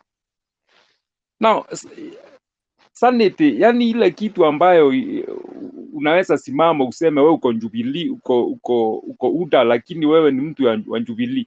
Why can't he resign? Kama really he thinks he is that popular, why can't the DP just resign, aombe fresh mandate, ama aonyeshe hiyo popularity yake, a lead from the front, aonyeshe yeye kabisa yeye ni ndume, a resign from Jubilee, aende UNDA, aondoke kwa vitu ya serikali, because he is using our taxes, he is riding on our vehicles, he is earning salaries and all that. Thank you. Mwango, respond please in a minute or two. Quickly, we need to hear from James Wahome. Unmute Mwango. Mwango, sorry. Okay, somebody who was that was about Museveni being the only friend for Ruto. It was who? Just answer the question, please. That is me. Who? James. Okay, Ruto answer the question. Ruto has got many friends. I don't know why you are only picking about only one person, Museveni. Ruto has got many friends. We included the Hustler Nations. We are the friend of DP. And we are so many. We are so many. And Ayadin. Yes. Including that Ayadin also that you tried to Museveni and Ayadin. It is Museveni, Ayadin, and we the suspicious characters. And we the Hustler Nations. So we are so many. We are in our millions, and we are friends to DP. So James, or it was Ruben. I don't know if it was who was on the question. So DP has got so many friends, all the hustlers. Bernard, I'm not Bernard, just a minute. I'm not contested with the answer that Mwango gives. I asked Mwango, please, in politics, let's try to understand what we call the geopolitics. When you become a leader of a nation, you must also apply what we call the geopolitics. What does the geopolitics mean? It's about the relationship of outside the country that you are. It's about the geopolitics. That's why I asked the question, apart from Museveni, which is a Republic of Uganda, who else? Can you mention two? Only, or when just mention one after Museveni, please. Yes, I only know of one Museveni that has come out clearly. Maybe the rest are still behind the curtain and they'll come out. I know Ruto has got so many people outside who are supporting him, and some might not have come. You had like that Ayadin who came and saw how the government dealt with him. So maybe some are still hiding, but they are with him behind the curtain. So even in fact, Ayadin was not a bad person. It's only because it's politics and they were trying to paint DP. That's why you see they also tried to paint Ayadin as a bad person. But Ayadin actually is not a bad person. It's only that politics were being played in this case. So when they play politics, and our politics is about smearing the other side. is about smearing the other side. So that's why they smeared Ayadin as a bad person, so that Ruto could look so bad. It's politics, and we know politics, there are propaganda and there are lies also. So many lies here in politics. Okay, with his millions of friends, can they stand chapter 6? Chapter 6 stands for integrity. Well, we know that integrity, if Ruto had an issue with those integrity, the IBC could not have allowed him also to vie even as a DP. But he was cleared, meaning that he had no issues with the chapter 6.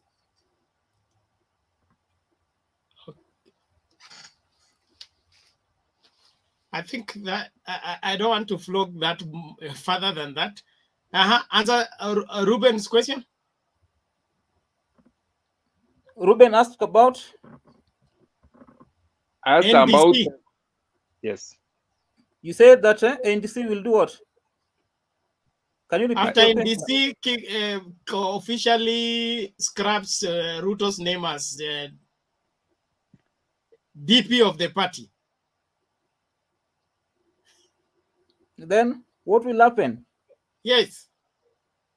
I don't think that if NDC scraped Ruto's name as maybe a party leader, Jubilee party leader, it won't affect Ruto so much, because Ruto is a guy that has also moved on. He has moved on already and is not in Jubilee. And I don't see if that one will affect its politics, because now we know that he is in yellow. He is now UDA. So people have gone from Jubilee. Jubilee is now a shell. In fact, there are only 20, I don't know, less than 20 MPs that are in that party, whom also I think that they are still just waiting for the right moment, and they will bolt out.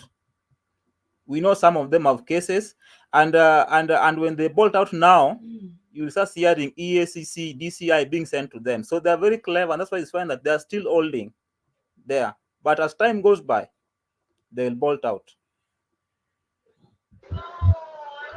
I think Mwango, there is a question you are frogging off. You dodge the questions, but it's okay. Bernard will just keep on. We'll move on. But you don't answer the question well, because you don't know the impact and repercussion of if the DP is moved from that political party. There is what we call the Political Parties Act that will affect the DP, even plus the members of parliament that is working with.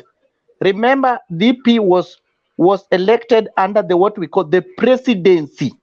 If the presidency is removed from the Ruto, and the thing that donate that power presidency was the political party, which was called Jubilee. So the moment the DP Ruto is removed from the Jubilee, the political party acts will take the effect, and it will have a lot of ramification on the DP and the people, the member of parliament that is working with. So my friend, the problem I have with the UDA people, you don't understand the constitution, you don't understand the history, you only work on the rumors and the hearsays and the thesis and only the current of event. Thank you. Good night, guys.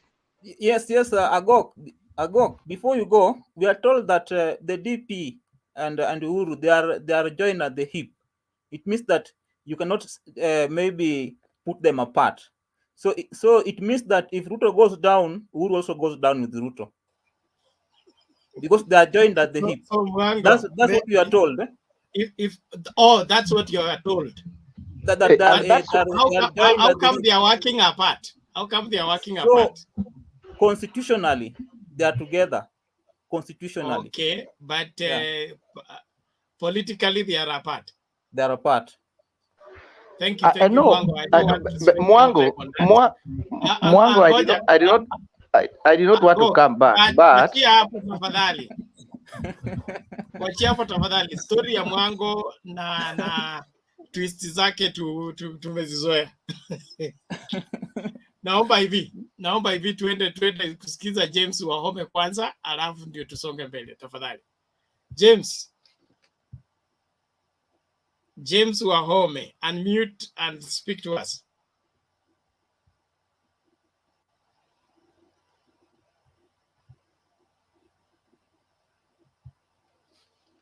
James, are you okay? We can't hear you. Ongea.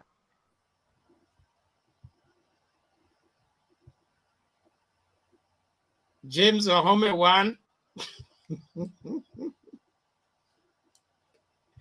Okay, it seems you have technical issues. You can get out of the studio, come back. Make sure you give StreamYard control over your audio and video. That's the only way you will be able to speak and we are able to hear you.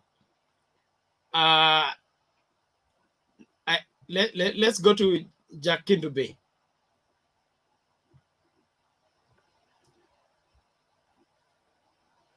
Jack Kindube, bado upo?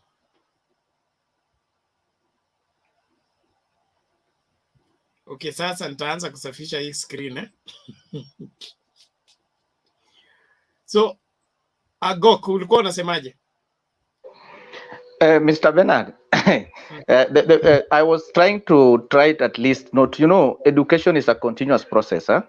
And this is the problem I've been getting in any debate with the UDA supporters. The problem is they are just getting into this, but they don't understand what we call the principles of leadership. I asked the guy a very simple question. When you're doing politics, you have to understand all dimensions of politics, from the local to the outside of the country. That's why I asked Mr. Mwango, my brother, a very simple question. Can you please mention for me only one or two friends or the presidents of other countries who are friends to Ruto? Because with the friendship is when now we'll bring what we call the networking and also bringing some of the goodies to the country. But if you don't have such networks, what will you bring into the table? Right now, we are going to get some loans. What will he get? We need to work with people like Nigeria, people like South Africa, people like Malawi, Egypt. And if you don't have a good rapport with them, we'll not get anything from them. So that's why I asked that simple question. On the issue of the Political Parties Act, let me tell you, Mr. Mwango, the moment the ADC has passed the resolution that we are going to remove, I think they can favor DP Ruto. But let me tell you, the axe is going to these members of parliament, because the members of parliament were elected by the Jubilee.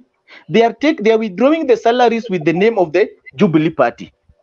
But at the moment they were asked, the ask fall on them. Let me tell you, there will be a constitutional, there will be another constitutional impact that will come to them through the Political Parties Act that will say, now, if you have been removed from this party, now you need to step down and you come for another election. And that is where now we are going to see these people, if they are man enough, people like Ndindi Nyoro, people like Ngizira Gachangwa, people like Imani Chungu, if they are man enough, we want to see after this NDC, if the party remove them from the list and their name is subjected to the Political Parties Act, where are they heading to? I know the Ruto can be favored based on the constitution of that Article 134 that talks of the presidency. And that's why when you listen to a senior lawyer like Otienda Molo, try to educate these people. It is only that in Kenya that we are trying to massage the constitution. But if you follow the constitution and you follow what the Professor Koto Gendo say, the constitution without the constitutionalism, if we follow the constitutionalism of the constitution, let me tell you, even DP Ruto should go home with Uhuru Kenyatta. If we follow the constitution clearly. But it's only that in Kenya, we massage the constitution. So my brother Mwango, please try to educate your guys that this thing is going to have a lot of ramification on your side. Thank you. Okay, Bernard, 1 minute. Yes, community. Yeah, in fact, I want to tell Mwango one thing. Mwango, William Samoei Ruto immediately atakapotolewa kama deputy party leader of Jubilee, there is a bill ambayo iko pending mahali, I heard of it, lakini saizi hawajaizungumzia kuwa they need just only a third of member of parliament who amend the constitution whereby the president ile clause ya kumwalao afaye his or her deputy, then kutoka hapo William Samoei Ruto atakuwa fired. So kutoka sasa hivi mngoje mengi makuu before 2022. William Samoei Ruto in fact atapigwa kalamu na Rais Uhuru Muigai Kenyatta, because immediately after this hiyo bill itapelekwa kwa parliament. Sai iko pembeni, so jitayarishe. There's something No. I want to I tell want Agok, us. okay? Just one thing, Agok, do you know that UDA itself, it's also a part of Jubilee? It is a coalition party with Jubilee. Do you know that? Yes, I know. UDA was the PDR. The PDR get into it get into constitution. It's getting the coalition with the Jubilee. But what you need to know, there is the one before there was a PDR. Now they changed the PDR under the names to become the UDA. Let me tell you, do you know UDA even currently they have never held any election. So it is a party that is still at skeleton stage. They have never held any election. So do you mean that UDA is a new party, is not PDR? I think PDR just changed its name to UDA. So it's just still PDR but under new name. Okay, I want us to let that rest there. Thank you very much. And let me bring in Themba immediately. Atoe mchango wake. Naona tuanze kufungasha. Tuko katikati ya wiki na tunajenga taifa. Themba, how are you? I'm good. How are you? We are good. Karibu sana. Yeah, asante sana. Nimewasalimu nyote. I can see, glad to see Mwango trying so much to defend undefendable.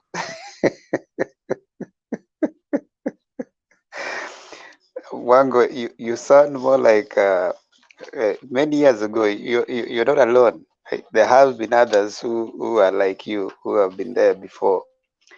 There was one Joseph Kamotho, the one of Kanu chama ya baba na mama. He was never elected even once, but he stood with the Moi. So I see your energy. I see you don't just have to be different to sound different. Sometimes it's okay to appreciate when the argument is not favoring your side. It is not just about staying the course of one William Samuel Ruto. I mean, as it is right now, there are several things that we really need to, whether we love him or not, we need to point out. You know, when the king is naked, you point out, tell the king you're naked, you know. So I think at this point is where we need to really point out.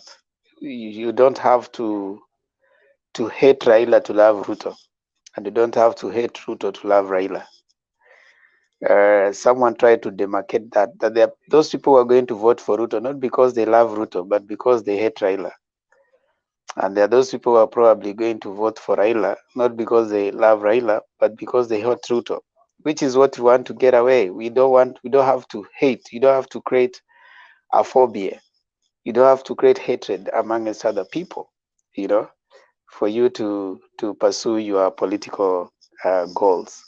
You can still love your person without hating. And I think to the topic why Raila Phobia is important to DP Ruto, I think those who are trying to craft all the strategies behind Ruto saw that it worked previously. That when they created a certain sense of phobia around Raila, it worked for the protagonist then, you know, and that was Uhuru and Ruto. But I think we need to create a system where we can debate, where we can actually still drum up support for our candidate, but not preach hate against others. And I think it is possible. It's possible for you, Mwango, to still progress the philosophies of UDA without necessarily preaching hate for someone else.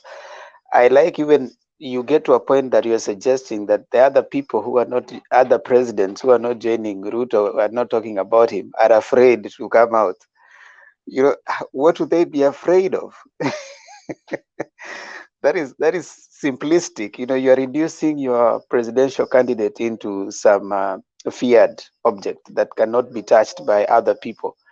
And who are these leaders who fear to stand right now? If they can't stand right now on their own, what surety do you have that they'll stand for you when the time comes? And if they have issues around them, what makes you think that their issues will not follow them to the next cabinet? If there are corruption cases, if there are issues that they have, what is the problem if the law is allowed to take its course? Why should they fear? You know, if they have issues that are around them, they should be followed. The law should be allowed to follow its course. Another thing, I heard your president, you know, your candidate, Juan William Samuel Ruto, yesterday saying that they will have institutions, independent institutions that are with people who are of character. You know, that's already a lie, because the way the constitution is created, independent institutions, the people that are in them are hired independently. The president, it is just at the point of probably, you know, when the names have been forwarded. So are you suggesting he will go and sit and say, you be the judge, you be this? What will be the work of JSC? What will be the work of other independent institutions? So, you know, you cannot lie over time until it becomes part of you, so that it is so hard for you to even say the truth, even in the simplest time. So, Mwango, I am a little disappointed, but also respect your view that you can stick by one Dr. Willie. He needs supporters, that is true. But again, let's tamper it with a sense of truth. Let's be the ones to try and hold our leader in check. Tell him, follow him when he's right, but tell him when he's wrong. On this particular case, I think on the idea of preaching hatred, I think is not right. It is time that Kenyans treated an election process as a normal process. It's just a process of getting a leader. Once Ruto becomes a leader, he'll be a leader for everyone. Once Raila becomes a leader, he'll be a leader for everyone. So you should not preach hate. Let us say that you have a right to support your person, but also we respect the rights of others to support whoever they want to support. Yeah. And I think that is what I could say as far as the topic is concerned, Bernard. And I think as much as possible, we respect people for what they support, who they support, but also we appreciate that we are all Kenyans.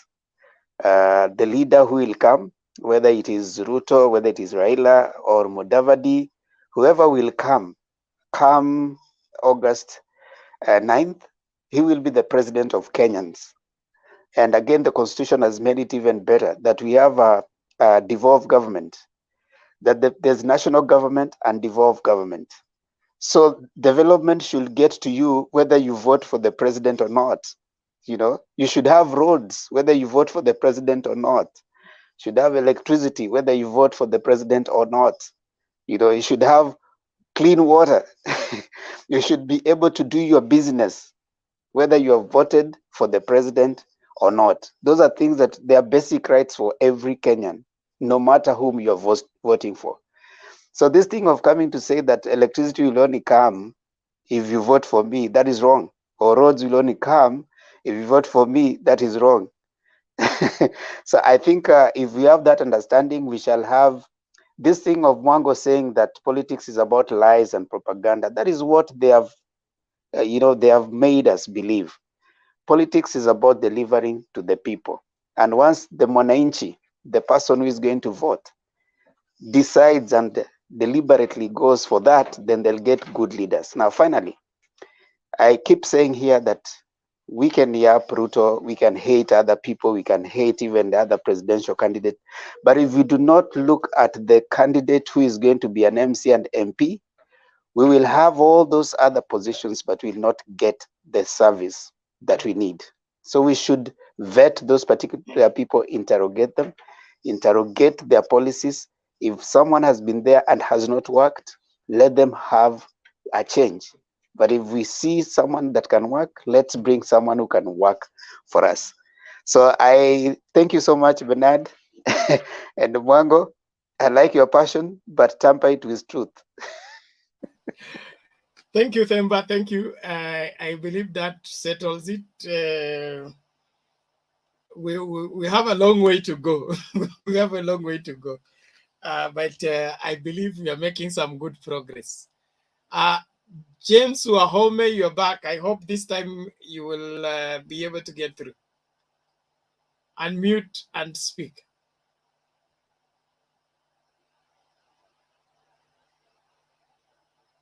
James Wahome, are you able to get me? Okay, inaonekana James bado ako na shida. Paul Krista.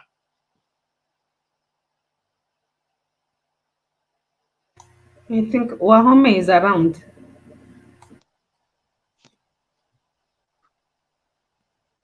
Hello? Can you hear me? Yes, is that Wahome? Hello? You only... Yes, Wahome.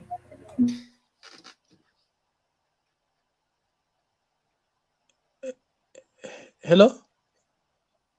Yes, James. Hello, can you hear me? Yes, we can hear you. Go ahead.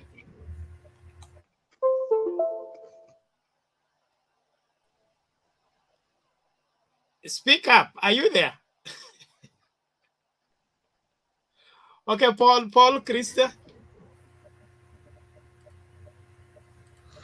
That's Paul Krista or Mr. Mango. Can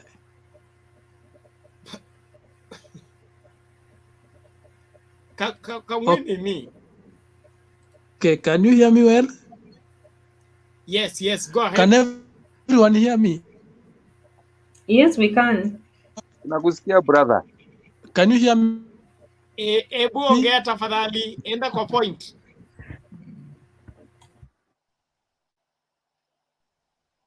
Bwana Paul. Ama network. Thank you very much. And I greet everyone. Still no network? Your network is a bit slow.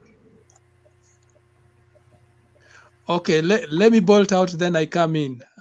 I'll get another chance. Okay, thank you. Corrected. James, you do the same thing. Get out and then get back and adjust your... Okay, James, hebu jaribu tuone.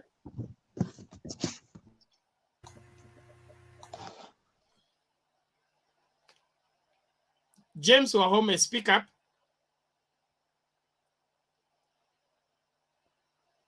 Okay, James. Okay, neema inatosha. Jack Kindube.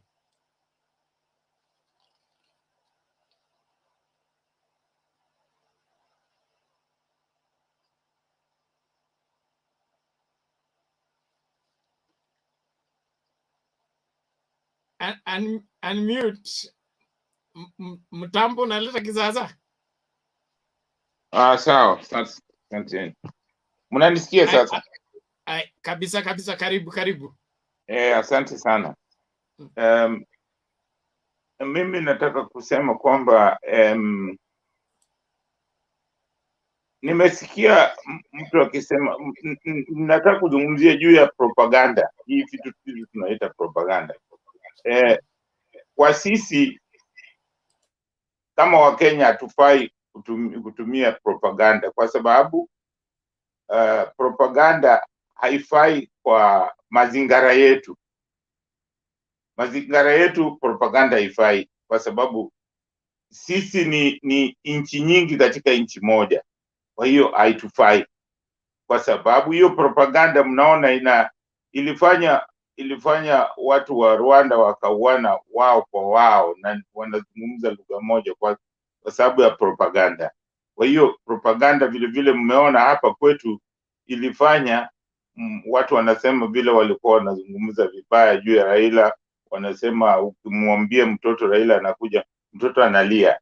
Sasa kitu kama hiyo unaweza kuichukulia kwa mzaha kama mchezo, lakini ni kitu inaweza kuvunja nchi, inaweza kuvunja nchi. Kwa hiyo sisi kama wana Kenya tusitumie propaganda, tuache kabisa hiyo kitu. Hii kitu haitufai, tushaona, lazima tuitupilie. Wazungu kama wanaitumia, wache watumie, kwa sababu mazingara yao, ukienda Ujerumani ni Wajerumani wote, kwa hiyo wanaweza kuitumia, watajua hiyo ni mzaha tu, mwingine anatumia. Lakini vile vile propaganda ni mbaya. Mliona juzi Donald Trump, mtu alikufa kule kwa bunge yao kwa sababu ya propaganda. Mliona hiyo. So si kitu tunatakiwa kutumia, tushaiona ni mbaya. Jambo lingine ambalo nilikuwa nataka kuzungumzia ni kwamba mimi nataka niwasihi sana vijana, watu kama kina Mwango nani, tafadhalini muelewe kwamba hizi makabila zote ambazo ziko Kenya hatukuzichagua ziwe Kenya, na hakuna mahali zinaenda. Sisi wote tutaishi tu hapa Kenya. Kwa hiyo jambo la muhimu ni sisi kutafuta njia ya kuishi na undugu, umoja na urafiki. Hiyo tu ndio itatufanya tuishi na furaha. Hauwezi kuishi na kuchukia ati unasema Wajaluo. Wajaluo ni nani? Wale watu ambao walitupa zile mawe pale Kondele, unajuaje wote ni Wajaluo? Pale wanaishi watu wengi tu. Kuna Wakuria, kuna Wakikuyu, kuna Wanandi, kuna Kisumu. Hauwezi tuache mambo ya kusema ati mtu kama ametupa hiyo ni Wajaluo. Wajaluo ukisema Wajaluo wanaishi hata huko sehemu za Siaya. Kwani walikuja wakatupa mawe pale? Jambo kama hilo tuwache, na mtu ambaye anazungumzia mambo ya ukabila namna hiyo ukabila ndio tunaona imeturudisha nyuma. Kwa hiyo sisi kama Wakenya lazima tujaribu kutoka kwa hiyo mambo ya ukabila ya kusema Wajaluo. Kitu ilifanyika, hakuna mtu amefanya uchunguzi akajua nani aliyetupa mawe. Kisumu ni Wajaluo tu wanaishi pale, au pale Kondele kama ungeenda ukafanya uchaguzi kuchambua kina nani wako pale, ungekuta ni Wajaluo tu. Hiyo ni jambo mbaya. Nataka wale wanasikia na wale tuko hapa lazima tujue hiyo ni sehemu ambayo inatakiwa tutoke kabisa. Kama mtu amefanya kosa, tuseme mtu amefanya kosa. Tusiseme kama mtu amefanya kosa sasa tunasema kabila yote. Hiyo ni mambo ambayo hatufai kuzungumzia wakati kama huu. Jambo lingine ukiniruhusu Ruben Bernard, nitasema tu sijui kama mtanielewa, lakini nataka nielezee vile ninavyoona, kwa sababu tunachukulia mambo ya kusema demokrasia kwamba mtu yote tu tuchaguane tu kiholela. Hiyo kitu mfikirie jamani, hii kitu inaletaga conflict kwa nchi nyingi za Kiafrika. Nataka mfanye, ninyi vijana mfanye research, mko na mambo ya research kwa mikono yenu. Mambo ya kuacha tu kwamba tufanye uchaguzi kwamba kiholela si vizuri, kwa sababu katika hizi nchi ambazo tunaishi tuna makabila zingine ni wengi kuliko makabila zingine. Kuna makabila zingine ni wachache kwa idadi zao. Tukiacha tu kuchaguana kiholela hivyo, unaweza kukuta kuna kabila zingine tu ndio zinachaguliwa, na hiyo mwishowe huleta mgogoro, kwa sababu watu huwa wanatumia vyeo vibaya wakati mwingine. Kwa hiyo hizo vitu ni vitu inatakiwa tuangalie. Ndio maana nilisema hivi, president alisema wewe mwenyewe, kwa miaka hizi zote tangu tupate uhuru tumekuwa na watawala viongozi tu kutoka Central Province na Rift Valley. Unaona? Na hiyo sio usizani kama ni vizuri kwa makabila zingine. Ndio maana kila kabila inataka kuwa president. Ndio maana kila mtu anagombania hiyo aliyo president tunataka. Na hiyo president tunagombania karibu inaleta hata vifo. Kwa hiyo tunatakiwa tuangalie kwamba hatuwezi kuwa tunachagua tu viongozi kutoka sehemu fulani na fulani peke yake. Ndio maana nilisema hata juzi kwamba kwa maoni yangu kama mzalendo kabisa, vice president ambaye yuko sahihi hangegombania kiti cha president. Na hata bila hiyo, ukiwa vice president unataka kuwa president baada ya bosi wako kuwa president, ni vigumu, inaleta uhasama. Unaona ile uhasama ambayo iko kati ya Ruto na Uhuru ni mbaya, mpaka unamuita bosi wako mjinga. Bernard, nina swali. Ngoja nimalize, utaniuliza nitajibu tu. Kwa hiyo haifai namna hiyo. Tuwe na kitu inaitwa utu, morality, tuwe na moral vile vile. Lazima tuangalie hizi vitu zote katika hizi nchi zingine. Kuna nchi zingine hapa, hizi nchi ambazo tunaona zimeendelea, ziko na hizo moral, zinapima hizo vitu zote, hazifanyi tu kiholela. Asanteni. Sasa niulize swali. Temba, swali lako tafadhali. You know, my question goes to his statement on the suggestion that we ought not to allow a legislation not to allow the person of a deputy president to vie for presidency.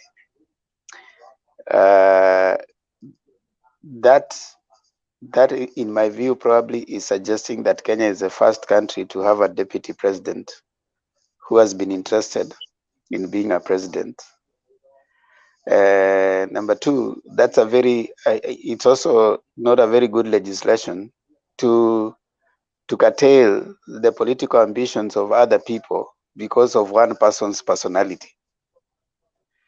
Because there are other countries that have deputy presidents, and our Kenyan constitution has not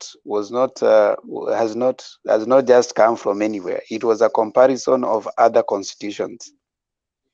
For example, the United States, the Biden was a deputy president who later rose to be a president. So I think his suggestion that we come up with a legislation that is going to curtail any politician wants to rise to power, I think that should be allowed freely. So when we condemn one person's personality, we should not make it a legal issue. The problem of Ruto, in my view, is not a legal issue. It is a personality issue. Even if you have the best constitution and the person that is standing up there has a personality issue, even if you curtail it, it will still be a problem. I don't know what Jakindu, because I think he is being so extreme by suggesting that we come up with a constitution to curtail people's political ambitions. It is not wrong to want to be a president, but that is, in my view, it's a personality issue, not a constitutional issue. Nitajibu ni kwamba Demba, sikiliza. Endelea Jakindu. Nani Biden ni president sasa, lakini hakugombania wakati alikuwa kwa ofisi wao na Obama. Hakugombania kwa sababu kama angegombania wakati ule inaleta vurugu. Kitu nimesema ni kwamba mkiwa ofisini na bosi yako inaleta vurugu. Hiyo ndio nimesema, sio useme uwezi kugombania. Kibaki aligombania, lakini Kibaki alitoka. Baada ya yeye kutoka akajiunga na party nyingine, alikuwa vice president. Hiyo sio vibaya, lakini nasema mnapokuwa kwa ofisi, wewe na bosi wako unataka kuchukua kiti chake, huwa inaleta uhasama. Hiyo ndio nasema, si vizuri. Sisi kama Wakenya tunaweza kusema ukitaka kugombania hiyo, mtoke kwanza, mtoke kwanza wewe na bosi yako, alafu ugombania baadaye, kwa sababu unaona vile hasa uhasama ambayo inaleta. Kwa sababu kama Ruto hangekuwa kama hii constitution ya hii namba 10 haingekuweko, hii ambayo tunayo hii, Ruto angekuwa ameshafukuzwa na bosi wake kitambo, angekuwa amechaguliwa mtu mwingine. So kitu ninachojaribu kusema ni kwamba lazima tuangalie haya mambo kwamba yasilete utatanishi katika mambo ya uongozi. Sisemi tumkataze, sio kumkataza, lakini tuone kwamba mnapokuwa pale wawili morally si vizuri. Hiyo tu ndio nasema. Okay, so okay, Jakindu Bey, you see, it's a moral question. It's not a legal question. You know, for example, Jakindu Bey, ngoja niseme. You see, the constitution says that you cannot progress the interest of another party while they are still in another party. So that is more of a moral question, not a legal. There's already a law, but you cannot regulate a moral question. So even the Constitution 2010, when it came, it was trying to cure the idea of someone waking up and firing the deputy, you see. So it cured one, but it did heal the moral question. So I think it's something that we have to re-engineer our morality and sticking to certain levels, the Constitution in its spirit and letter, which is a moral question. Okay. Temba, Jakindu Bey, hold on. I understand what Jakindu Bey is saying, and it's a matter that we need to relook. And one of the reasons why we look at the 2010 Constitution as an experiment that has been running for the past 10 years, one of the reasons was to see those loopholes that people take advantage of. And I think the transition clause of that constitution are not clear, and that is why we are having the kind of crisis we have. If it is made clear that people will finish their 10 years completely before they are allowed to go to the immediate elections, or if you have to vie, you get out of office, let's say 6 months early, like the civil servants, by February, if you are going for political office, the law clearly spells you have to render your resignation so that you can now begin to go and align your political ambition. But this one that I'm in the office, then I have an ambition, and then my ambition now drives me. It's something that will always result into a crisis if it's not addressed. You see, Bernard, yeah? Yes. That's a good point. But you see now, for example, as it is currently, the law says that the government in power has to go up to next year. But there's nowhere, like for example, right now, the deputy president says he's going around doing empowerment. You cannot cure that by law. You cannot tell the deputy president come up with a law saying that he should not move to do empowerment. So what you are saying is there are legal issues and then there are moral issues. You know what is, because ideally right now, if the moral question was, if you feel that you don't agree with the president as it is, the moral question was step out. You see, that's a moral question. But how do you regulate a moral question? You can't regulate. It is just hoping that even right now, like the question we asked here, Bernard, and we had this debate some time back, we are going back to the election with the same constitution. All right? So what if come 2022 9th, whoever Raila or Ruto chooses as a deputy president decides that I'm not going to go with you, I'm going to campaign for another 5 years so that I can go to power, what will you do? Because there's already a precedent that has been set. And yesterday in the morning when I was listening to one Gladys Bosch-Sholei in Citizen, she said that we are a country of presidents, so you use the presidents. So the presidents has been set by one Dr. William Samoei Arap Ruto. So what makes the person decide that, okay, fine, I'm not going to be with you, but because the law has said that we are connected to the hip, I'm going to give you drama. You see? That's why. Okay, then let's accept our constitution has some gray areas that needs to be addressed. One of it is that one. And if there is any justice to be done by the current parliament, is to help us address these things before we get into even in America, it's a problem. Okay, let's ngoja kwanza tafadhali. Okay, I want us to make Mr. President, you have an issue with what Jakindube said. No, I wanted to concur with you according to that statement that you have given. That's a very good point. But the issue is, it is too late. I think after the election, we should come back to the 2010 constitution and amend that first, because it is a very important point whereby it is making the whole country get to Langos because there is no direction. So I do agree with you. That's only what I wanted to say. Okay. Thank you. And you have make your submission, because I think we should begin to close.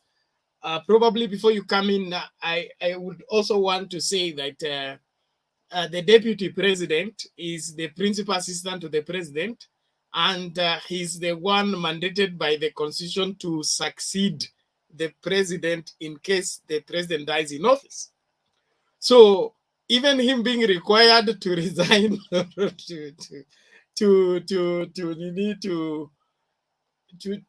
has to stick to the office until the last minute, because it's constitutionally required to do so, just in case something happens with the president. That is what the constitution spells out, how succession will take place. So it boils back to whoever asks for the deputy presidents should be able to accept that he will not be hampering immediate ambition for presidents in the immediate election. Ajipange na hizo elections zingine zinafuata, sio hii inakuja immediate. Probably that is my line of thinking. Bernard. Yes. If he resigns, Yeah. If he resigns, the president or the party can always nominate someone else. Okay. All right. So, Mr. President, hebu toa maoni yako moja kwa moja tuende kwa can I sort something about that or not what been saying? Yes. I can add something small. Also, as we, in case that next time we'll amend our constitution, we should also try to copy this US constitution, where somebody is vice once, and if you are defeated, you go forever. You don't come back. I think also this issue of somebody vying 10 times, same face, 5 times, should also disappear. So we should also amend our constitution in a way that you only vie once. Mwango ngoja, which constitution says that you can only vie once? I'm saying that we should amend our constitution so that somebody only vie once, and if you're defeated, you go forever. How many exams have you sat for since you started going to school? I'm saying because I've been seeing, for example, in the US, I've been seeing in the US, somebody who vie once never comes back. Have you read about? Have you read about? Joe Biden? Joe Biden, who is the president, had vowed, had been wanting to be president several times, many times. but at the ballot. I'm Mwango, saying want to ujasoma read at the story ya ballot. Lincoln. Ujasoma story ya Lincoln. Vedad wachana na Mwango. Now, I think article 149, 48.1 is what I was telling you. And in case of the vacancy in the office of the deputy president, within 14 days after vacancy in the office of the deputy president arises, the president shall nominate a person to fill the vacancy. And the National Assembly shall vote on a nomination within 60 days after receiving it. So if he resigned, the president could have nominated someone else, and that person goes to the National Assembly and occupies the seat. So there will not be a vacuum. So this biashara of them telling us that they can't go, they have a mandate to finish. Hiyo ni story tu, anataka kubaki kwa ofisi. Mwango, wacha uongo. Thank you, Mr. President. Hebu tusonge mbele tafadhali. Okay, I'm here. Let me go on. But mmeingilia sana Mwango. Mwango has a point. Let we agree What with is the point? every discussion. We could amend this constitution up to a point whereby everyone will be happy with what is going on. Mwango is very clear saying that kama mtu amevai for president more than 3 times or 2 times, he should not come back again because already he has failed. Hata wewe Mr. President. Mr. President. +1 Sasa wewe, mimi nakuuliza, Mr. President, wacha kudanganya Mwango. Is the brother of Mwango. But Mr. President, what is it? So it will be legal for somebody to vie for president? How do you legislate that somebody cannot vie 3 times? It is legal. That's what we are trying to say, that we should amend our constitution. What will we be protecting? What will we be protecting? Vie for more than 3 times and he fails, he should not come back. Not he fails. You vie as many times as you can until you win. You don't lose. Why are you? It's not over until you win. Why are you blocking that point, Mr. Bernard? It is not a point. It should not be considered. You know, Mr. Point. Mr. President, Mr. President, Mr. President. You tried to marry once, and the girl refused you. You try another one. He say, so we should legislate. Msichana kukataa mara 3 ukae hivyo usioe tena. No, shida ya Mr. President Bernard ni kwa sababu hajasoma constitution. Mr. President, the constitution, listen. The constitution does not admit presidents. It's parties that present candidates. So a political party can elect you, nominate you as many times as it were, as long as even independent. All right. So if you start legislating the independence associations of other people, you'll go to other articles and you'll be interfering with the rights of people. Why are you? So if a political party decides to nominate you 10 times and take you there, it's up to the political party. Yeah. Okay, it's a point you are trying to put, but why are you so much defending that point? You can't legislate. You can't legislate association of parties. You can take other rights while trying to legislate certain things. So you need to talk reality. After this election, we are going to put that amendment in Parliament. In which clause?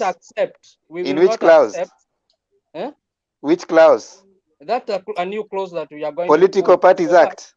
Yeah, so that if someone vie for a president more than 3 times and he loses, he should not come back. He's making Kenyans to be angry and tired of him. We should have new brains. We have more than 10 million Kenyans who have a good brain, then they can vie for this presidency. So if you fail for 2 or 3 times, go home, bring a new face. Mr. President, let me ask you a question. If you went to the supermarket to buy tea leaves, okay, in Naivas, and you missed tea leaves twice, should we legislate that you will never go shopping? No, we should not put other examples in this discussion, because if you put that, you misread.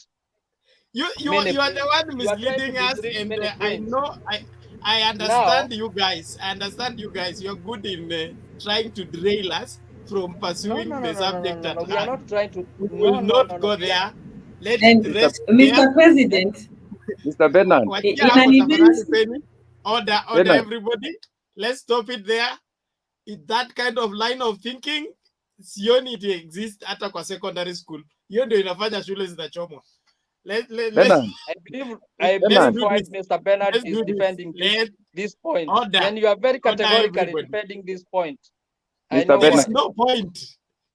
Mr. I know why Bernard. you There's are no defending point it. there. That you Tuachane don't tu want nayo. it to get into light. One goes point, Mr. Hakuna, there is Bernard. no point there. Ruben, what is it? Kuna kitu fulani hapo watu wanajaribu kutwist ndio tu Mr. President anajaribu kuemphasize. Mwango amesema in United States mtu akiomba kura mara moja anguke arudii. Lincoln aliomba mara 5. Okay? So hakuna clause kama hiyo. Njoo ukitoka kwa mambo ya political parties act ukijaribu kucounter hiyo itakuwa unconstitutional. Hiyo mambo iwezekani. Tuache hiyo story iwezekani. Sawa brother, thank you.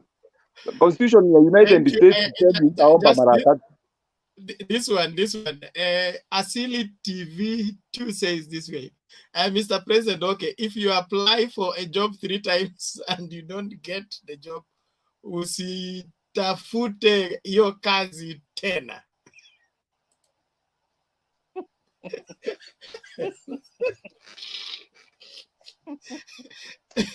So that is the presidency you are setting. Let it apply to you. This amendment should be done only to one position. Mr. President, only you're one saying position. that. That is segregative. That is segregative. I'm sure the day it will be touching on the DP. You people will be so defensive. You're only saying that because of the Raila phobia. Because Penina, you have come DP cannot my be point. DP anymore. Let me The put it constitution clear has now. banned Let it. me put it clear now. I wanted somebody to put that thing like the way Penina has done it. Mr. Jack Dube, he was very categorical, trying to defend Raila Odinga by saying the deputy president should not vie for president at this time until another time. Because why he was trying to put it like that? Because you see, the competition is between 2 people, Raila Odinga and Ruto. That's what. Not necessarily. Because Uhuru Kenyatta and William Ruto are Ruto to come down, to vie for presidents, then later to get the pass direct to State House. Not necessarily. That's why I've just put it the same way that also Raila Odinga, he has vied for president for more than I think it is 5 times, and she has lost. So why should he also, and those who support Raila Odinga, should agree with me saying that if you can vie for president more than a number of time and you lose, you should agree also. He go back home, we bring Bernard and Bernard to be aspirant as a president, and we can vote for Bernard. And that's correct. Let me make a line of small thinking, comment. Mr. President, is not valid. Mr. President, it's all about conflict of And I don't interest. want You know, to as the want to DP, pinpoint anybody. But this was the not mistake about that you people in ODM, you usually make a mistake. all of Let me you. put it. All of you. Everyone It is keep not. quiet. This First, I was put not my point. about Raila and Ruto. The crisis we are in right now, Bernard. it is Uhuru and Ruto in office. Na Bernard, mzee amekuwa very clear. Hii conflict ya watu wawili, uko na boss wako na assistant wako, alafu mnaanza compete because of 2022. The conflict between Uhuru and Ruto is 2022, and it started in 2018. Why? Because when BBI was introduced, Ruto said this is about 2022, and 2022 is about me. So he began to fight. So if we look for a way to see to it that there will be no such conflict in office, it is for that matter. It's not with personalities of stop Ruto so that Raila gets. Raila has been getting all along. We have tried to send him to Bondo for how many times now? You have not succeeded. That's why. So now that my point is, Mr. Bernard, I think on your side, You are Yes. in ODM. I think majority here are in ODM. I think you should do some research and advise your aspirant to step down, give What chance you to a you second are in person. UDA. I You put are my in point. UDA. Maswala ya ODM Wait. unaingilia wapi? Wait. I'm just trying to No, advise wewe you ni guys. mtu wa UDA, wewe ni Yes, but supporter wa DP. okay. But I'm trying to Kusimama kwa advise Raila you. na kutosimama kwa Raila kuna kusaidia vipi? Unanisaidia kwa kitu kimoja. Unanisaidia kwa kitu kimoja. Anapatia candidate, anapatia candidate wako kijasho. Raila endi mahali. Inakusaidia kitu moja, kipi hicho? Mislead a certain norm. You know, we in UDA, in UDA, we are not against anybody. But also our strategy is very clear. We are in a revolutionary mission whereby we don't want support from the governors who have been there for a long time, the MPs who are there for a long time. We need new crops. That's why you don't see us going and sympathetic. No, you're lying. You're lying. No. You're lying. Yeah, we are not lying. We are very categorical. We are very serious with this one. And I'm telling you, now, Mr. President, 80% of whoever, let me tell you. The question is, how does Raila's candidate interfere with the revolutionary approach? Yeah, that's why we are not, Mr. President. we are not after anyone to support Mr. President, we don't need we don't need your strategy. Nyinyi fanyeni strategy yenu polepole. Mnafanya revolution zilisha. Okay, mnafanya revolution. Let me advise your side now. No, you don't have to. Advise Ruto. No, just advise Ruto. Advise Ruto. I'm to advise ODM now. No, why do you advise your competitors to beat you? We are not soliciting for any advice from UDA. Why do you advise your competitor to beat you? We have ignored UDA all along. No. You will ignore UDA, but by the end of the day, we are the winners. And that is good for you. Last time, remember, we advised you. We advised you until the last minute. Order. So we must advise you, and you must take our advice. No, Mr. President. Mr. President, you should everybody to be scared with it. Unfortunately, everybody has started and has found out it is a paper. It is not a tiger. Together here, you crying, you guys. Let's have some order, guys. And you, by the end of the point, you will say, wameiba. Hakuna kuiba, tunaibaga sisi. We go by numbers. And we go by advice. And we are, Mr. President. Mr. President. Everybody. And hear you. Mr. President. Mr. President. Yes. Wacha niseme kitu moja Bernard, niambie Mr. President. Mr. President. Let's have some order, guys. Ngoja Ruben. Mr. President, I like your thinking. I mean, I really like your passion too. And if mkiendelea hivyo huenda mkasaidia your deputy president. But when you go to war, you don't advise your enemy on how best to beat you. That is not a good way. You continue. If you see Napoleon Bonaparte said that when you see your enemy making mistakes, you should not disturb them. So if this other side is making mistake, don't disturb us.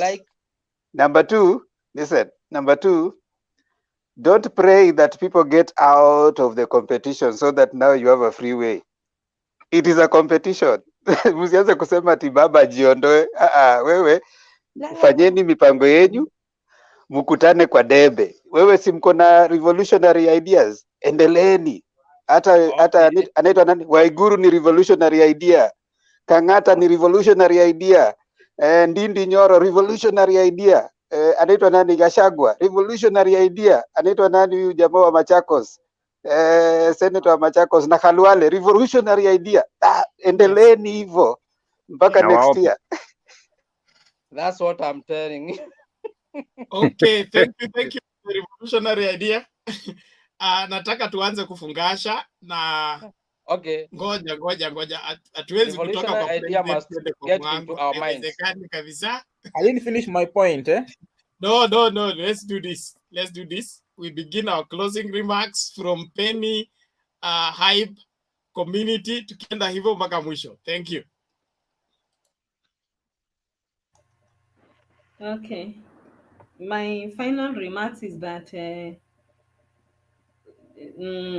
have a comment for the DP that now that he's vying for presidency and is still part of the government because he has not resigned, I would wish him to give us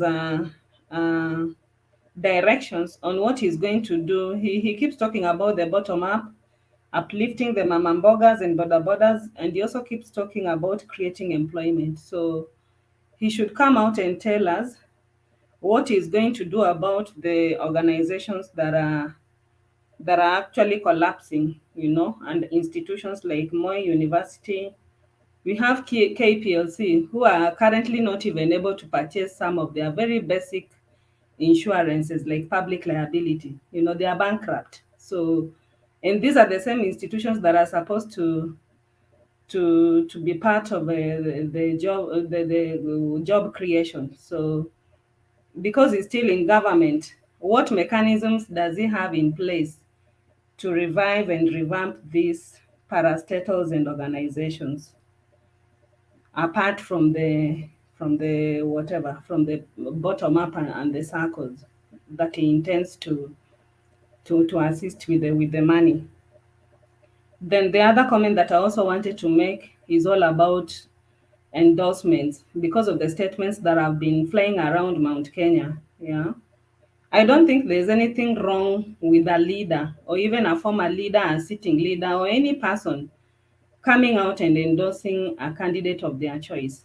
And this we can see from the way Obama endorsed Biden. And I think there were no issues about Obama endorsing Biden and even campaigning for him. So I also don't see anything wrong when the governors and the leaders, the kingpins of Mount Kenya, come up and endorse Raila and support him. I don't think that should be a point for the DP to be really mad about it. These are things that we are copying from other developed nations, and we are not an isolation. Yeah, so an endorsement is something that has been happening, is happening, and will continue to happen. So there's nothing wrong with people endorsing other leaders. There's nothing wrong with Uhuru coming out and saying that he thinks our nation is safe in the hands of Raila. I don't think there's anything wrong in that. There's no crime in endorsing. Yeah. So I think that is all that I have for now. Okay, thank you very much. And if you're on this screen and you have not subscribed to Mtembei TV, do it now before we close. It is important that we do that. And any other TV, we have had, kuna TV moja hapa kali sana inaitwa Dunia Iko na Mimba. Sijui mimba ni wanaomba subscribers, please subscribe. Mimi sijui ni mimba ipi, lakini naomba tusipuuze, and let's also support each other's channel. Kama uko na channel yako na ungependa to shout out ili watu wa subscribe, you are allowed to. Aya, Dado, endelea. Okay. Yes, my final remarks. I wanted to talk about the other topic. Can't he be loved without Raila being hated? Yeah. All I can say here, it's a matter of integrity. I think Ruto, loving Ruto, kulingana na past zake and what he has done for the country, I think even I heard someone saying that he will be the next official opposition leader.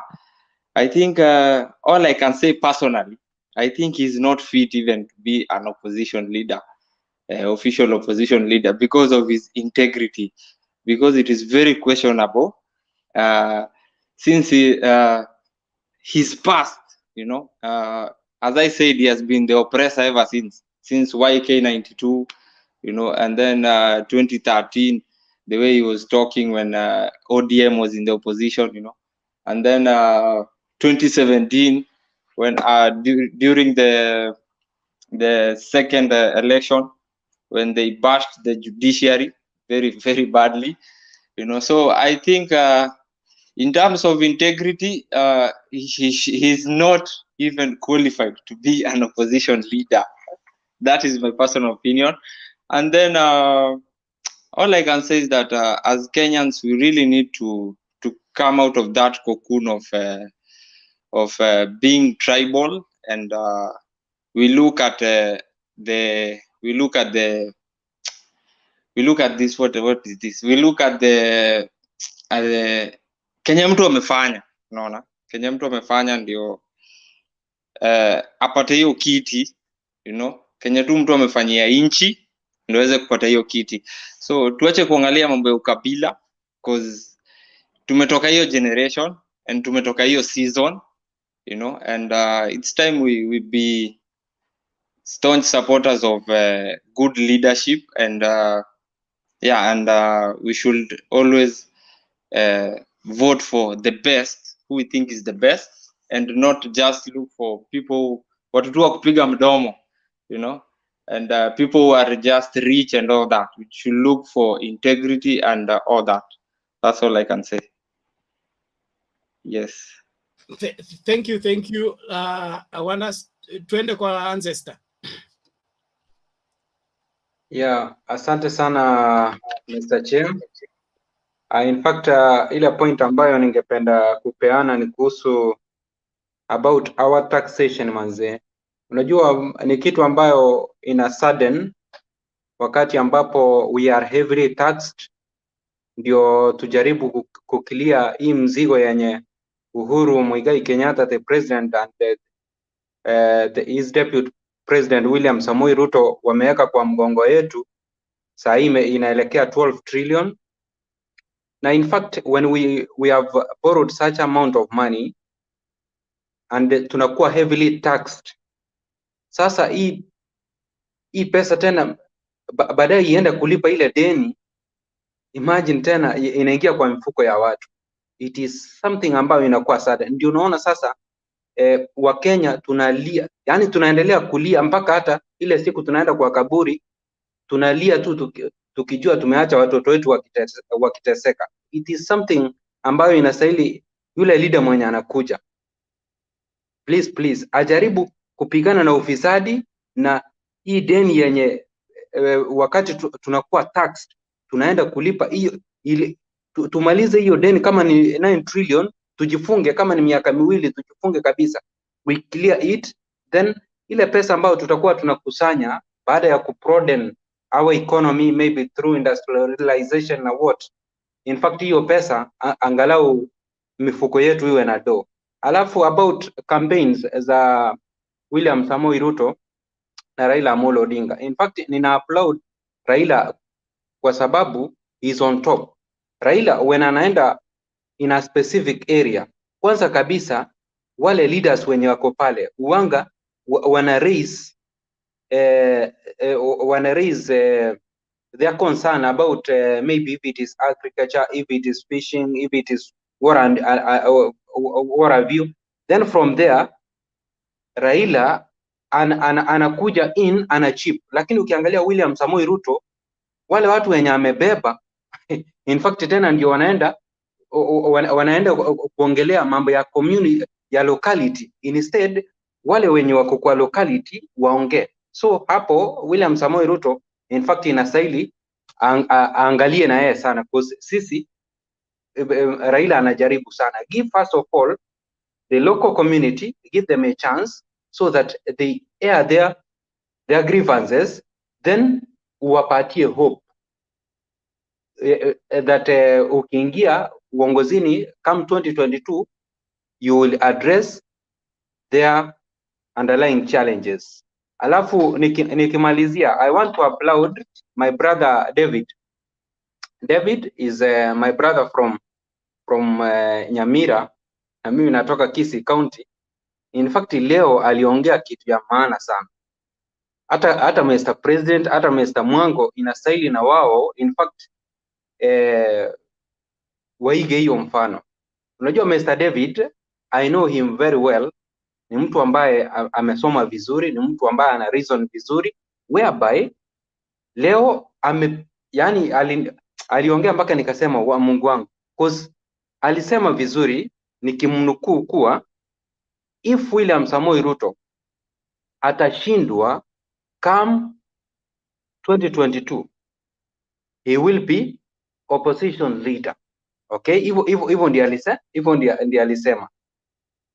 So aoni ndio tena akatupatia in fact uhimizo kuwa in fact hii mambo ya kuania urais isiwe it is a matter of life and death. Alafu tena Mr. David akasema kuwa William Samoei Ruto ndio anajua kuwa maybe he is fighting a losing battle because anaona vile mambo inaenda, but as a man he has to fight until the end, which is something ambayo in fact kwa ndugu kutoka pande ya UDA kuongea namna hiyo in fact ni kitu ambayo inaonyesha kuwa at least kuna wale ambao wameanza kukomaa kuona kuwa hata ndio kama vitu zimekuwa moto, but at the end of the day hii Kenya ni yetu sisi wote past August 9. So I gonna thank you all ndugu zangu ambao mmekuwa kwa panel, alafu na wale ambao mmekuwa kwa comment area. Wacha Mungu wetu azidi kuwabariki nyote na Mungu azidi kubariki Kenya. Thank you so much. Okay, thank you community ancestor. We appreciate your input. Nani ndio ameingia sasa hivi, kwa hivyo nitampatia toe maoni yake dakika 2 alafu tusonge mbele. Kokoyo Otieno.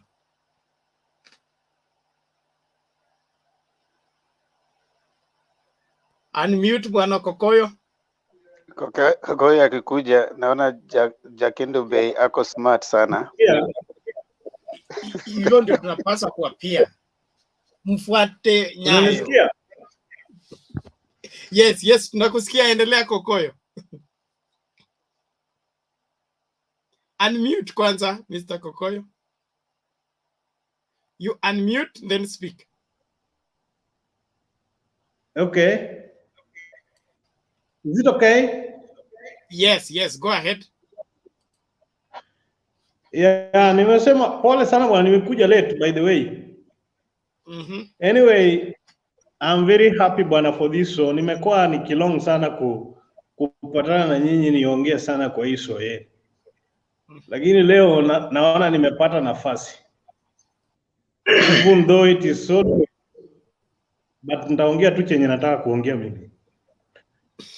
Endelea. Ile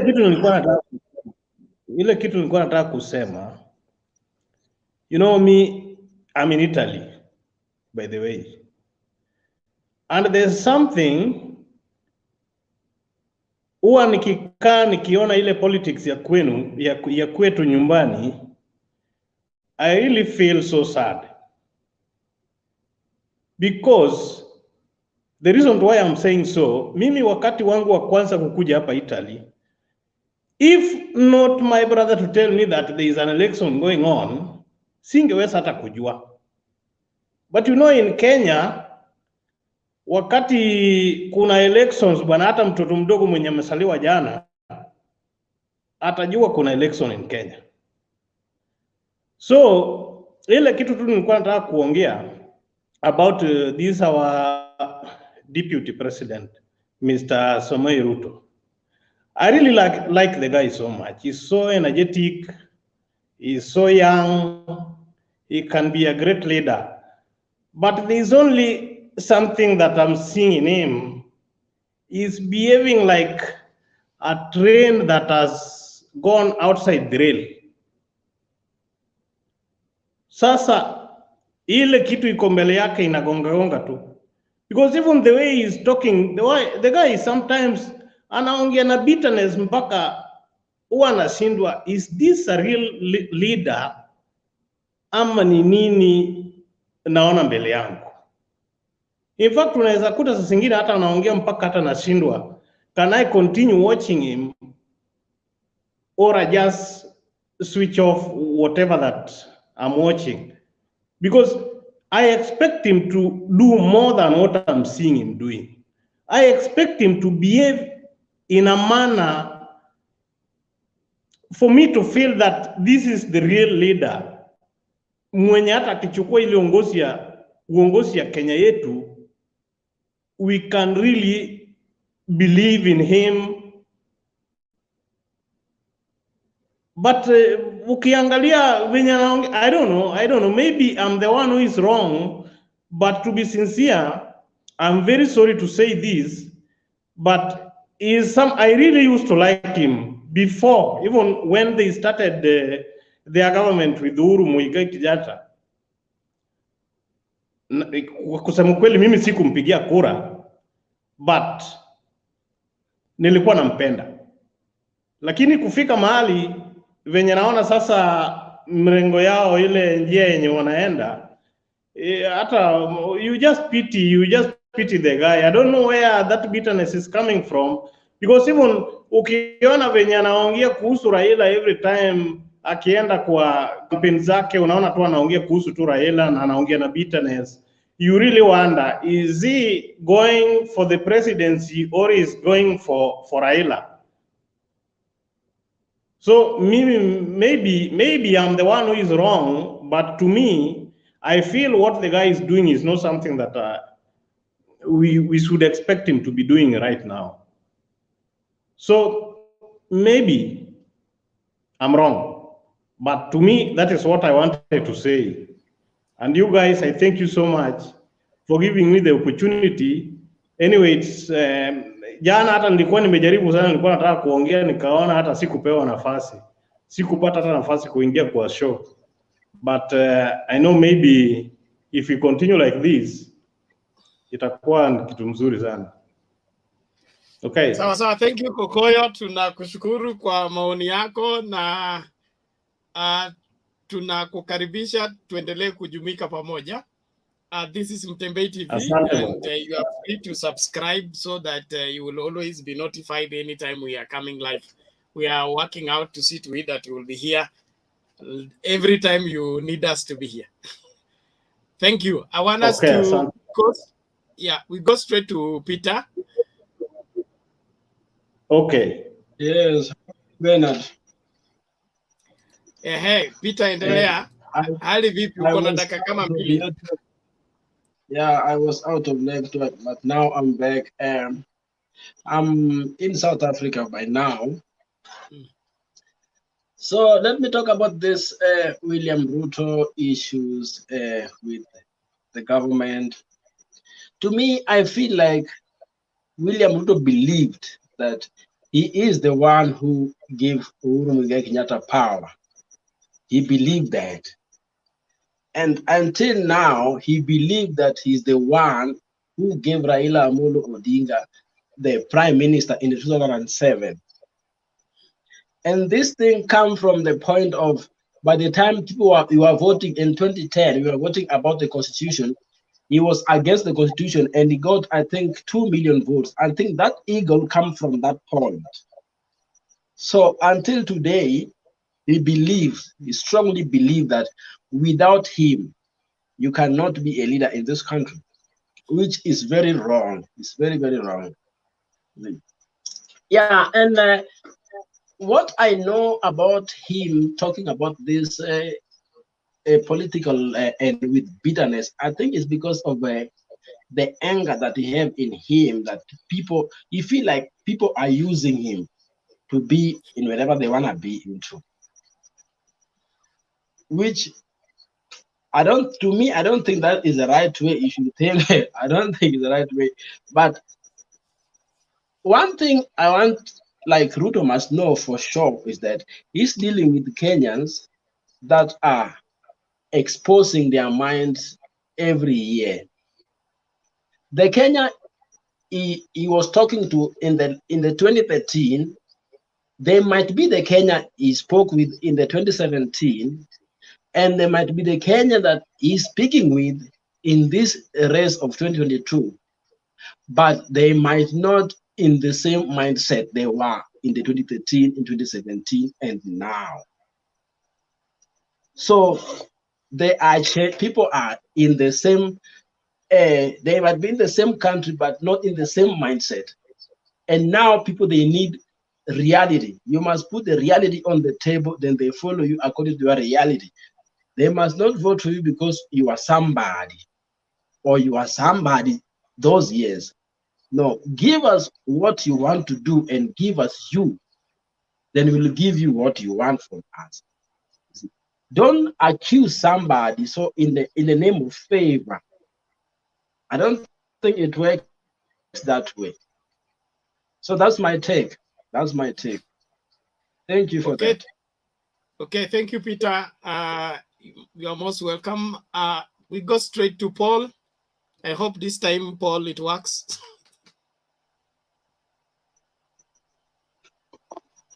Paul Krista, unmute and speak.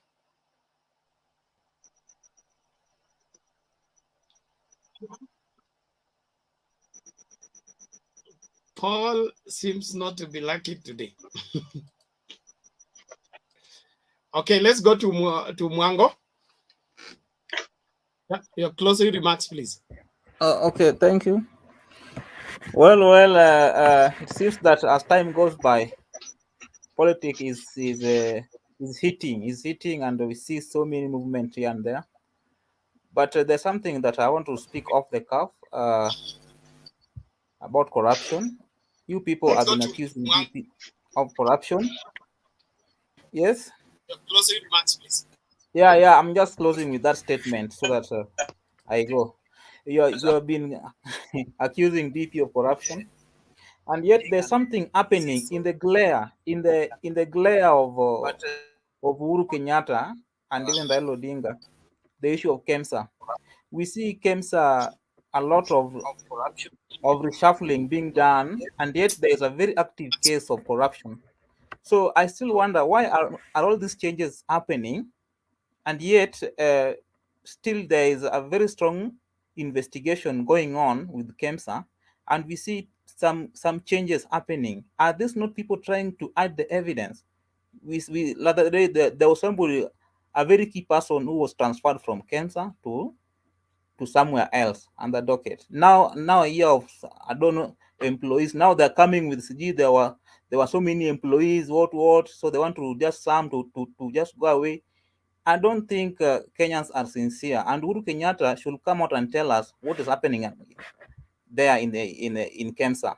He should come out clearly together with Raila. They should come out clear and tell us, because why do all these changes with KEMSA and yet that investigation is not yet completed? It means there's something they're hiding inside there, and this thing is happening just in the glove of somebody who said that he's fighting corruption, and these things are just happening, and he's seeing and he's quiet. So that's what means that there's something he knows about KEMSA, and they are trying to do away with the evidence, clearing everything there. Which again, I'm saying that that people say that our DP is corrupt. Our DP is corrupt. It's not corrupt. There are big people we know that are corrupt, and they know how to hide their footprints. They know very well how to hide it. But those like us who have we have the third eye of seeing them. We can see them and we can see their actions, and we'll point them that you people, you are corrupt, even though you are clever and you know how to hide them. So who's number one corrupt person here in Kenya? And that one, anybody with the third eye knows that the most number one corrupt person is Uhuru Kenyatta. And he knows how to play, and because he's the president, he has the powers as the president, he can hide everything. But with the time, we will know. Well, so again, I'm telling Kenyans that let all these people come. Let Raila come. Let Ruto come. They tell us their agenda, what they will do for us as Kenyans. All these are just promises. So let everybody tell us his promises. And then Kenyans to make very conscious decision. We should not wait for somebody like a kingpin to come and tell us that go and give somebody a vote. Let us vote from our conscience. Me as Mwango, I'll vote with my conscience. Nobody will direct me that vote for somebody. I will hear all the candidates and vote, so that even if I make mistake, I'll blame myself for my mistake and don't blame my kingpin. That my kingpin, you are the one who told us to vote this way. No, I'll blame myself for voting the wrong person. So all Kenyans will take that. That's why DP is coming straight to the voters, not using the kingpins. Is going to Meru, is going to Nyanza, is going everywhere to the voters themselves, not to the kingpins. So those are waiting for the kingpins to come and form a coalition. I'm telling them that Kenya is changing, and that today Kenya is not the Kenyans 10 years ago or 20 years ago. Some people are still using the old tactics of seeing that who's the kingpin of this region. Let us combine and form a coalition and do and one to forth. No, Kenyans have changed, and right now, the young Turks, we are so many, and it is us who are there. The old guys are going away, and there are very few. So those are still using the old tactics.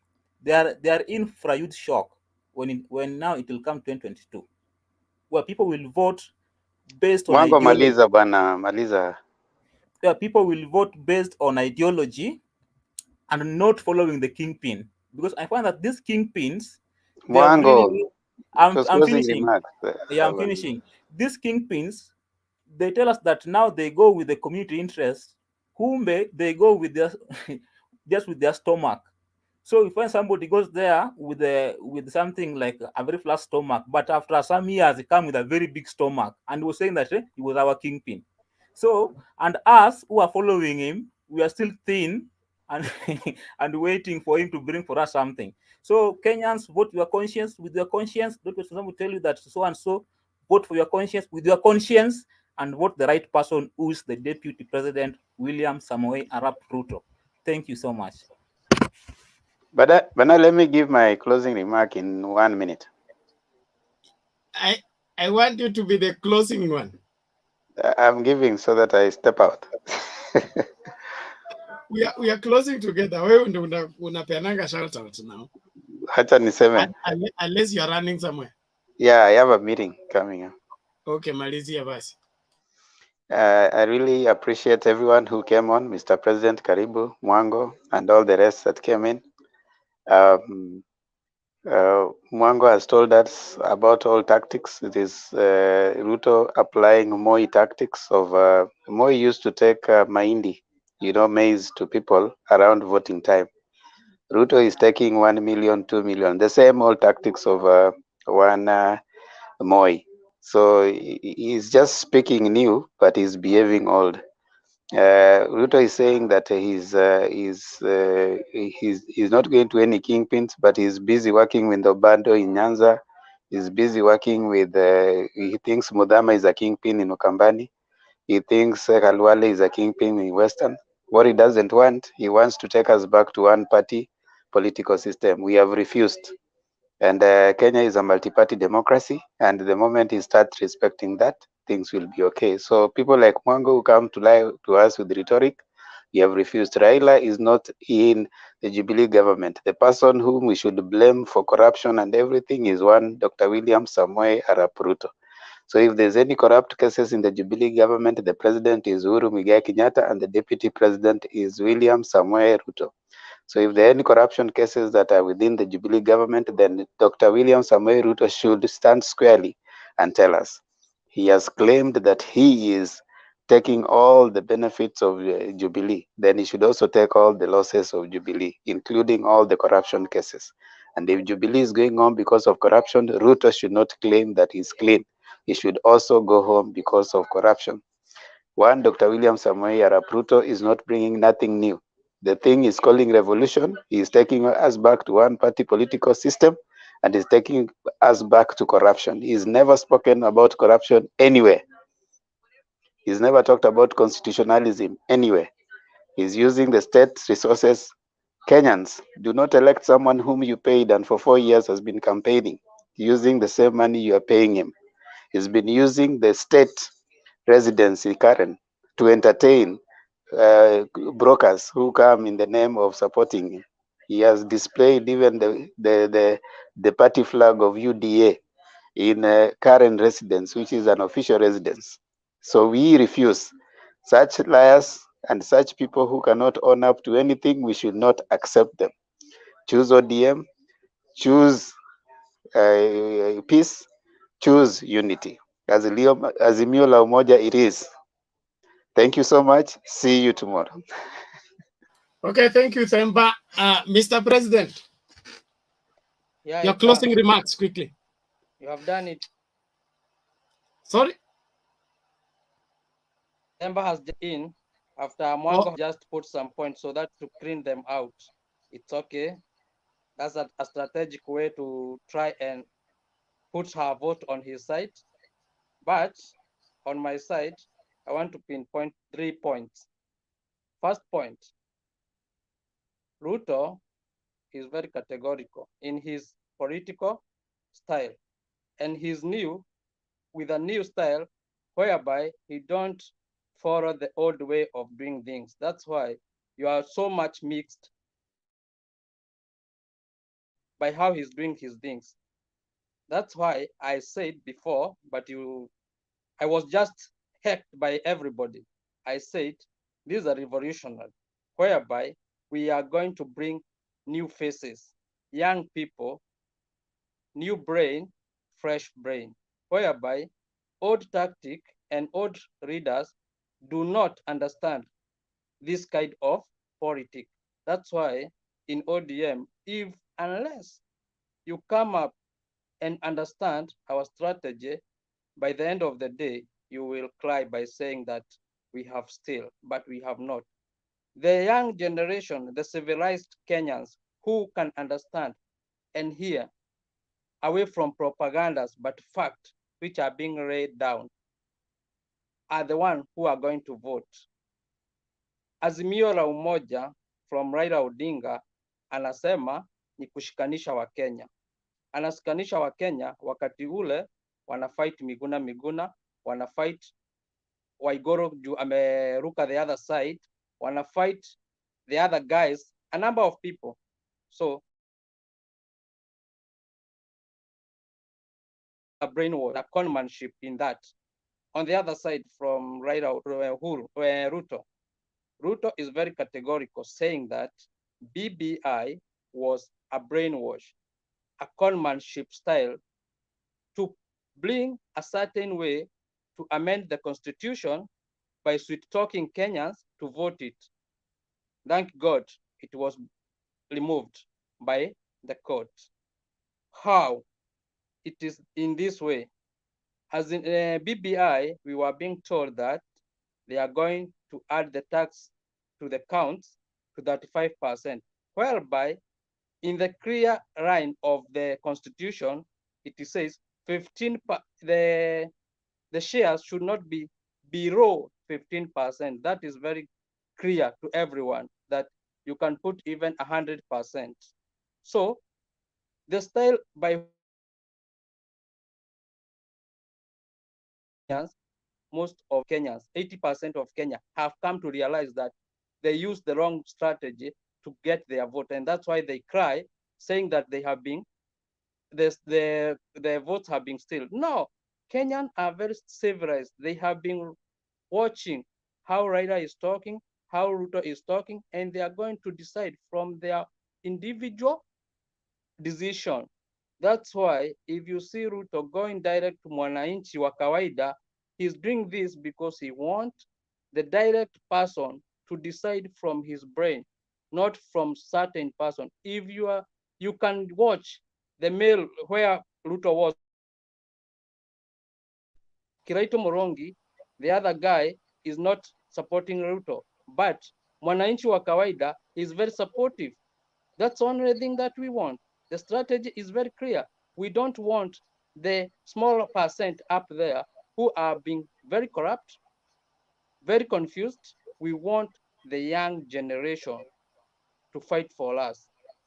When Ruto was in Kisumu, even if in Kisumu he will get Mr. President, Mr. President, you are 2 points. You said you have 2 points. Now I'm you trying have to now put become a book. No, whenever I come here, you usually heckle me and I don't put my point. I It must is put my not point. heckling This is you. my You style. are taking too much time taking us into what your president Okay, it told is one us. point. No. You know, Bernard, I know you. When you get to know that the point is being fixed, you try to Which point? Okay, Which point? let 15%. finish. At least 15% is not the same as at least 35%. Now I finish. Nobody in Kenya can take that to mean the same thing except you Let me and finish. your presidential candidate.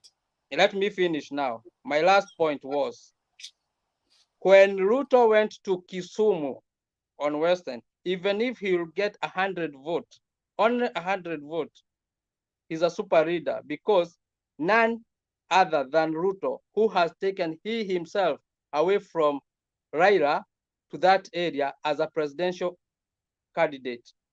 Look, the history. Mzee Jomo Kenyatta never went there alone. Mzee Kibaki never went there alone. Moi never went there alone. Uhuru never went there alone. But only Ruto, who has and fight for the vote. So, point, we are winning team, Mr. Bernard. So, try to change your mind and the others. I wish you the best, but I don't see it happening. Not 2022, maybe 2032. Let's hear from Paul.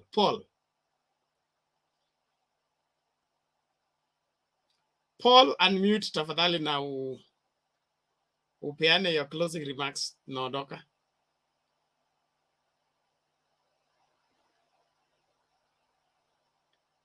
Unmute and speak.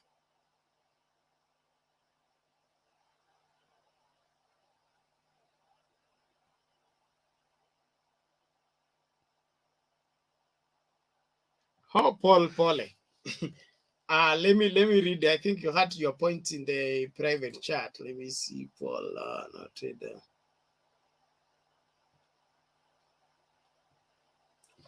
Hey, Paul. I think you're having issues. Ruben, endelea. Thank you, fellow panelists. Mimi niko tu na pointi mbili. Yes. Hello, Bernard. Ruben, hold on, kwanza. Paul is trying out something.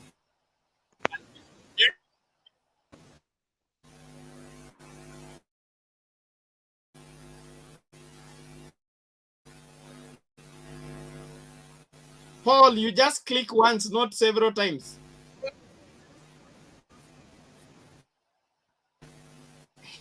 Paul, your gadgets are failing. That points in there. Ruben, go ahead. Thank you, Bernard, fellow panelists. I had like 5 points, 6 points, but my brother them has almost dealt with 4. I'm only left with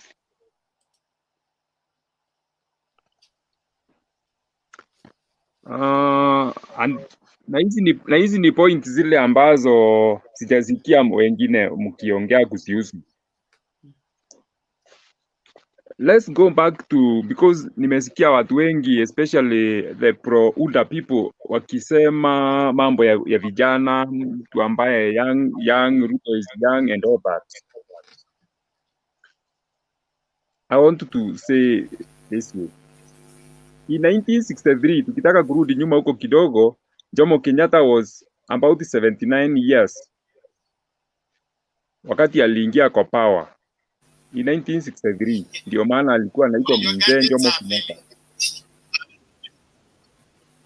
My gadget. Ruben, go ahead. Mute hiyo ya Paul kwa sababu ina interrupt.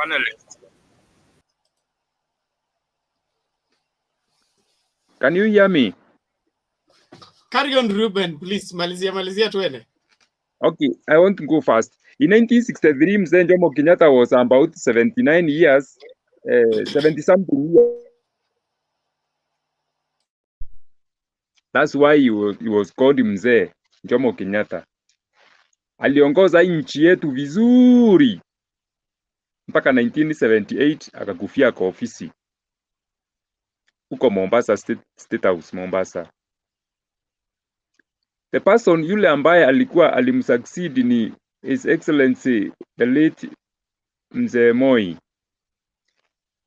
Ukifuatilia vizuri, ukiuliza wazee wale wa kitambo, they will tell you that the most loyal member of cabinet ya Mzee Jomo Kenyatta was Toroitich Moi.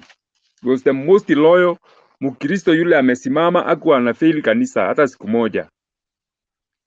Fast forward in 1982, we changed our constitution from multi-party, our country from multi-party state akaipeleka kwa single party state in 1982. Ukiangalia 1978 Mzee Jomo Moi alikuwa na miaka 55. 1978 ukitoa 78 from 54 wakati alizaliwa 24, sorry, he was 54 years. Mzee Moi alipoingia alikuta uchumi smart sana, ndio maana Kenya shilingi 20 ilikuwa inaitwa pound. Our Kenya shilling was exchanging na pound na 20 Kenya shillings was equal to 1 pound. Akachukua uongozi.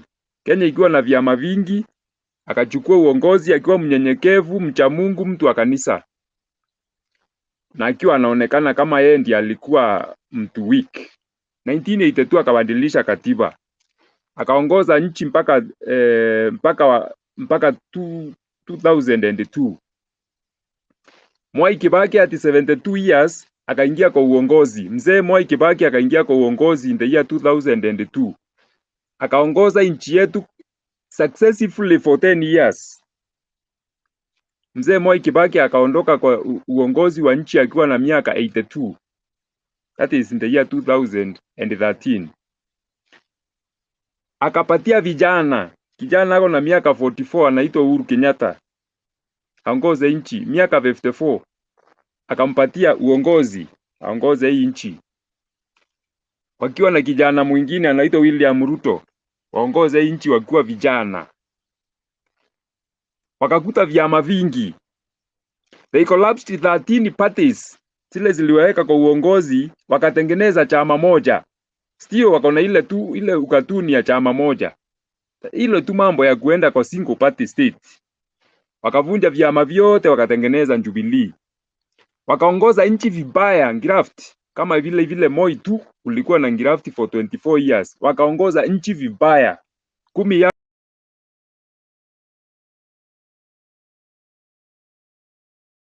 Oh, pole. Ruben has dropped out. Jakindube, wewe ndio utasema neno la mwisho tung'atuke.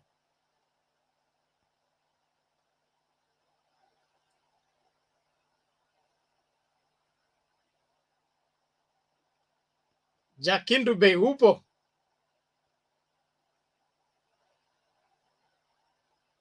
Nipo, asante sana. Nimesikia maoni yako ya mwisho kifungasha. Nimesikia kijana mmoja akisema kwamba wanataka vijana, Ruto ni kijana, wanataka ndiye aongoze kwa sababu ni kijana. Jambo ambalo nauliza, Ruto leo amekuwa kijana zaidi ya vile alikuwa, kwa sababu wakati walikuwa wanachaguliwa walikuwa vijana. Leo miaka 9 bado ni kijana, ama amekuwa akirudisha miaka yake nyuma. Waache kusema uongo kama Ruto, kwa sababu hata Ruto mwenyewe husema uongo all the time, na amefundisha hata hawa wafuasi wake wanasema uongo saa zote. Unawezaje kusema eti tunataka vijana? Na Ruto wakati walichukua na Uhuru walikuwa vijana, na mnalalamika at the same time kwamba wanaongoza serikali vibaya. Sasa au vijana Ruto amekuwa kijana namna gani? Ama kivuli chake yule alikuwa na Uhuru ni kivuli na ni Ruto na hii ni kivuli chake. Hiyo uongo wa namna hiyo tafadhali mwache. Na mkiacha uongo mseme ukweli, nafikiri vitu zitaendelea vizuri.